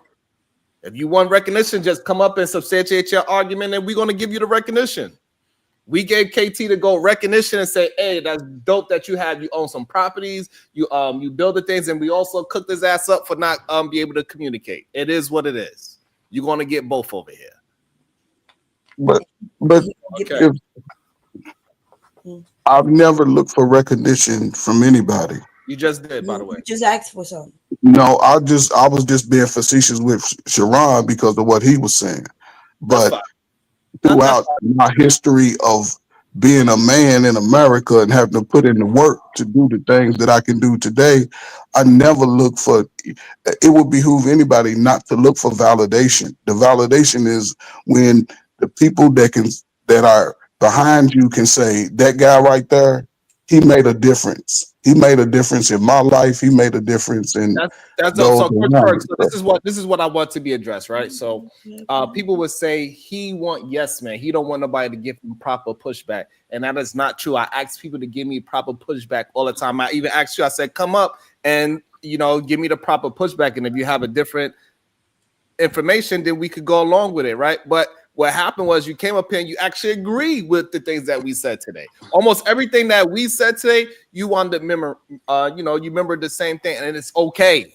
So like just the people that is lying and say you don't give no information, you want yes men. If that's the case, you come up here and you show me the different information and see if that's it. If not, then stop lying in the chat and prove what you're saying, because I'm just going by the information that is given. Welcome back to the show, Eda Man. Hi, Eda Man. I'll try. Go ahead. I'm sorry. No, you could go. You could go. You just gotta. You might have to let go of it. I don't understand why all these men be coming up here talking about they don't want no damn recognition, and we know people die for recognition. Let's stop it. Let's stop this. Oh, we so humble. We don't need no recognition. Nobody need to tell us that we did a good job. Let their wife or their woman come home and don't recognize the stuff they do. They be like, oh shit, she going back to the streets because she didn't recognize I washed her car or put a little gas in the car. So don't stop. It's nothing wrong with men wanting recognition. Coach Fur, if you need another man to pat you on the back every now and then, we hope it encourage you to stay on the go. I struck. Listen, I'm struck. I struggle with you younger guys because one, I got validation from my parents, so I don't need validation from nobody else. My parents gave me validation, but people that love me gave me validation. That's all I need validation from. Well, it's then not guess about what, Ferg? Guess what what? I'm doing. Guess what, Coach Ferg? I love you too. So now you need my validation too. Then. Oh my God, this nigga right here. I don't need it. Listen, I say that I don't need it, but I appreciate it. You know what I'm saying? But again, you do need it. See, but that's the but problem. I I keep don't telling need you. it. How do I need it if I'm just acknowledging what he said? Well, Sharon, I don't accept it. I don't accept it. Now you don't want to accept your I can't accept it. recognition. Okay. Listen, though, the crazy part about Coach Bird, what we saying is, I Oh done my heard you go on these long diatribes, talk about what these women need to do with their kids, give them recognition and all this stuff. And now we say, okay, Coach Bird, we agree with you. Nah, now I'm old and in my ways. I don't need no I'm not recognition. So saying oh my God. how can we paint this picture that these women need to do this and the women need to do that? See, I know your history and all the stuff you say about And I these women, say, and now and you what I don't want say no about women recognition, and is these boys don't want no recognition. what I say about women is always women need to treat their body as their most prized possession. They have to uh, just not be so critical. One thing of brothers hear from the people that they want to love the most that they ain't shit. You cannot do that. And it's not happening just to the man. It's happening to sons coming out of these But that's the homes. point. Hold on. No. See, that's the point. You just did exactly what I said. You said they don't need to talk about they ain't shit, they ain't this. They need to tell their sons they good. That's called recognition. That's But that's what literally I'm saying. recognition. As long as your parents give it your validation, nobody else is required to give you validation. All It right, so comes your from the wife, parents. hold on. Let's go with that thought process. So since your parents gave you validation, your wife don't need to give you no validation, right? No, she doesn't have to give me validation. So what are we complaining about then? Why do I, I hear I don't in know. these streets? I hear y'all guys talk about, oh, she don't do this, she don't tell me I No, did a hold on. good You don't hear job, me she say don't that. do that. Oh my God. I never say that. I've never had a problem with what guys having today about what a woman will do or won't do for me. I never had that problem. Never complained about what a woman would do or not do for me. All right, Never. perfect. That's perfect. So, Coach Fur, let me ask you the $1 million question. If that's the case, why you be talking about women? What I say about women is women cannot afford to continue to tell men out loud that they ain't shit. You know how you see the ramifications of what happens to brothers, and women need to treat their bodies like it's the golden ticket. That's the All right, number so hold one on. So, thing. Coach Fur, but if they not telling the dudes that they ain't shit, what do you want them to tell them? They don't have to tell them anything. Just Anything, provide just tell her mutual. anything. But See, I said that you just you're have to not being provide genuine. You mutual want them to respect. give out Come recognition on, to man. men. I didn't say, no, I never said that. I said you have to provide mutual respect. The same way that you would want a woman to respect you or a man to respect you. It ain't about, oh, man or this. No, you just respect them. It's certain. I Oh don't no, have see, to.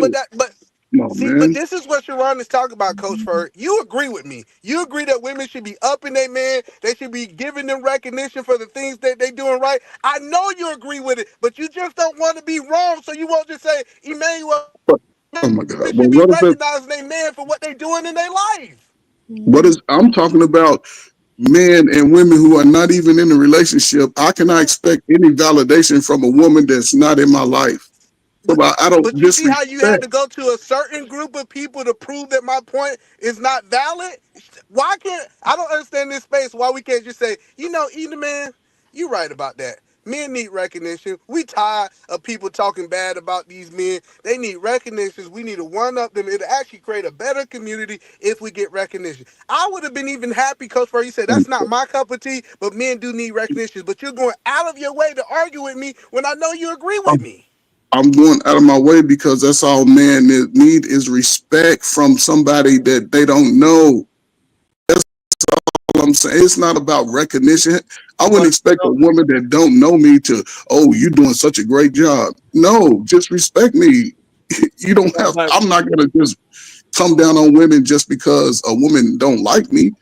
Hell, everybody we do don't. I understand mean, that. Well, we do understand respect is also recognition. Right. most people don't need. Some people are built where they need people to validate them, like, oh, great this and great that. Some No, we're people not are talking not. about that. Before we move to validation, we I all grew up with both parents, so we I all agree that respect is recognition, right? That's why they say real recognize real. okay. If you want to look at it that way, yes, it's a form of it. Yes, it is a form. And that's all Edelman is talking about, is that we need recognition. Men need recognition. Men need to say, hey, you're doing a good job. We all understand, especially you being a coach, especially a football. And again, that let me just finish it, and then you can get it. So we all understand that the more recognition you give your players for doing a good job, they tend to do better. They tend to keep on trying to do better. So we understand recognition is a good thing, especially for young men. It's good. It's okay. yes, and the greatest recognition that anybody can get comes from the parent. Those that love them the most. That's not true. Okay, then. All right. Okay. Coach, you are coach. Okay. You know that you dealing with some people have horrible parents. But again, regardless of what they have, the greatest recognition you can get is through your parents. I know, man. Come on, Okay, man. fine. We could just all right. So if you have great parents and they can give you recognition, that is good.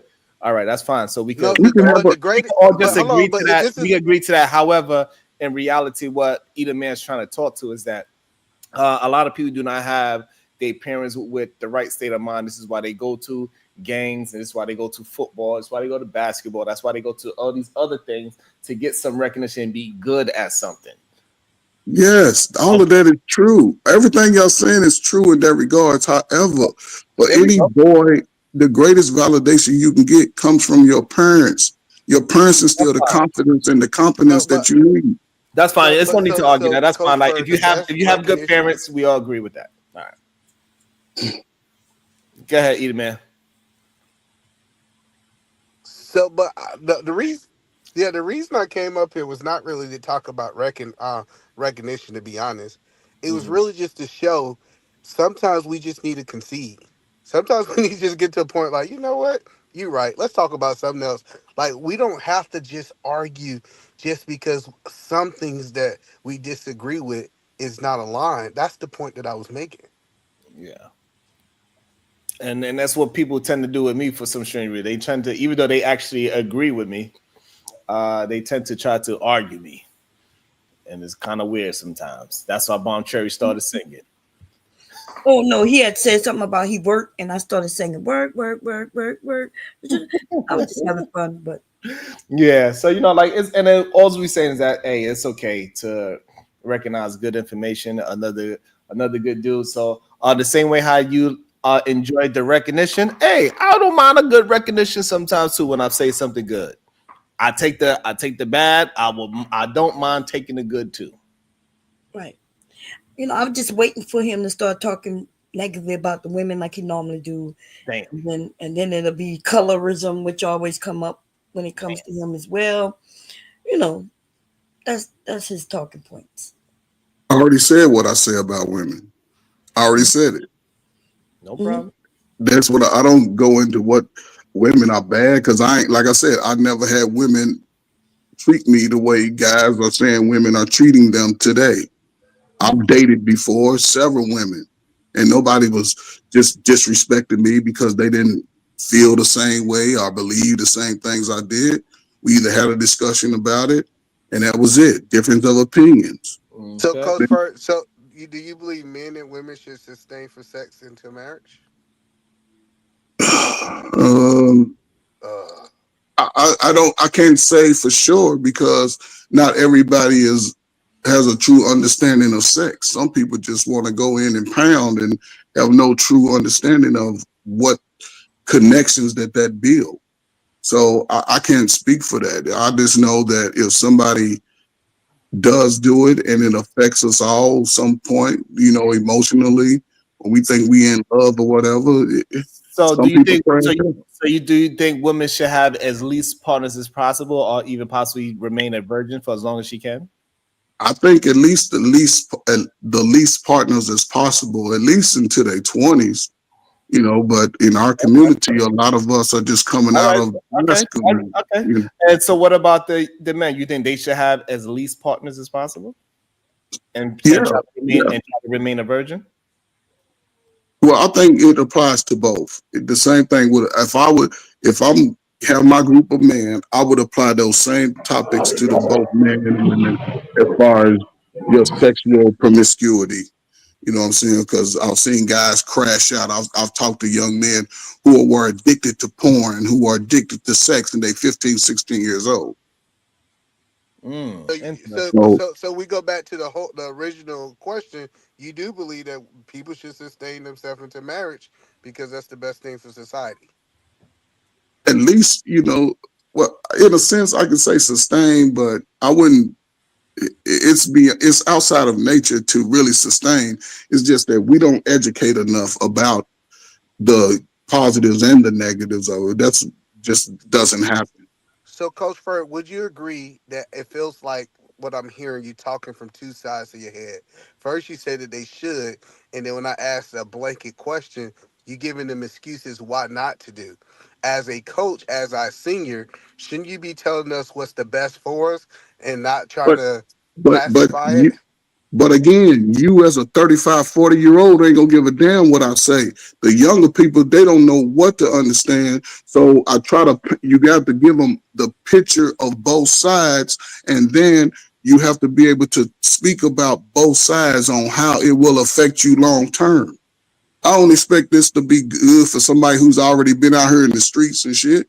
But somebody who ain't got that, who ain't getting that message, you got to paint both sides of the fucking fence and say, listen, if you choose this, Coach Furt, okay, I get that. So, Coach Furt, do you agree with? I want to ask you a general question, something that's unrelated. Do you agree with speeding in your car? Say it again. Do I agree with what? Speeding in your car. Yeah, sometimes I speed. Yeah, I speed. So you agree with it? Yeah, I speed. I ain't gonna say I follow the speed limit. I might get at the speed limit 2 or 3 miles, 5 miles over. Okay.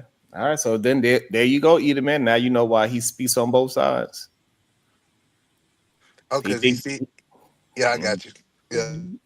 Mm-hmm. He think that it's okay to speed because every once in a while he says it's okay to speed. So therefore, I didn't say it's okay to speed. I said that's what I do. That's what I do. So I ain't saying it's okay. Hold on. When you was You must think it's okay if you do it, right? Well, no, I'll just do it. I'll break the law. If I'm speeding, I'm breaking the law. I'm not saying it's okay. If I get caught, I have to suffer the consequences. I know you talk about your sons a lot. So if your sons came to you and they sat down with you and it was like, hey, I like driving fast. It make me feel good. I kind of got that same rush you get. You gonna say it's okay to break the law every now and then and speed, right? No, I I'm gonna do. tell you, if you get caught, you're gonna suffer the consequences. So you better be careful. So you wouldn't So tell your son not to speed? yeah, I would tell him not to speed. What? I would also tell him that if he speeds, you could get caught and you can suffer the consequences.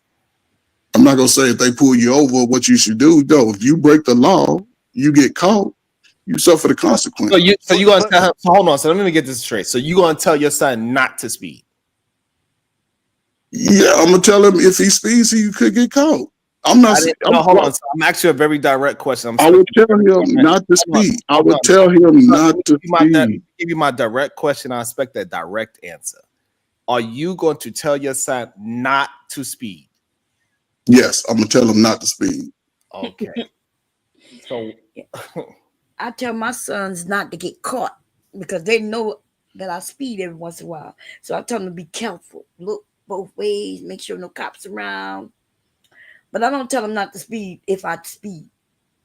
Yeah, and when I talk to young men, and that usually talk to older men, especially late 50s, 60 years old, they usually have those conversations like, don't do this, don't do that. But if we was to get the Freaknik video, they was doing all that other stuff. Like, Well, listen, that's why the if young that's what guys. y'all parents was doing, and then that's what y'all parents and aunties was doing. I never went to Freaknik, so I couldn't tell you anything. I get you trying to make it by you, but the He point ain't was never a been to broader. Freaknik. No, I ain't never been. Oh, I No, can't. that I could it have was sworn we had a a broader conversation point. where you said you were there. I ain't never said I've been to Freaknik. I won't know nothing about it. Oh my God. Okay. Go find to tell you. I never said anything. I've never been to So Freaknik. you ain't never been to Black Bike Week, none of that kind of stuff, right? I ain't never been to none of that. So you always been like a one woman type man? No, hell no, not in my 20s. No. Also, but you said that you lived the Freaknik experience, you just didn't go to the actual festival. Exactly. Okay, that voided everything else you said. Like, listen, Exactly. But the women were totally different today. Women No, weren't, stop it wasn't as Stop easy it. to just get it. These women are spreading cakes all over. That's why our disease is at an all-time high. Shit that we Coach didn't have Bird. back in the day is all over the place. No, Coach So like Bird, I listen, said, listen, I wouldn't tell listen. Me nobody to growing up, not do it. You have to be careful. no, listen, Coach Bird. First of all, me growing up in Atlanta, and you telling me that these women was wholesome back in the day, it's just a lie. I don't know what Atlanta was doing. I don't know what Atlanta was. I didn't grow up in Atlanta. I couldn't tell you nothing about Atlanta. Where did you grow up at? Because you gonna tell me what was the wholesome women at? I grew up in Louisville, Kentucky. So in northern Kentucky, they went fucking. I said Louisville. What I'm saying is, majority of the women back then were not living the way a lot of the women are today. They didn't expose what they had. They did that shit behind doors. Man, you ain't got no whole. They was doing that shit behind closed doors. They weren't coming out to the streets like that. That's a lie. Okay. I don't know why y'all lie for no reason. Well, they wasn't coming out to the streets like that. I went to Mississippi women wasn't moving like that. We literally have videos of people of your era, of your age group, dancing in the street. Right. Yes. We literally have the video That was evidence. a small group. That was a small number. I'm not saying it wasn't happening. There was a small number. What I'm saying is this, Coach. You are only 57. You're not even that far away from me and E the Man. Exactly. We grew up watching it. That's right. We grew up watching y'all. Like, what are you talking about? You think we didn't know when y'all sent us to the back room and said we doing grown up talk that we didn't know y'all was smoking reefers? That's what you think? You think you actually fooled us? You think we didn't know y'all was like we didn't know what the house parties were? Like, we know, like it's okay. Like it's okay. Like, we understand that a lot of people say that. So most kids see how they family live. Back in my day, we was much better. Back in my day, the men was so Most much kids better. see how Back they in my family day, well, live. we know because we know for a fact that y'all are lying.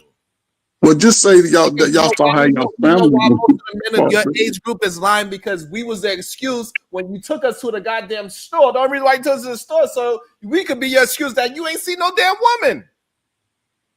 Well, listen, I don't know. Sit right here, nephew. Don't worry, I'm gonna just go in this house real quick. We know. Well, that's your anecdotal experience that I can't speak against Okay, that. that's Come on, fine. man. You could say, that's fine. You could attempt to say that's not my anecdotal experience, but also, guess what? Also, with my age group, we also heard a lot of stories about, hey, you know, your grandpa had a son up the block. It's okay. We know these things. Well, So yeah, all of that. all I'm saying is, coach, is that these y'all older men gotta stop acting like y'all was so much more virtuous than what these young men are today. It's a lie. But they have to stop it. I never said that I was. I know what I was doing as a young 20-something-year-old when I didn't have to go through all of these extreme situations to get a woman to like me. Some women did, some women didn't. The ones that didn't, I wasn't gonna bash them and say, "Oh, women this." No, I went with the ones that liked me. So what you just said, Kirschberg, is we was like y'all are today. Correct. That's literally what the words you just said out Most your mouth. people wasn't. Most people couldn't move like that. Most people wasn't like that. So here's the Most problem, people- hold on, Coach Ferd. The problem that y'all keep saying that, but every time when one of y'all come up here, y'all prove it wrong. We haven't found y'all virtuous men that only have one person. Not one of you men did it. Not one of you.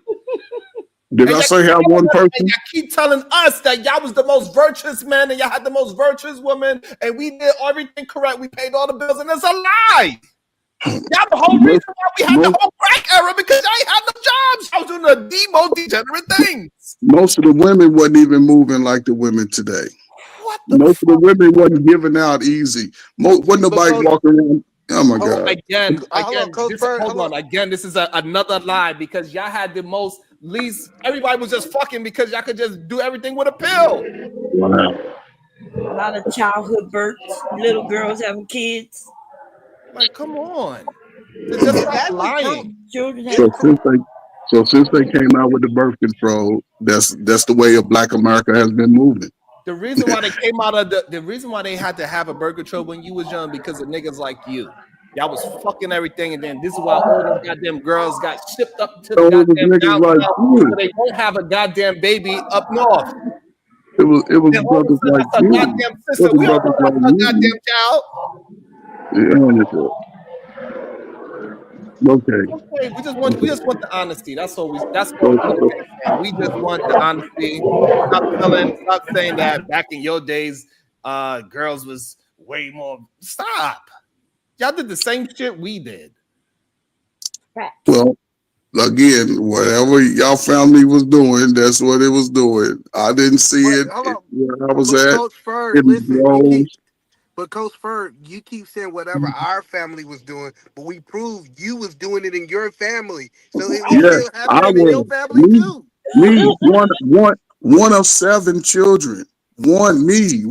I took advantage of what was given to me, and I didn't. Coach, the problem is, hold on, Coach.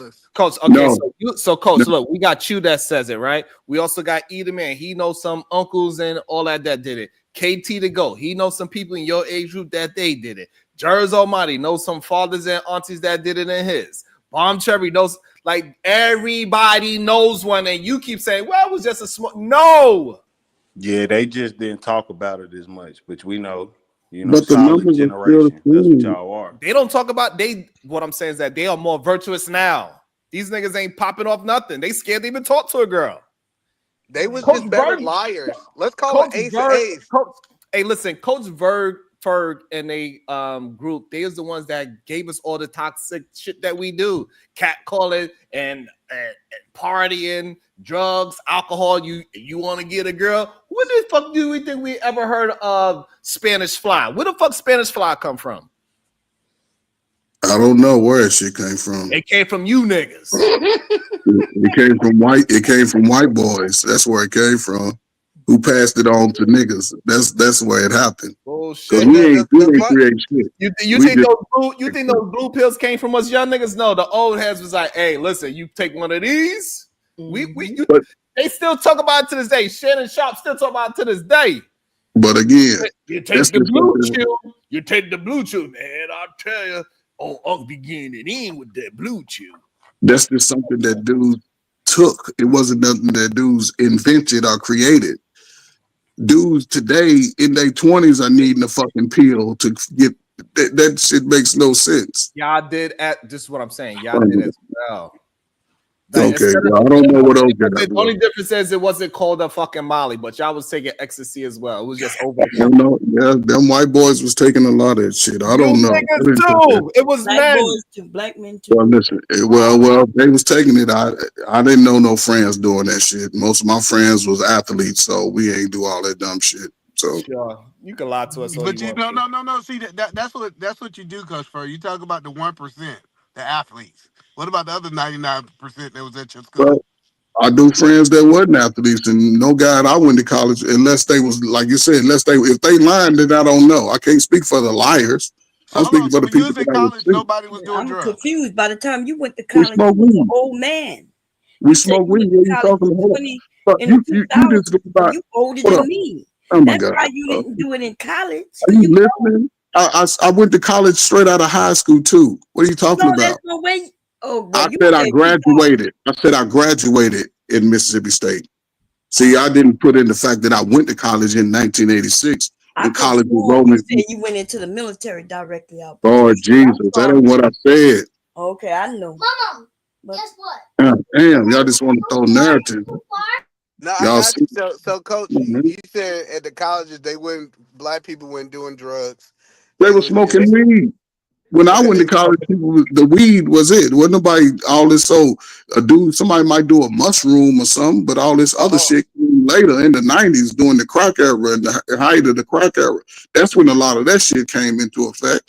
When nobody walked around. Hold on, I just want to make sure I understand. So when you went to college, nobody was doing crack or cocaine. Not that I knew, most people were just smoking weed. Everybody I knew, they was be smoking weed. Now, if they was doing some other shit, I don't know. Man, maybe the they heroin epidemic was in Vietnam, bro. You lying like shit. okay, but I didn't go to Vietnam. I wasn't around during Vietnam. You were born before Vietnam, the 70s, right? That's your childhood. You trying to just say it, and even down to that, the war on drugs. Okay, where were you helping your community with that? Like, they don't say. I was out in the street. I was out in the street helping the community. Fucking up when we trying to avoid behind what y'all told But Coach, hold on, no, guys, listen. I was trying to avoid. That's the problem. You keep telling us nobody was doing drugs, and then you come back and say I was out in the community helping people get off drugs. No, I didn't say that. I didn't say that. What are you talking about? I said I was helping people get off. I'm not making shit up. I didn't say that. I must have misheard you. I apologize. So you saying when you was in the streets, what did you mean by that? Like you was helping people do what? Like I said, I graduated in 1986. Went to college that summer. When I came back, no, hold on, because I think you're missing. Kay the Goat said, "Hey, the war against drugs was in your era. What was you doing?" And you said you was in the streets. I must have misheard you. I said I was in the streets trying to avoid that shit. So whenever I went outside, I had to avoid that shit. I saw how young men my age was either starting to sell it or being deleted from it. No, but hold on. Listen to what we hearing, Coach Spur. You said that you didn't know nobody doing it. You didn't see nobody doing it. And now you telling us that you saw somebody selling it and doing it, and you try to stay away from them. I don't mean I knew them. I didn't have to. I saw people. You can go to the neighborhood corner and see people selling drugs. You don't know these people. What are you talking about? So y'all tell me y'all know everybody doing it. You say white men maybe, but not black people. You say you ain't know nobody. You didn't see nobody doing it like that. When we knew that the 70s and the 80s was filled with drugs. I was a kid in the 70s. So whatever people was doing, I wasn't paying attention to shit. I was playing sports. Okay. What are you talking about? I'm a little so you said you graduated the same year I graduated, but you 2 years older than me. I graduated high school in 1986. What are you talking about? So did I. At 18 years old. What are you talking about?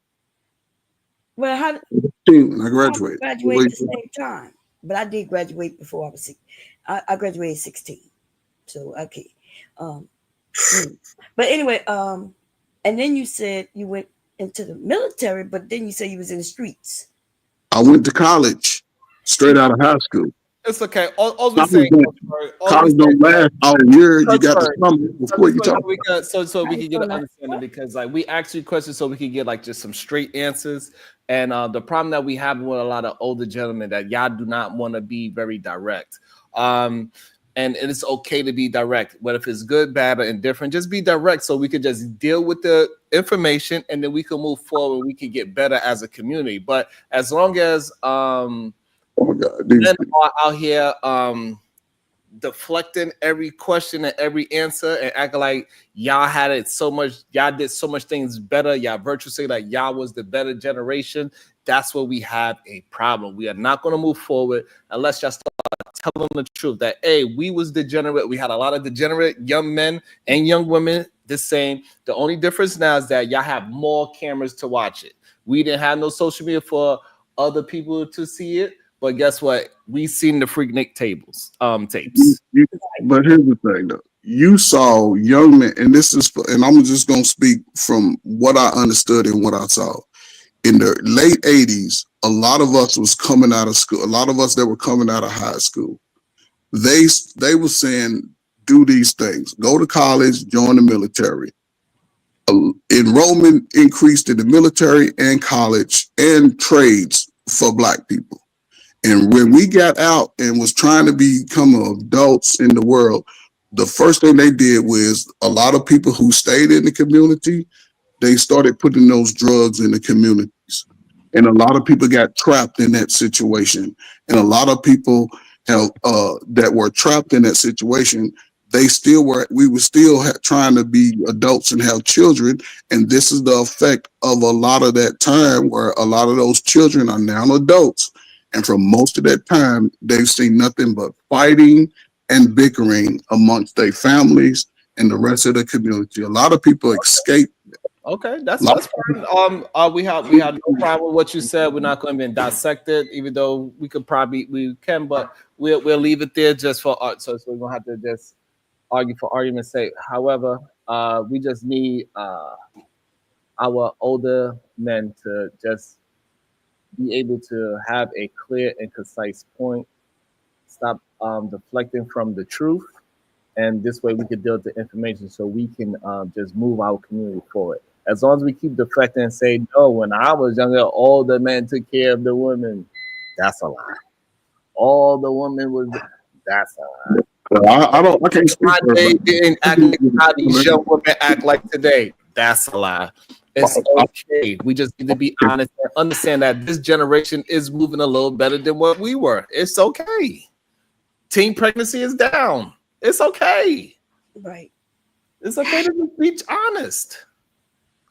You don't gotta be better than us, and we don't gotta be better than you. It's just that these young kids are moving more. They are more intelligent than what we were. I'm like, it's okay. Not really. Hey.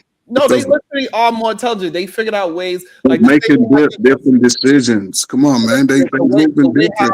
The way how when the people that didn't go to college and that didn't go to college and that didn't go to school or the military, they couldn't find a way to make money. They had to go sell drugs. These young kids figured out a way to make money off of dancing on TikTok. They're taking advantage of the technology of today. Yes. What they're supposed to do. The children are supposed to be smarter than the adults. That's the way society works.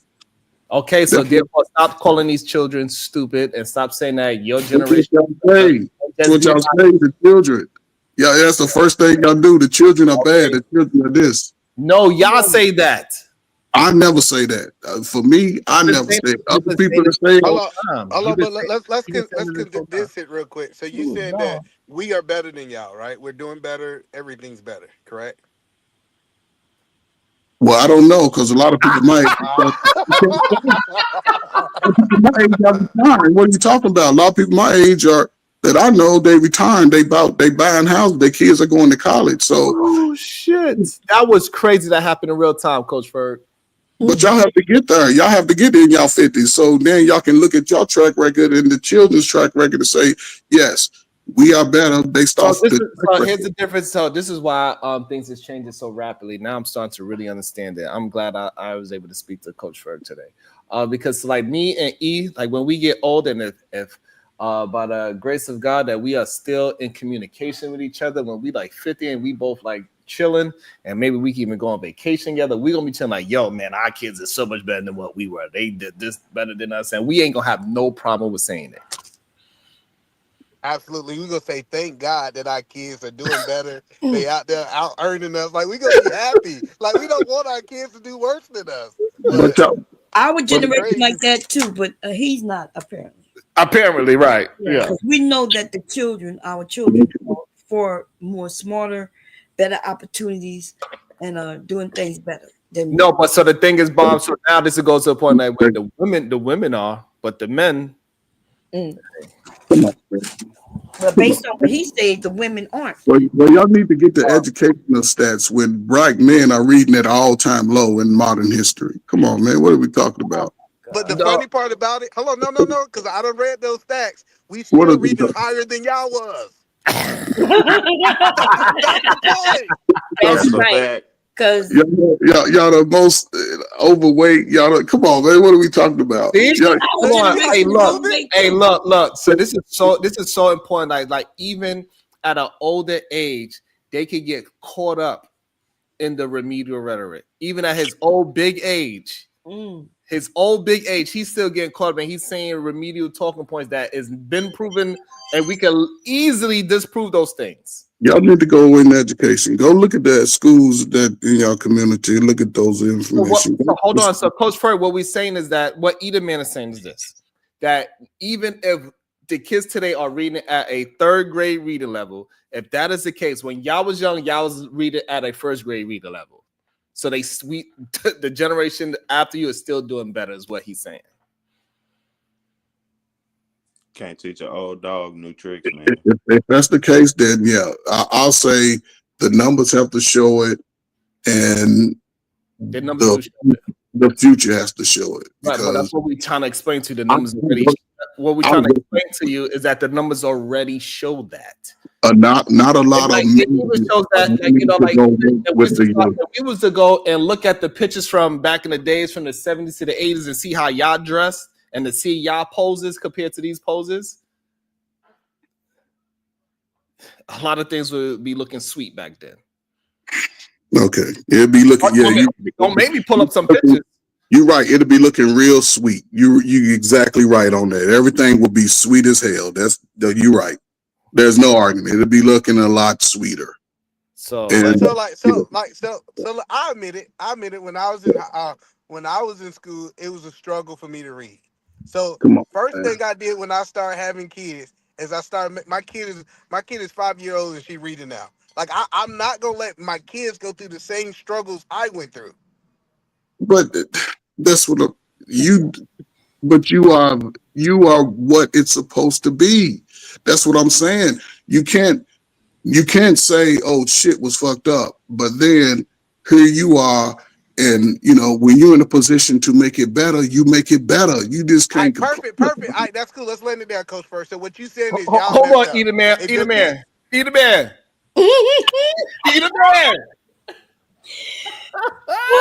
Nasty work. That is how they do it. Until the 80s, baby. In the 80s, they were still dressing like that. That's crazy. You know, Prince had the cheeks out type shit back then. That's Yo! Come on, family. In shape. Where the overweight brother at? In shape. You see what that like that. We need to stay fat, cuz I'm not Come on, man. Come on, man. I take motherfuckers to hell nah. Y'all niggas in shape, man. I gotta go, man. Don't you go nowhere, Ferg. I gotta go. Don't you run now. Don't you No, run. I gotta go take care of stuff, man. Y'all look. And I'll be the chaps yet, Coach. And I'm gonna be facetious when I say this, man. I love y'all crack era generation, man. Y'all the best, man. Y'all keep us on our toes, man. So yeah, y'all keep doing it. Shout out to Coach Ferd, man. Coach Ferd, at least he was willing to have a conversation. Make sure you come back again, Coach. Bye, Coach. Yeah, man. I come back, man. Yeah, all right. Y'all be good. All right. Bye-bye. Hey, don't it sound like he just lost the fight? All right, man. I'm gonna come back to the bar. He said, all right, y'all, I'm out. He said, so you want to bring up receipts, huh? No, like that. It's just one of those things. Like, and I'm a big advocate of taking self-responsibility, but it still come down to if these kids ain't producing like they supposed to, I still can blame you guys. Like that. That's if your generation kids are reading at a horrible level, that means y'all ain't do what y'all supposed to do when y'all was parents. Oh man. And I agree with that.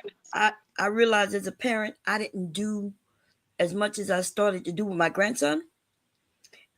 And I used to work, so I worked. I did rely on teachers to teach my sons instead of me giving, doing more. But now we got tablets and shit, and look at that. That looked like one of my uncles. Hey, listen, if I come out wearing this, either man, you think they're gonna say how masculine I am now? Macho man, yeah. Either man, if I come on the stream looking like this, you then they'll start saying I'm a masculine man. Yeah. Nope. Lights off. Are you doing something? The lights off. Yo, they be having some nerve talking ish about us, man. It should be crazy. That should be crazy. No, they be like, oh, it's a different era. And it's all good. Like it is what it is. You know what I'm saying? I mean, let me find. I'm pretty sure. Like it's mad difficult to find a masculine man picture too. I ain't gonna lie to you. I'm gonna find one though. Hold on. I'm gonna find one. That's why them prisons is going crazy. Look at those pictures, bro. Like it ain't me just picking them out. I'm trying to find one that is like, It's crazy that your search is just 70s black man though, and that's what it pulled up. Like you ain't put even no specific like zesty black man. You just put in 70s black man, and it was just instant zestiness. It's crazy. They can't. Hey, KT, they can't blame it on me at all. No, yeah, but it's coming back. Them pants coming back. Kendrick had on them goddamn pants. Absolutely. But That is crazy. I love the Yo, crazy part. you see your man? You see those bell bottoms? Oh, you didn't see it? Hold on, let me find it. Oh shit, that shit was crazy. They wonder why when they went to prison, the booty warrior was looking at them funny with no shirt on with bell bottoms on.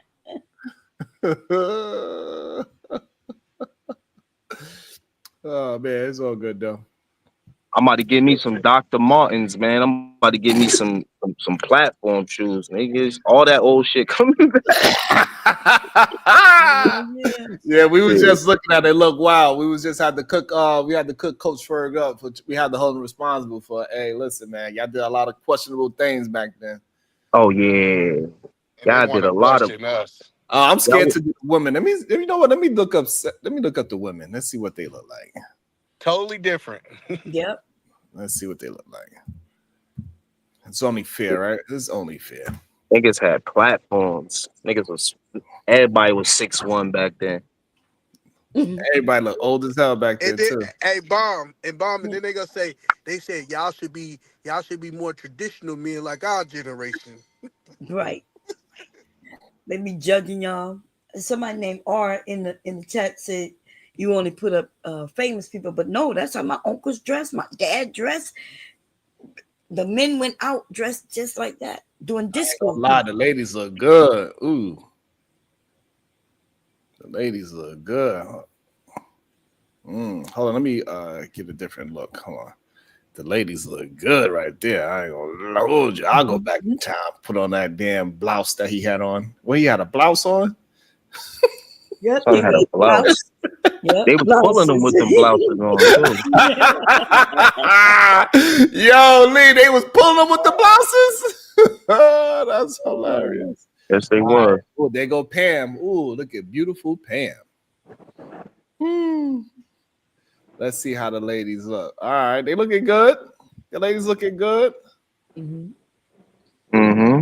Got the titties out, crop top, chest out, stomach out. Look at the short skirts. Like, come on. Shorts. Come on. Like they didn't hide their bodies. Right. She got her crotch right there in the open. Like, stop. Y'all wasn't so covered up in the 70s. Stop it. We know yeah, that guy who was trying to make it seem like the old days was better or they was doing better. Yeah, but look at this woman with the short shorts. Like, come on. That's a terrible argument, brother. You can't do that. We literally got cameras that monitor every fucking thing we do. Y'all was able to kill a bitch in broad daylight, nigga. And God damn. Now I'm demonetized. Thank you. shit. Fuck. Damn. But yeah, so they look good, but don't act like in the 70s and all like that. Hey, all of a sudden they wasn't dressing in short shorts and all that shit. Like they literally had a song, "Who wears short shorts?" Right. Like commercial and shit. Y'all had 10,000 serial killers back then. Come on now. Like it's all good. And yeah, so a lot of the women were in shape. So shout out to that. Yeah, because we didn't didn't have all those pictures. Yes, a lot of women's in shape. So the idea that if I was to, let me see, I'll pull up some pictures of what era should I put? That's newer. 2000s? And y'all murder rate was way higher than ours too. The 2020s black woman. Let's see what that looks like. I don't know if the murder rate was higher, but Yeah. we definitely know. We Yeah, it definitely was. know that people was more in shape because they didn't have corn. Yeah. Corn, fructose fructose corn syrup, which now has replaced sugar, which now has everybody all messed up. Okay. All the records for the highest murder rates are from the past. For like most states. Chicago highest murder rate was like 800 and something. It was like in the, I think it was like the 70s. Shit, it was like, yeah. Catch a lot of bodies back then. Could get away with it. It probably wasn't everybody doing it, but it probably was a small collective, but they was able to get away with it so many times. So it was definitely worse back in the day. I mean, I don't know why anybody would make that argument. So I put the same thing. 2020's black woman. Let's see if they so out of shape how he says on Google at least. I don't see no out of shape woman. Right. Look at that. All those women are in shape. The men still make up the same. Oh my God! Look at this one right here. Oh my. Whew. So like y'all say these things and wait, but right, the statistics do show that most American women are overweight though. I mean, like I know you on Google, but they're just showing a bunch of models and shit. They trying to market something to you. Right, and general, the men too, though. I'm not just saying it ain't the men. The men general, too. In America, yeah, people got bigger. Right, yeah. I definitely think back then the women and the men were probably more in shape because they had less access to all the fast foods. You know what I mean? It's not that, but what it was is that they was trying to uphold a standard that wasn't realistic. A lot of people was more anorexic back then. A lot of people was, that's where this whole champagne diet shit come from. A lot of people was trying to hold up to this model of the white woman standard that, is just not for real. Wait, being in shape is the white woman standard? From back in the days, yeah, that whole super skinny look. This is why Sir Mix-a-Lot came out with the songs like "I Like Big Butts and I Cannot Lie." All those models in the bikini and like that whole song was talking about like how he liked black women being in a natural state instead of losing or like trying to lose weight. That's what the song was really. That's why it came so popular. But having a big butt, I mean, like you can have a big butt and be skinny though. Like no, I understand that, but back then, if you had that ass, you was a fat ass, literally. Yeah. So if you got a big butt and a black woman, you are overweight. Yes, that's especially back then. Even now, but I can show you pictures of me. Size I don't want to 0. see no pictures of you. No, I'm okay, good. Well that's cool. I'm a size 0 in the Okay. military, and I'm considered overweight, and that's the only point I'm trying to make. Nobody give a fuck about you, little nigga. Nobody hitting on you. The fuck you talking about? Just because I said I don't want to see your picture, that's weird. You're weird. Wasn't talking about showing You're weird, bro. my You're body, weird. you Just little because I bitch. don't want to see your picture. That's all I say.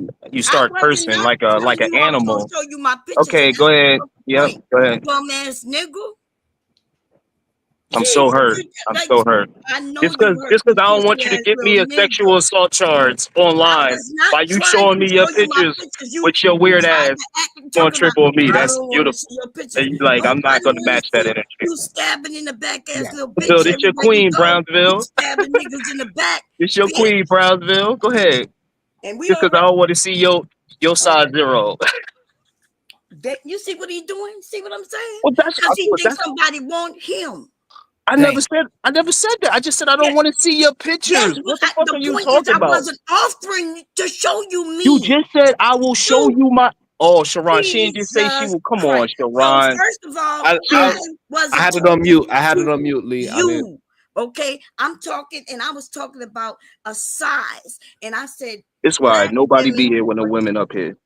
Okay, well, Oh, anyway. now you want to paint narrative. Yeah, now he Because gonna she do trying to that. sexually assault me. Talk about she gonna send me Oh, pictures of her. I don't want no that's pictures fine. of her. I And then I say no to it. try And to then she start insinuate. calling me all type of niggas. What the hell going on, My Sharon? husband is 50-something years old This and is look better than you, crazy. nigga. Yo, You go young back, ass bruh. She niggas was look like, I'll old. show you my pictures of when I was in the military. I was a size zero. I was like, nah, I'm good. I Yeah, don't but want to that's see them because we was pictures. talking about size. So she's showing that from in her era, that's all a size zero was still considered overweight.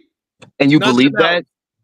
I can, yes, and it's true. You know what a size zero is then, right? That's model size, Sharon. What is she talking about? She was a But I size had a big butt. Right, but if you All was right, a let me look black, this up. I if got you my was a laptop right black here. woman and you Y'all had drive titties me in the crazy ass, with this you was pro-black like, shit. Hold on. "Hey, you are overweight." This is Somebody what said we are you're trying to somebody. explain to Hold your on. ass. That's and Okay, you're not talking size. to everybody. I was wasn't cool even with the talking to him. explanation, brother Bracy. All I'm saying is she said I can show you pictures, and all I said was I I don't want to see the wasn't pictures, talking to and then she you. trips on me. So I don't get what just Yes, happened I there. tripped on you All I because you said made was it I seem don't want like to I see was the talking pictures. to you. Size zero. Hold Yes. on, let me find what the size I had to, I size was in the zero is. I was in the military and I had to be taped. We I had see to be many taped. size You know nipples, what that fingers, mean? and clothes. That mean because I was too heavy in pounds, Oh but I God. was a size zero. And if you don't even understand what size zero mean or sizes mean, you I know. do understand what size zero Okay, mean. So, but like, okay, whatever. Just I okay, don't care to talk to you. But look, listen, Bracy, this bum ass being in nigga. shape is not a white person thing, bro. That's crazy. And then like to let women come up here, not women come up here, but for people to say that uh, a, a black woman being in shape means that she's acting like a white woman, or if she got too much ass, she fat. That's all cat. If her weight, Bracy, you just showed a picture of a woman on Google. You think if you spent her, the one that you was like, damn, oh, she looked nice. She looked like she had hips and ass. No one's calling her fat ass. No Right one's calling today. her fat But, back in the day. That's no, bullshit. But we but gonna back let then it. they did. So no, but the thing is that they They did. would have called her fat. No, go back to that Yeah. girl right now. Okay, go What? back to her. Let's put her on the screen, and you tell me that's what they would have called fat. No, what I'm saying is that today's day and age, they will not. They will not call somebody like Beyonce fat today. Back then, they would have. Marilyn Monroe. We pull up a picture of Marilyn Monroe right now. She was in great shape. They called her fat. She was a plus size model, Marilyn Monroe. So to give you an example. So and she was in shape. Marilyn Monroe was in this day and age, just a voluptuous woman, not fat at all, but they called her a plus size model. So back then, they just had this weird. What I'm saying is that back then they had this weird ass standard for women that people could not uphold. So even though we're looking at the pictures from the 70s and they showing all these women that's so-called in shape, what I'm saying, they was doing some weird things to even attempt to be in shape like that. Because women are naturally fluffier. They should be. They should not be as hard as a goddamn man. See, that is an exaggeration what you just did. A woman that's in shape is not hard as a goddamn man. That is a extreme exaggeration. And that's exactly what I'm talking about, because now we see what the fat black woman back in the day really is now. They get the BBLs, they try to be thick as hell. That is what I believe what they used to deem fat. Women who were like overly thick as hell, big ass titties, and then you want to wear tight clothes. And maybe back in the day, they didn't want that walking around their kids. Just like now, we're fighting for Just like now, you see men fighting for women to not be showing so much, to not be so vulgar with their bodies. That's what we doing now. But back in the day, they just had it on lock. They was like, nah, girl, you thick as hell, and you got all this moving around, and it's vulgar. I think that's what it more was about. But I feel like black people, we love to play victim so much that we're able to turn anything into some type of victim thing that was about us. But even Sharon just said that they was calling a white woman fat because could have sworn Marilyn Monroe was a white woman. So again, I just think it was something that they deemed vulgar. And again, we see it now. The black woman ain't still trying to be in that shape. No, now they want to be thick as hell. They want to get BBL Spanish for all the women. Let's say all the women. They want to get BBLs. They want to be thick as hell. That's the same vulgar shit that I think that in the past they was trying to correct. So they knew it would lead. And now look where we are now. So that's a good point what you made, right? Except there was no BBLs back then. That means if a woman had a big bottom, that means it was natural to her. So let's say what you just said is right. She was thick as hell and they considered it vulgar, which they did, right? It was vulgar, what they used to call black women fat. If she had a big butt, she could have a flat stomach. But if she had a big bottom, she was considered fat. Mm-hmm. And Coach Ferg, I agree with you. The 70s were the finest of women. God damn it! I would love if Afro Nerd could bring the guy up with the time machine, and me and Lee, we would have no problem going back to the 70s and doing some things. God damn it! Do things, do things, do things. No, look, you're right. They was calling them fat, but who cares? We all got critics. Like again, I've been saying, I'm always say this. There's always gonna be propaganda against black men and black women. You Okay, so gotta rise above that on shit. our I side don't again. care about a few because I know when she went back, when she was in the neighborhood, they wasn't calling her fat. They was like, damn, woo! She was getting all the energy from the people that she really cared for. So who cares a fuck about what white people think? I never care about what they think. Y'all be the ones caring about what they think and making all their But it's not standards our about. standards. I don't give a what shit. you It's Like, not yo, about if I walk through a white neighborhood and a bunch of white people go, fuck you nigga, fuck you nigga, fuck you nigga, you ugly, I'ma fucking be listening to my own no headphones, listening to my own beats, just making them shits in my head. It don't matter what they say. I'm gonna go back to my neighborhood with the people I know are. And I'm gonna get that love and energy. It's always been like that for us. No, Come but on what we're now. saying is that like we still would go back to like, yo, that shit was crazy. I was just in this white neighborhood. They was all calling me ugly and crazy and this, that, and third. They was holding a person. It's okay for us to still have a Victim, conversation right? about Victim though? Not no, victim though? I don't think so. If you just communicating what just transpired to you as a human being, that's not Yeah, but being now you don't brought it back to the neighborhood. Now we all gotta feel that energy. Why? Right, Why? Isn't but that chess? Isn't originally, that them playing chess? They gonna scream all this shit into your ear, hoping that you go back and spew it to your people. I guess I'll be playing chess and y'all just be playing checkers a lot of times because okay, that's what yeah, it I mean, sounds like. But don't it though, Sharon, right? I no. spew. Hold up, originally, yo, that's crazy. originally, That's when crazy. we mentioned, Y'all that's don't be what they listening. say. I was referring to the military and the I would never medical repeat field. some I shit wasn't talking some about what racist white person said people in the for my neighborhoods talk kid. about. I was talking about the medical field. That's who Nobody ain't talking. tell you whether you're overweight, fat, obese, and super obese. That's the terms. Damn. Okay. And so, and I mentioned be in the military, which don't you think that affects your job? Yes. So I had to be taped. That's all. They taped me and they saw that my body mass, body weight, my height, and everything showed that I wasn't fat with no fat at all, no percentage. And yet I was overweight. Fair enough. Yeah, that's all. It's just what happened. So and yeah, no, that's cool, man. She ain't complaining about you, just telling you what happened. That's it. That's it. I mean, honestly, Black men too, by the way. Whatever. I know. Don't worry, he about to smoke his stuff. He gonna be calm in a second. He gonna be back. That's his motherfucking problem. No, I'm chilling. No, I'm chilling. It's just that if I say how I feel, people gonna get mad. So I'm just saying whatever. But in my eyes, you just sound like somebody that was trying to fit in somewhere you didn't belong. Right? Because I know what I want to say. I'm just trying to be not say it because I know you get mad emotional. But it sounds like to me because everything. The fuck you talking about? We don't. You can't even be able to say, nigga, you light smoke skinned your anyway. motherfucking shit, So nigga, and keep frying your motherfucking brain. And tell us what you think. Okay? Because nobody was talking about what white people think. That's not what we were talking about. I didn't even say white people. I said You it sounds did. like you were somewhere trying to. Okay, go ahead. Go ahead. Tell me I was trying to fit in the military where I was doing Crazy. where I was. How are you like 40 Coach and you Ferguson's can't gonna stop set, talking? Coach Ferguson's gonna set you straight right now, Lee. I know it for a fact. Go ahead, Coach. You on Go mute? ahead. Maybe she won't cut you off, man. Fuck. Yeah. I mean, I was hearing what Lee was talking about. Well, can y'all hear me now? Yeah, you good.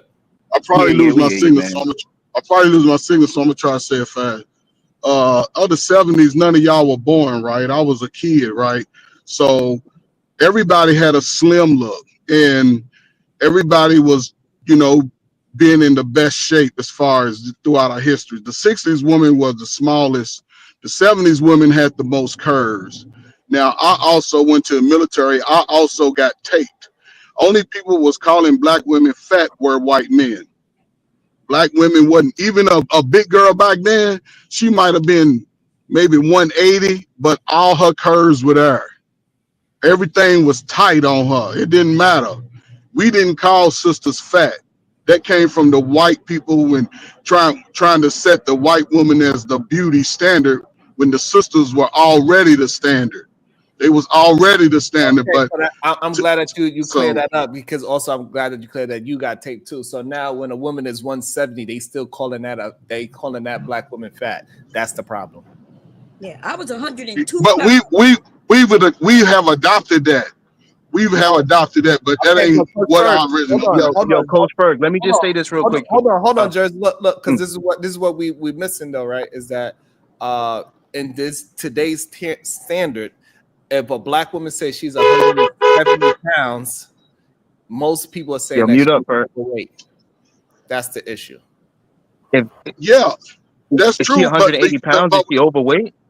But 100, yeah, depending on height, even if she's not over 6 foot and 180, 175, that's a little overweight, because you can judge a person's body if you can look at their torso and their sort of lower leg, the calf, shin area.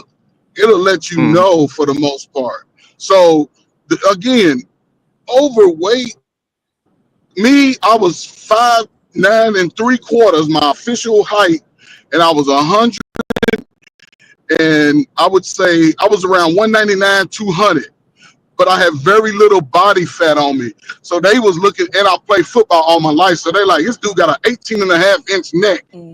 I'm at 19, 20 years old with an 18.5-inch neck. Arms, bicep, chest, legs, calf muscles. And they like, no, so they would measure me, but then when they like, oh shit, his BMI is real low.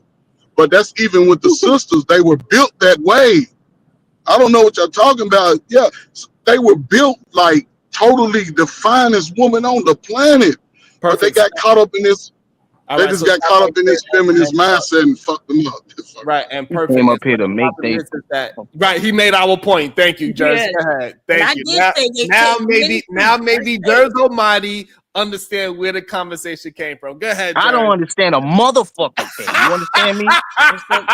Yeah. Yeah, thank you, Coach Bird, for clearing that up. My last thing, but I do agree with my man Unlikely as far as worrying about what white people saying. Shit, man, that shit hold a lot of people in a subjugated man state, man. They gonna say whatever, but if we represent ourselves at high quality, man, can't nobody stop us. Okay, so were you trying to fit into a place you didn't fit in when you was in the military? Hell no. So that's what he told me. That So I said that the black men got taped too. A lot of the black men got taped. A lot of the black women, we got taped. And because I not only weighed 102 pounds, I was 2 pounds overweight, and that according to their scale, but I'm short. I wasn't supposed to be over, actually 97 pounds at the time. Right. But And so that body, that's Coach just based off white women's size, though. That's right. just And so all we saying, Coach Fred, you cannot get caught up in it now by saying 170 pounds look good back in your days, and now saying 170 pounds is overweight. Is all we saying. no. But what I'm saying, 170-pound We woman understand back that in the it's a day difference. We might have understand been. that part. Listen, We understand that but she part. might have been. Hold on. Let me finish one thing, Coach. So what I'm saying is I understand that it is body type differences. We understand that. However, but we cannot go by the white people standards to start saying that our black women are out of shape because of BMI is what we are saying. I'm with you 100%. But the problem is this. This is the only problem I have when it comes to our most dominant system. It's not that people are a little overweight, but we are so unhealthy in our weight gain. Most of us are gaining weight in our youngest of life based off our bad health habits. And that's the only issue. And for my sisters, it doesn't benefit them at all. It adds a lot more stress when they add that to themselves. Nobody, listen, a brother ain't got no problem with a sister being overweight. You know what I'm saying? But when it's just unhealthy that's where the problem comes in, because it ain't about how we see And we it. living It's longer about than y'all though. So the idea that you talking about, women of old did. Women of old did. Women of the 60s, the women of the 60s live longer. longer than y'all, because y'all dying before a certain age. And hold up, but we ain't dying hold up. But a lot of our deletions are caused by us. I ain't talking about It ain't because we having health problems. No, I'm talking about health Hold on. problems. So Black men don't you go to can't. the doctors. Yeah, and we can't keep moving the goalposts. Like so we could agree that we need to be healthier. That's fine. We can have a conversation about being healthier, but every time that we just prove a point, you cannot just move it to a different point. And it's okay. Like, hey, listen, a But lot y'all of don't prove. Listen. I know y'all need validation that y'all prove a point. So yes, on your level, y'all prove the point. You want it. So everybody out there for that, yes. But to me, it's bigger than proving a point. It's proving that we the shit out here instead of saying that it's somebody else's fault. We all are in the same fucking boat. But this is my last thing, and I'm gonna get off the show. If young black people, no, regardless of 21 to 41, if you don't take advantage of this shit, you're gonna repeat some of the same lifestyles. You have to take advantage of it. There's too much information out here for people like us to not take advantage of whatever it is that we're faced with, whatever opportunity we're given. We can't complain because the rest of the world is coming. They coming to America. And if you ain't staked your claim right now, you better do it now in the next 4 years. Or you may find yourself going to a third world country. Peace out, man. Great show. Thank you, Coach. Appreciate you. Now we got Jersey. Now he gonna be a little bit more calm. He ain't gonna be gaslighting us no more because he got the gas himself. I did not a gaslight. Bob Cherry cursed me out. I gave her no energy. I'm zen. I'm zen Win, like Wendy from fucking Housewives of Potomac. Shout out to Wendy. Yeah, man. That gaslighting I you don't do, think that's crazy, baby. But okay. You may not have cussed me out, but you don't. You didn't hear what you said when I wasn't even talking directly to you. you listen. I don't don't know why what. you thought I was talking about. Just accept it. That's crazy. You okay? Whatever. There you go. Whatever. Don't say whatever. Don't say whatever. Don't condescend it neither. The idea that he That's fucking hilarious. Okay. Damn. I don't know what else to say, but whatever. I'm so Jers. I be offending people a lot of times just being me. I'm sorry, but we'll cover right now. I got to cut some cucumbers for us. Okay. I agree with. nice I to agree. your ass, to be honest. All right, so my baby said she want me to come and lay down with her, and I it's very rare that my youngest one actually want to spend time with me, so I'm gonna take advantage of that. Bon Cherry, you got any final thoughts? No, I'm gonna be good right now, but I'm about to go drag this nigga on my channel. So listen, everybody go run over to Bob right now. Go ahead, Bob, set it up. I So Bob Cherry heard you got a lot of right information now. out there too, nigga. I don't know why you fuck around with me. Okay, y'all. I don't care. I don't care about. I don't care. Bum ass nigga. Did you set up the redirect yet? Let me see. Uh, Let me see if I can set up bomb cherry juice. KT, the GOAT, what's your last final thoughts? Thank you for allowing me to be here. Salute to everybody in the chat. Salute to everybody on the panel. Oh shit, dropped my other phone, my bad. Salute to everybody on the panel. And yeah, I ain't gonna lie. I got some shit to say maybe one day. I can't say it now because I don't want the show to continue. I want you to have your time with your kid, but we was talking some crazy shit at the end here. Bomb cherry, the one that you got set up for 947 is the one that you're gonna do? Or are you doing a different one, Bomb?